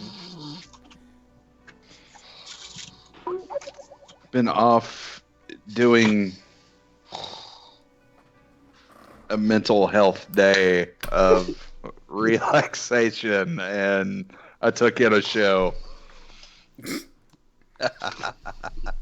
Fucking, pickup line. we had the shipment coming in today to get the 30% discount at Mages for Ages. We have our team split up right now. I don't know what the fuck's going on with McCall and Quarian. Akminos is up in his room staring at the fucking ceiling, black-eyed. I don't know what the fuck's going on. I hit him. I threw a book at him and I hit him with it, and he didn't even flinch. Is he in a meditation trance? I have no. I don't know if fucking that's clue. a thing for tieflings, but I'm just gonna say it is. I have no fucking clue what's going on with him. I picked the lock Alright. on. I picked the lock on So, your door, Asha. and you were gone. What has happened is you tried to go to sleep after the drinking that you incurred the night before. Yeah, I tried to sleep some off point- that ridiculousness. At some point during the night, you wake up and you're outside your room in the city. You still feel a little off, like tipsy, and you don't know how you got outside your room into the city. And there's a flaming bed sheet just on the. No, this is way before Yeah, this no. happened. It's still in the middle of the night. I was Yeah. about to say, did my genocide tendencies come back, and I just sleepwalked into Nah, setting something on fire? I may have No, set a couple Sly things was- on fire Doing some experiments that didn't go well. at all. At that point, With you your just- enchantments, or okay, you No, just two wondered poor about the city bar girls. until finally the effects of that drink wore off, and you realized where you're at, and you were just making your way back. okay. We'll say that, okay? DM, is there any chance that we're getting close by now with the shipment? Yeah, actually, so Asha, are you coming along with Cylorn? He was heading towards Mages for Ages. Sure, since I've been we're gonna go ahead and say borderline alcohol poisoned. Up until this point, I'm gonna be like, well, I feel slightly human again, so I'm gonna tag along. You're the only You one being that a can human, say that. apparently this drink actually affects more, so. Alright, so we'll take you back out here. Alright, so you guys make your way to Mages for Ages. You get there, and Quarian and McCall are already there, and the guards are helping unload the wagon there. I guess I'll just walk up and grab a box and start walking it in. Okay, You know what? Why not? Me too. like, I got your box. Got your box right here. What? Dude, I obviously see them, so I'm gonna ask McCall how it went. Okay. Oh, it went great. You sure? 'Cause Sounded That's so sarcasm. believable. You look like you're- hell. Yeah. Well, as I feared, the cultists attacked again, and they brought a new friend. A new friend. She wears a little hat with a little skull on it, and she throws ice daggers at people that explode. And She has exploding ice daggers. she does. Josh, is that an actual text you got from somebody? Did you send that to me? Did you No, I was did you grab giving those Chuck for some me? ideas there. No, I didn't kill her, so no. How are you still? You didn't kill her. She didn't. Y'all just like split up and walked off. We hugged it out. It was okay. Hey, at least somebody We got had a something out of moment. it. All right. No, she dropped a darkness spell and ran after I hit her with like 4 or 5 arrows straight. She dropped a Charlie Murphy spell. She was like, "Fuck it, I'm out," and then Oh. she disappeared. Alrighty. Now Said Unity. that Unity. is Kenna right there in the shop somewhere, Diz? Yep. I'm gonna approach her. And She says, "Oh, my supplies. Looks like they've all arrived safely. That's great." yes, ma'am. And they should be arriving safely from now on. You shouldn't have any more trouble with Brant Zarvo. I've got it on good word that he will be taken care of through the city. Who's taking care of them? What was her name? Night, night. Keep your butthole tight. I mean, Who? Hold on.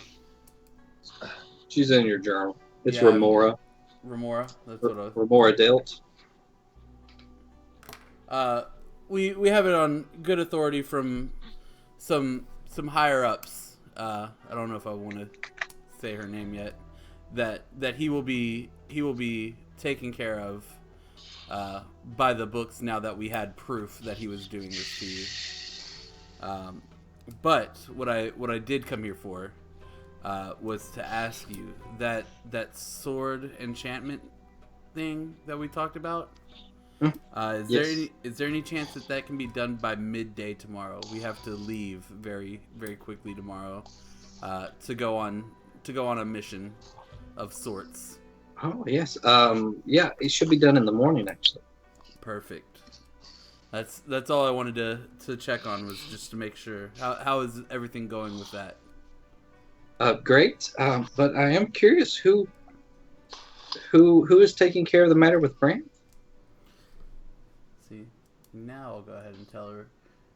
You said it was Remora? Mm-hmm.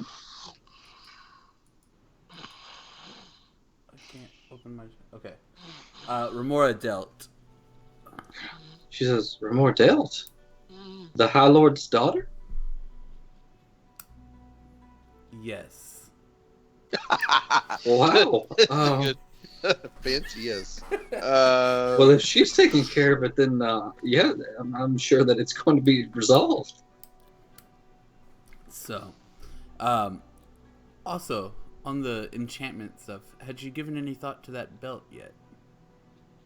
I did a little research, but I've mostly been working on that enchantment. No problem. And is there any just really great magical items around here today? I don't know. Probably a bunch now that you've brought all these goods in. I'll have to go through them all, though. Got you. Well, I'll be here in the morning. I hope so. Gold in hand, hopefully. Gold will be in hand. Amongst other things, my lady. Before you left that secret meeting, Onthor gave you the 3,000 gold. Yep, I already have it in the group fund. Okay. Also, the gold that's coming out for that is coming mostly from Charlie, though. So. Yes. He already offered to pay his 600 for it, and we're just gonna spot him the extra 100 from the group fund. Speaking of which, we're spotting Charlie an extra 100 from the group fund for getting his enchantment switched over. Speaking of which, exactly what I just said. Yeah. Well, I was just not everybody was here when we made that decision that we would spot you. So I'm letting Asha know. Ken continues on. She's like, I'm really impressed that Remora is looking into that herself. She should be a Hell Rider, but her father won't approve it. So the highest she's risen as captain of the guard. Call that shit. I'm gonna whisper. Oh, Tavarsky's not here. Never mind. I'm gonna think in my head. Call that shit. I'm trying to get my own poontang, man. I'm back at the bar trying to hook up.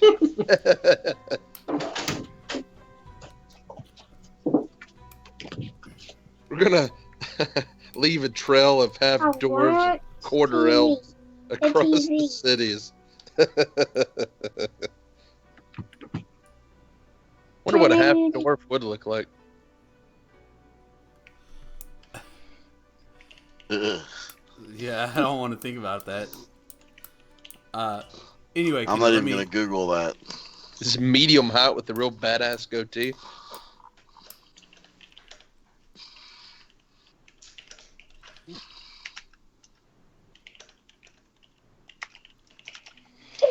Alright, I'm sorry. A little distracted there.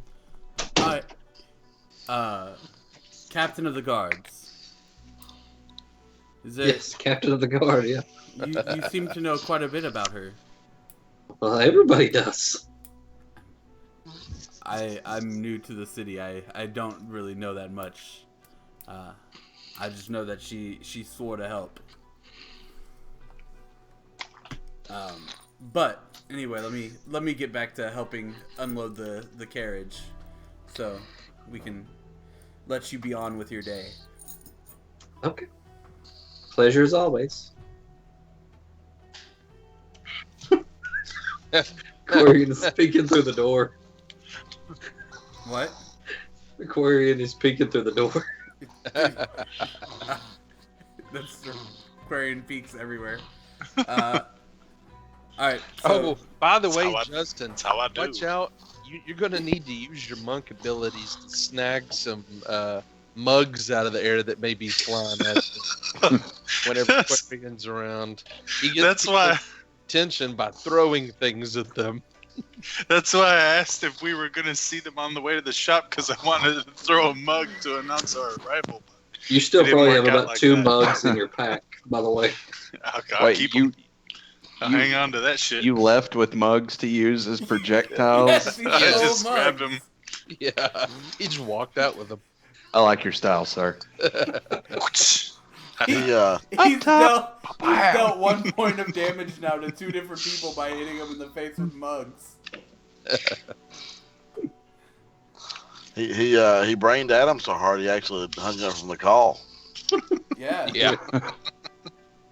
He also- Okay, so I guess you're parting ways there. Yeah. So, okay. So All right. Anybody else doing anything, or what are you guys doing? Just going back to the end? Well- I need to tell the rest of them about the mission, but yeah. I figured the inn's probably the best place to do that. Okay. Well- So you guys make your way back to the end. Tavarsky, what are you doing? Well, what I do really depends on what old Teg does. If she ends up coming over within the 2 hours that I stay there, then I'm going to stay and try to hook up with her. But if she ain't coming over after 2 hours, I'll probably finish my drink and head That's back to the inn. It's a long Okay. time to wait for some pussy. So, Dude, I've been waiting a year. I'm sitting at the bar. so we'll say that you spend the. We'll leave this evening that happens to you for later. Okay. Okay. We get to play mini games again. All right. So the next morning, everybody wakes up. I filled them in obviously the night before. Right. Yeah. Everybody's filled in. You come down for breakfast, and Tavarsky is already down there eating breakfast by himself. Looks Breakfast a little by hungover, yourself is maybe. never a good thing. Never a good sign. Well, what are you talking about? It's the best sign. That means she's not all, clingy. Or it means she just wasn't in your bed. But Okay. So, All you guys making your way to Mages for Ages, yes, sir. Well, and then down for the dog? Or, Well, yeah, but I'm hanging back out of sight. okay. I want to make sure that, she didn't see me and get all riled up. Destroy the sword. So let's roll for the enchantment here.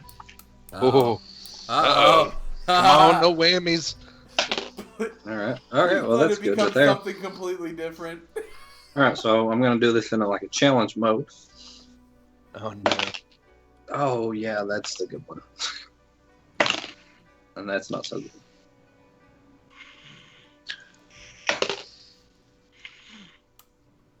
Okay. The Right. enchantment successfully. Be went honest. from the one sword Be to honest. the Were you best. just rolling a categories die? No, D20. And I rolled a D6 to see what her modifier was. He actually He just rolled the word fuck. he actually just reached up and. All right, so there. Didn't even look at it like. Now I can tell you what I rolled. I rolled 3 times, and I was going for either 3 successes or 3 fails. And I rolled 3 times. Dope. And a natural 20 would be 2 successes, and a natural 1 would be 2 fails. So I rolled 3 times and I got my answer. So, all right. So you guys go to the shop.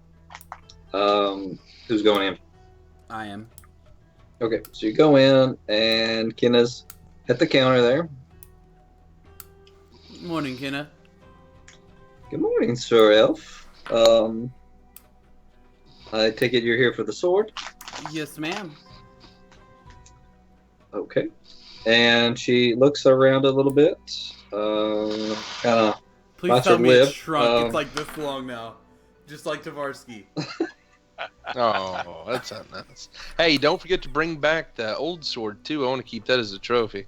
And If it's she, still there. She reaches on the counter and you kind of hear like some magical something going on there, and she pulls both swords out and sets them on the counter. She says, well, it took me a while, but I was able to move the enchantment. All right.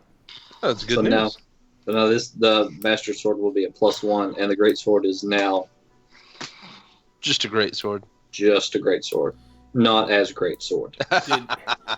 Did anything weird happen with the? I mean, A little less great. I signed a lot of paperwork and I initialed in like 84 different places. Did anything weird happen with anything? No, it was actually a pretty standard migration. The form is just a formality, really. So. Gotcha. And on the magical items, was there anything special that came in on that shipment yesterday? I'm glad you asked. What are you interested in? I mean, I got quite a few items. Did you get any weapons by chance? Yes. What type particularly? Daggers, spears, arrows. Yeah, I've got Vorpal not swords. really great daggers. Oh, I love a Vorpal sword. Oh They're my just they're just okay. There's nothing special about them. A little more pointy than your normal dagger. Okay, no need for those. I have plenty of those.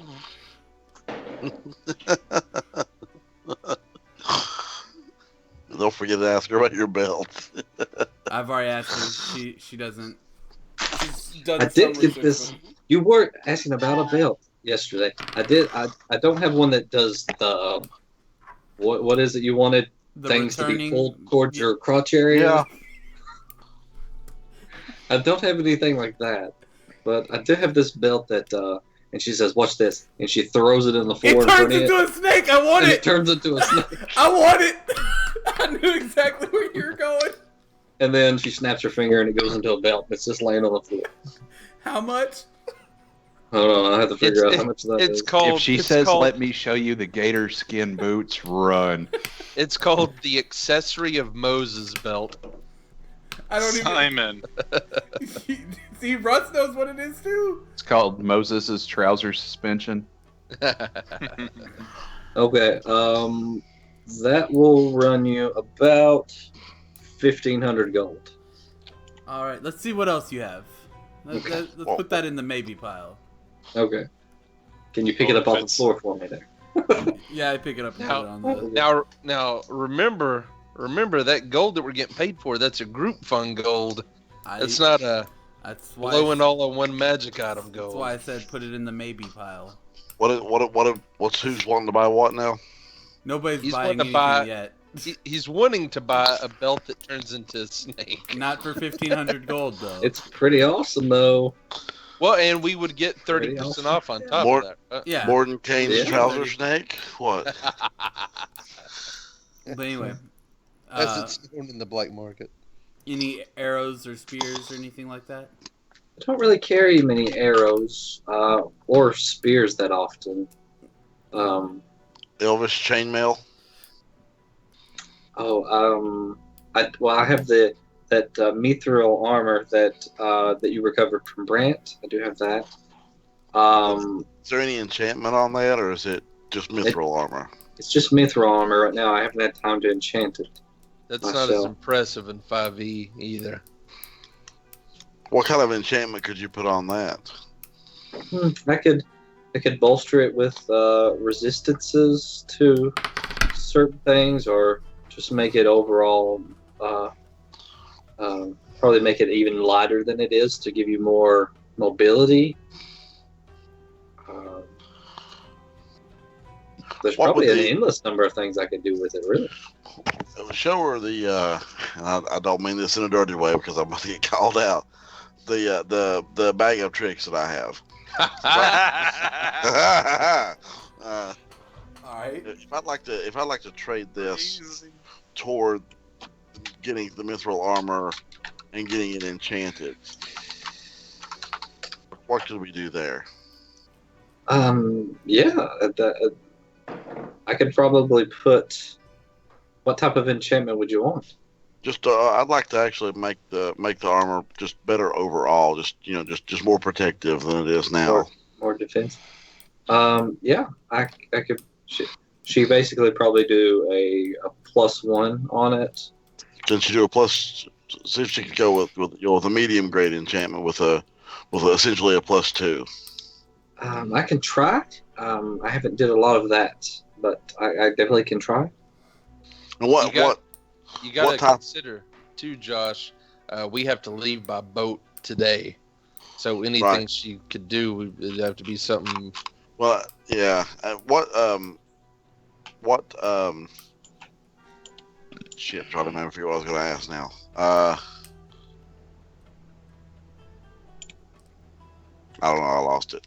Well, yeah. What type of armor is it? A mithril chain shirt, or is it like a breastplate? Because there's 2 or 3 different kinds of armor that it can be. It's a chain shirt. Okay. And as my compatriot said, we are unfortunately going to have to leave town for a little while. If you could attempt that level of enchantment, how long would it take you to attempt it? A medium level would probably take 2 to 3 days, probably. Okay. What about the first level, the +1? I can have that done by like tomorrow. And we have to leave when, guys? Today? Today. Yeah. Today. Midday. Shaking balls. Okay. Yeah. A few hours. Unless they I got do like a have version I do of have the bed. ring you might be interested in. It allows you to be more evasive if you're looking to be harder to hit. What about hang on, let me pull some. I had something I was looking at the other day. How much is that ring? It's about 1,200 gold. It's not bad. Not at all. That would be with the discount, 1,200. Oh. Oh. Yeah. Let's see.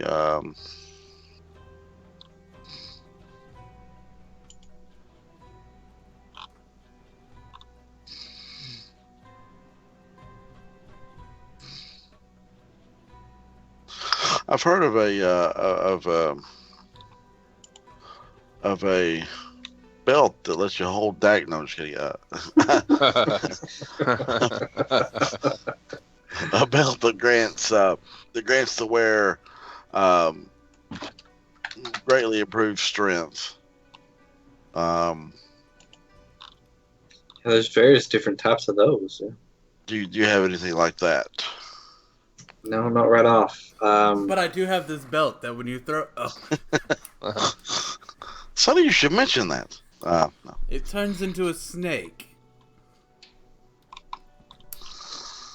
Well, actually, let me look in the back. And she goes into the back, and you hear her rustling around with a few things.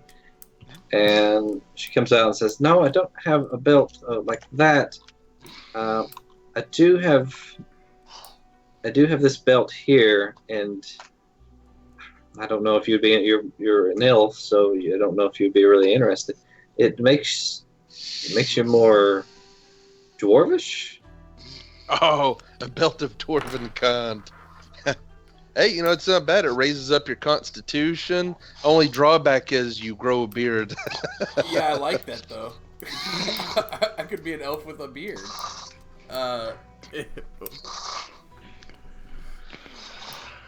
right. Just I think there's some other perks too, but I can't remember what they are. Yeah, Yeah. I actually really like that because it would give me protection from poison. And I think it snakes. lets you grow a beard. It gives you Plus 2 to resistance to Constitution. poison, plus 2 Yep. to Constitution. Gives you dark Yeah. vision if you didn't have it, and it makes you speak with a Sean Connery accent.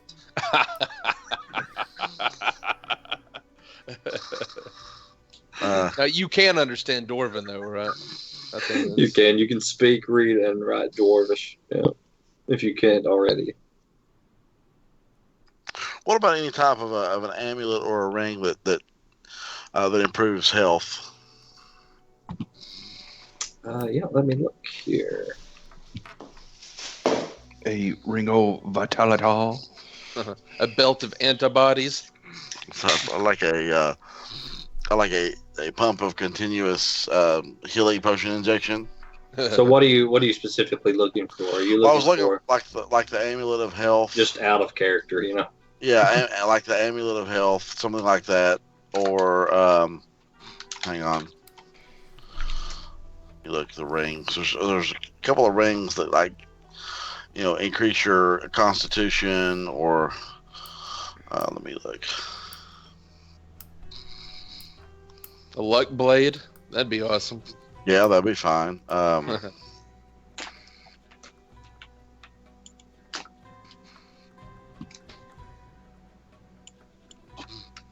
ring of protection. I mean, So I don't have anything like that. I do have this amulet that it gives you more of like a boost to your health in the heat of the moment. If you were being attacked and badly wounded, you could use this to help you get back up. So basically, this amulet would provide you with second wind ability. okay. What about? I know somebody asked her a moment ago, and I didn't hear because I had to step away. In the magic weapons that you got in, were there any magic bows? Nobody asked. Or both Oh, things. Yeah, any type of a magic bow or anything like that that may have come in. I don't deal with a lot of bows, but I did get something in kind of. If you're interested in archery, Oh, maybe a quiver. Anyone think of getting a quiver? I like to shoot things in the face. Yes, not just with my bow. let's see. I can't remember if 5e had it. So right now, Josh, you have the +1 studded leather. Do you have any Right. other? And you got the cloak of protection, right? Right. Okay. That's the only magic object. Good. Okay. So she says, I do have these bracers. And she wrestles, under the counter for a minute and pulls out some bracers there. They help you with archery, as the best I can tell. I don't deal a lot with bows or arrows. These would be bracers of archery. That does sound like they would help with archery. I see where you get that. It's funny how you think that. Yeah. They give you a +2 bonus to damage rolls on ranged attacks made with such weapons. Be able to be any type of a bow. +2 damage to attacks made with mugs. Would you trade this item for the bag of tricks? Yeah. I think we could do that. Okay, let's do that. Okay. And if you're ever back in town, we could look about enchanting something else for you for a reduced price. When we get back, definitely I want to talk about. If you haven't sold that mithril armor already, I definitely want to talk about that. But yeah, we'll touch on that when we come back through town. Okay. Do you have anything that might help me cast more spells or hold spells better? I know what you're speaking of, but no, those are really hard to come by. Alright. Anybody else have anything they're looking for here? I'm good, guys. That's what I wanted to get. and I can't wait to get my new sword. You did say ring of protection? What? You said you had a ring of protection? Josh has a cloak of protection. No. The ring that she put on the counter for Kenneth. 1,200. No, 1,200 was something else. Oh. I thought she said while Josh was talking to her that she had a ring of protection. No, she had an amulet that yeah, the second wind. give you the second wind. Yeah. Yeah, that. He asked for that. Gotcha. All right. I think we'll be on our way. I got. Are you buying the snake belt? No. So, Lauren, how much was the snake belt for? Too much. 1,500. Yeah, a lot. Good. For a belt Saving that up. turns into a snake. Yeah, I got an idea for it. I'll be saving up for that. You're gonna use it like a kind of like a rubber band, and you're gonna flick mugs at people with it. I wasn't even thinking about that, but now thanks. I actually had a constructive idea for once, other than throwing mugs at people. All right, so as we get outside, I tell everybody, I would like to, get rid of potentially the rubies that we have and the snakes, if we can find places to sell those. Oh yeah, we could, or we could use them for trade. The rubies anyway, The rubies not we the could. snakeskin. The snakeskin, we probably still need to just find somewhere to sell it. Do you want to just skip negotiations and let me tell you what you would get for it? Just to save time on that? Sure.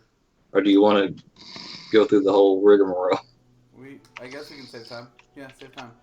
Okay, so 10 you for the have... snakeskin. And yeah, let's not wander all over town and act through trying to find a vendor that'll buy snake skin and then the haggling.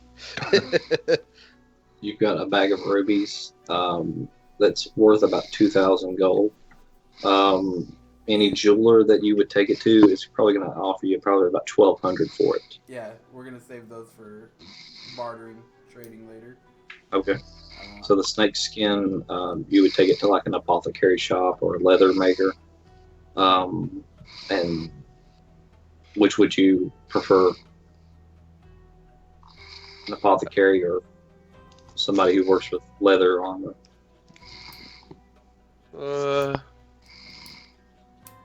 Can I make a nature check to see where I would get more?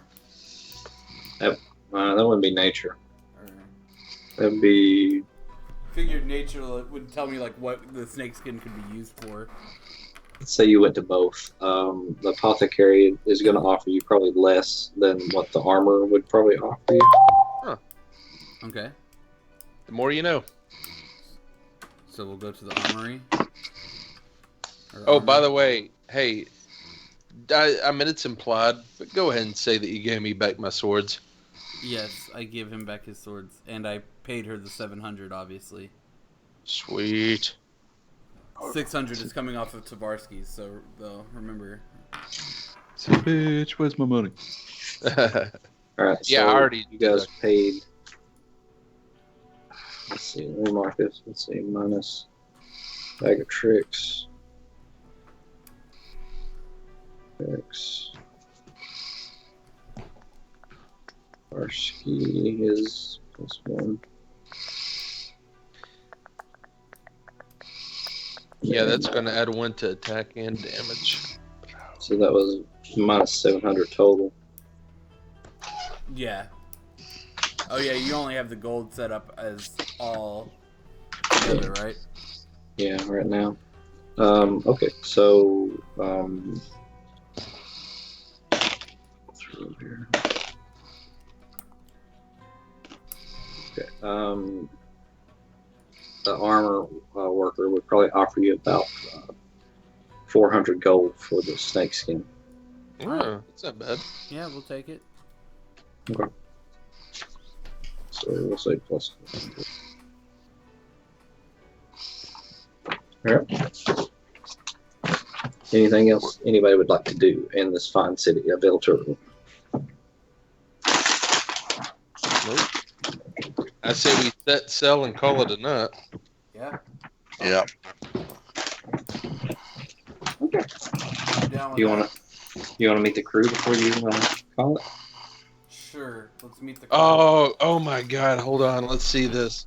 What kind of weird fantasy is he throwing our way? Is it going to be all hot halflings? I think that's your fantasy. Yeah. It's my character's fantasy. No, I'm I with think Justin. that's I your think that's your fantasy. No, I wanted to hook up with the busty blonde chick in that town, man. I didn't have a call that. I mean, it's cool that I hooked up with the two. I think they were sisters. But Alright. So you guys make your way Sometimes the down. game follows real life. that's what we Yes. call having second breakfast back where I come from. You guys make your way down to the Cool. dock, Not a hobbit. and They were. Fucker, well played. you guys make your way down to the dock, and you're immediately greeted by. Let me pull them all up here. I don't know which one's which. It's been a while since I looked down. You're immediately, Oh, wow. as you find the stone's throw and you walk up onto the deck, you're meted by an old dwarf. He's got a gray beard. Kind of his hair is falling out on the sides here. He's got like a mohawk. Captain Greybeard. He's got a peg leg on his right leg, and he's got a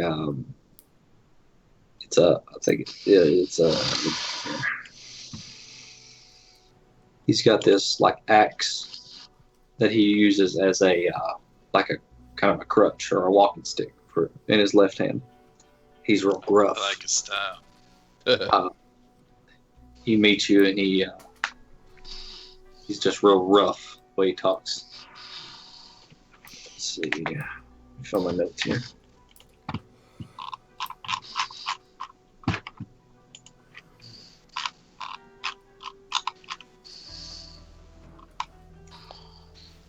All right. He says, "Welcome to the Stone's Throw. I advise you stay out of the way of the captain. I'll introduce you, but after that, I would stay out of his way. The girl you see over there," and he points out this. Actually, let me just flick you over to that map. Click me Visual over. aids are good. Click me over.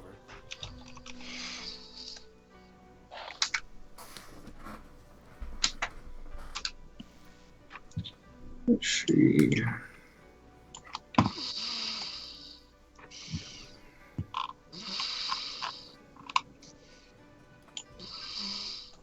So, can you guys see anything at this point? I mean, we can see the boat. Nope. Scroll You all see the way to boat? the right. Oh. Yeah, I got it. Okay. So we need to drop out Aquarium. And I guess Minos Oh, we got dogs on this boat. and But yeah, it's like that fucking comic strip, Overboard. all right, we got everybody answer. Okay. So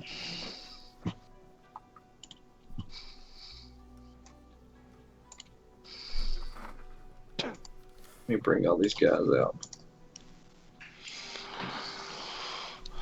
Who'd you go to the movie with there, Justin? Bethany.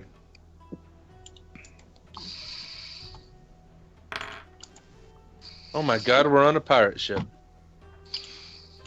The end credits scene, by the way, Is it good?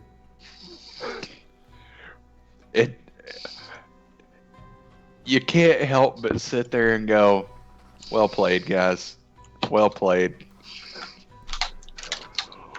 Like, they did what they should have done with the other Spider-Man movies. They put a lot more humor in it, and this kid could actually pull the humor off because he had, like, fucking Robert Downey Jr. to play off of in part of the movie. Yeah. Well, he was just also just in general funnier than the other two. Yeah. Yeah, I didn't like Tobey Maguire, and I I hated hated Tobey Andrew Maguire. I hated both of them. Neither. The problem with playing a superhero is you have to play their. The problem with playing a superhero is you don't actually have to play the superhero great. you have to play their alter ego perfect. So like, the people who have played the best Batmans have always been the ones that can play the best Bruce Waynes. Well, Because like when you this throw Peter Parker could nerd it up, but Yeah. as Spider-Man, he could actually also truly hit the one-liners and like the quips and the humor. Yeah, but like Yeah. those one-liners are always going to be dependent on who the writers are. Like the whether a one-liner hits. Is I don't give a shit who writes far- it. That's the how- thing. how You can far write a can you good guys see? one-liner. I can't see shit. It's all black for me. Did you Um, scroll all the way right? Yeah, Top I've right. scrolled all over the whole map. Let's, I can see all the way to about here, Diz. Toby Maguire couldn't deliver the lines. That's just it. It wasn't like that quick, quip, witted, kind of confident, but kind of silly. Yeah, I didn't think his lines were good though. Like, Holy was crap. less like Who's when that? when you put the mask on, it doesn't like it. How you deliver the line isn't as big of a deal, other than like your voice. Hey, scoot your token down to the left of the ship, Sly. okay. Everybody can see now. All right. So Yeah, I this can guy, see. Why? this guy here next to you. I can see her already. You. All right. Let me finish. Yeah, no. Sorry. But All right. like, So the guy who next else? to you. Has anybody else seen Homecoming yet? Diz is gonna have a dragon Yeah. drop on us if y'all don't let him Never finish mind. this. Yeah. Let's clear this out first. Oh, I understood you wrong. I thought you meant let you finish setting the characters up on the board. Oh, okay. Never mind. All right. So the guy here next to you isn't, and I have to speak softer because everybody's in bed now. So he says, "My name's Vought. I'm the first mate, and I want to introduce you to the captain. As I was saying, once I introduce you, I would stay out of his way. And the girl over there, you see her? Yeah. That's his daughter. Far side. Of the ship. Uh-oh. I would stay away from her if you value your lives." That's the captain's daughter, huh? All right, so he brings you over here, and over here is the like a shift click or something. The guy there, Mm-hmm. that's the captain. As you walk up to him, Vaught says, "Here's our passengers, Captain. Just showing them to you, and then they'll stay out of your way." He says, it's good to have you aboard. We'll get you safely to Baldur's Gate." And as you're looking at him, you notice something on his chest you haven't seen before. Let me blow up this token. He's got guns. What happened to be those contraptions strapped across your chest? You've got these weird, I don't know, these. Shrink the token. Let me move down to where I'm in like range to speak to him. I don't think we should be concerned about his gun so much as the fact he just grew to 800. Yeah, feet. he just went Power Rangers monster on us.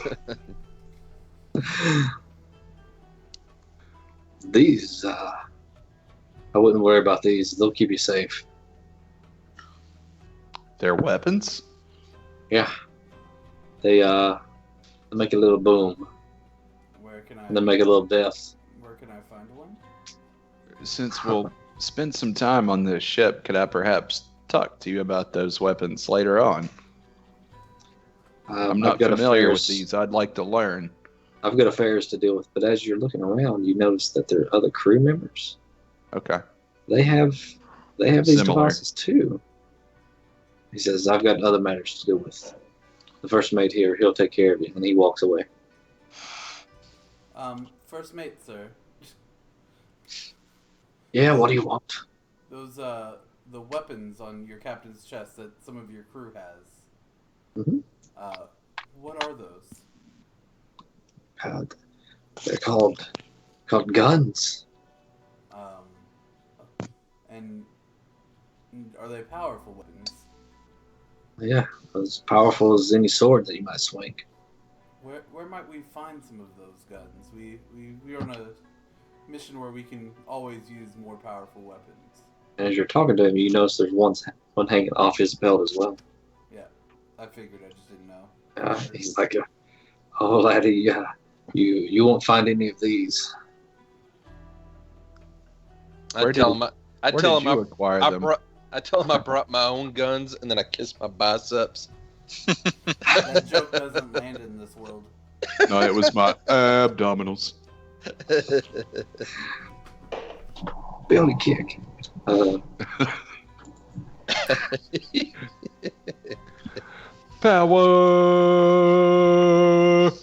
He says, that would be the question, wouldn't it, Elf? Where did we get them? He turns around and walks away. Do you happen to know a man named Percy? And he stops and says, Percy. And he laughs a little bit and walks on. Are we on an airship? No, you're on the water. Yeah, no. I know. Hey, who's this half Yeti guy over here? Is that the first? That's the first mate involved. Yeah. Okay, I was thinking it was this guy that we were talking to, Captain Hook fella. Guys, I gotta go to bed. It's 1 o'clock. All right, I'll catch you guys later. call it. All right. See See ya. you. I'll call you Errol Flynn. I'll call you Geronimo. And So yeah, has anybody else seen Homecoming yet? no, I want to, but I've had Charlie this week, so. I want to So, describe the this rest one- of the guys to you first, though. I've been waiting for so long. I've made these guys so long to go, and I've been All waiting. right. Have your moment in the sun, Diz. All right. So Can as you you're pull up looking the rest around, of the tokens so we can see them as well? yeah. So as you're looking around, you see this guy. He's manning the wheel. He's got like a cutlass on his side, and he's also got one of Val those Kilmer. pistols on his hip there. So, with a passive perception, essentially we look around and like everybody on his crew that we see is carrying one of the pistols. Yep, this guy here. He's got proud of it. He's Look got at one my hand pistol. hanging across his and then he's got a hook that is in his left hand that he's The holding. one we can't currently. see. Well, the one I've got blown up right now. The hand that you can't The see. hand He's we got can't like see. a hook. Not a hook hand, but like Like he's holding Oh, the hook. okay. I was thinking, yar. and he's got a parrot on one of his Does he have a shoulders. peg leg too? Please tell me he's got a peg leg. Only one peg leg so far. You notice this guy up at the top. He's up on the top of the mast there in the middle, The crow's looking nest. out the crow's nest up there. He's got something a little different. It looks kind of like the guns, but it's longer. He's got a rifle. Oh shit! I called dibs. Oh shit, boys! When we take everybody out and Whoa. I can't use them. I can't use them because it's not what we would consider a monk weapon. But damned if I can't use some of my intellect to research them, some bitches. I can. Hey, Solomon, Yes. this guy, he doesn't have a gun, but he does have. You do notice something floating around his head. It's Oh, red, like it's a red a- stone, What do you call it? An iron stone? Ion and stone. it's floating around his head. Yeah.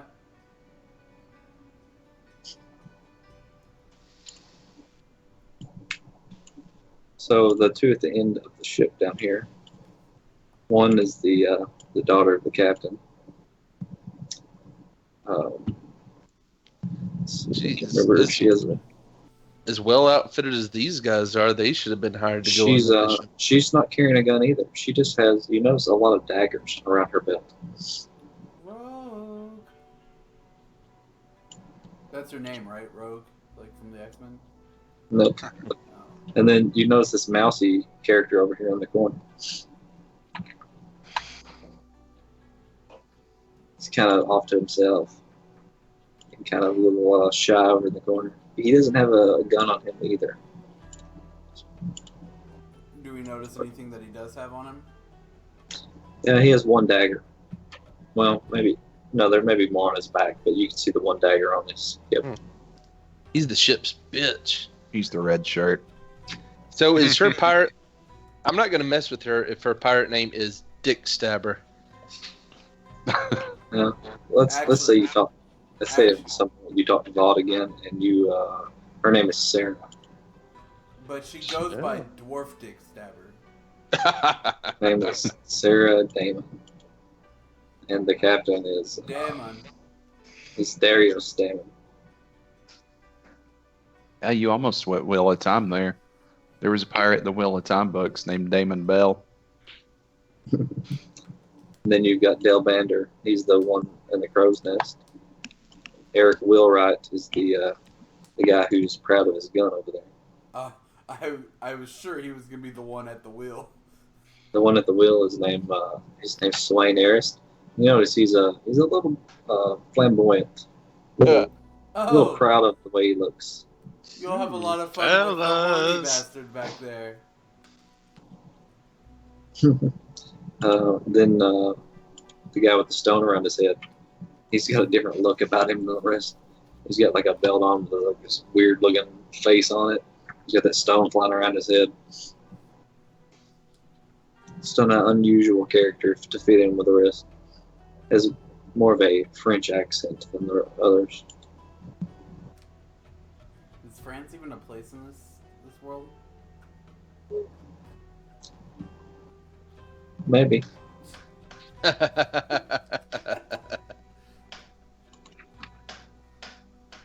You got Vault. Well, we won't bring up his last name. That seems to be a touchy subject for him. So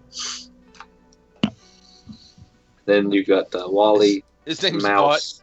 His name's Swallow. Vaught Two Legs, and ever since he lost the one, he just can't bear to share what his last name is.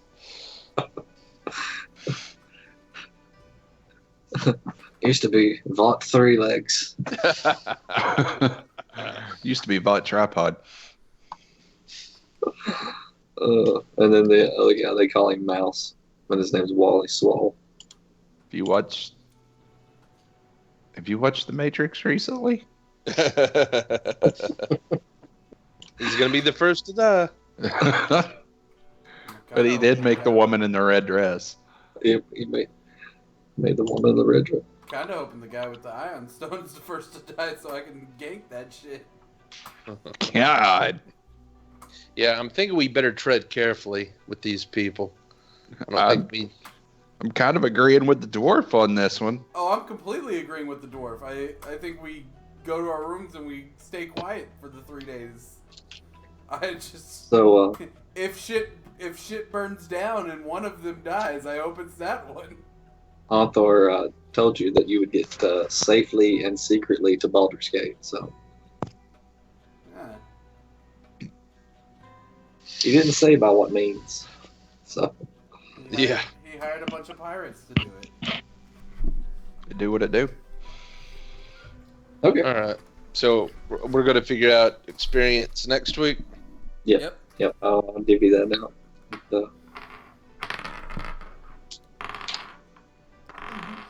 Tell us about Spider-Man. So, yeah, this won't give anything away about the movie, but you know, it's a younger Peter Parker than what the other movies portray. He's 14, 15.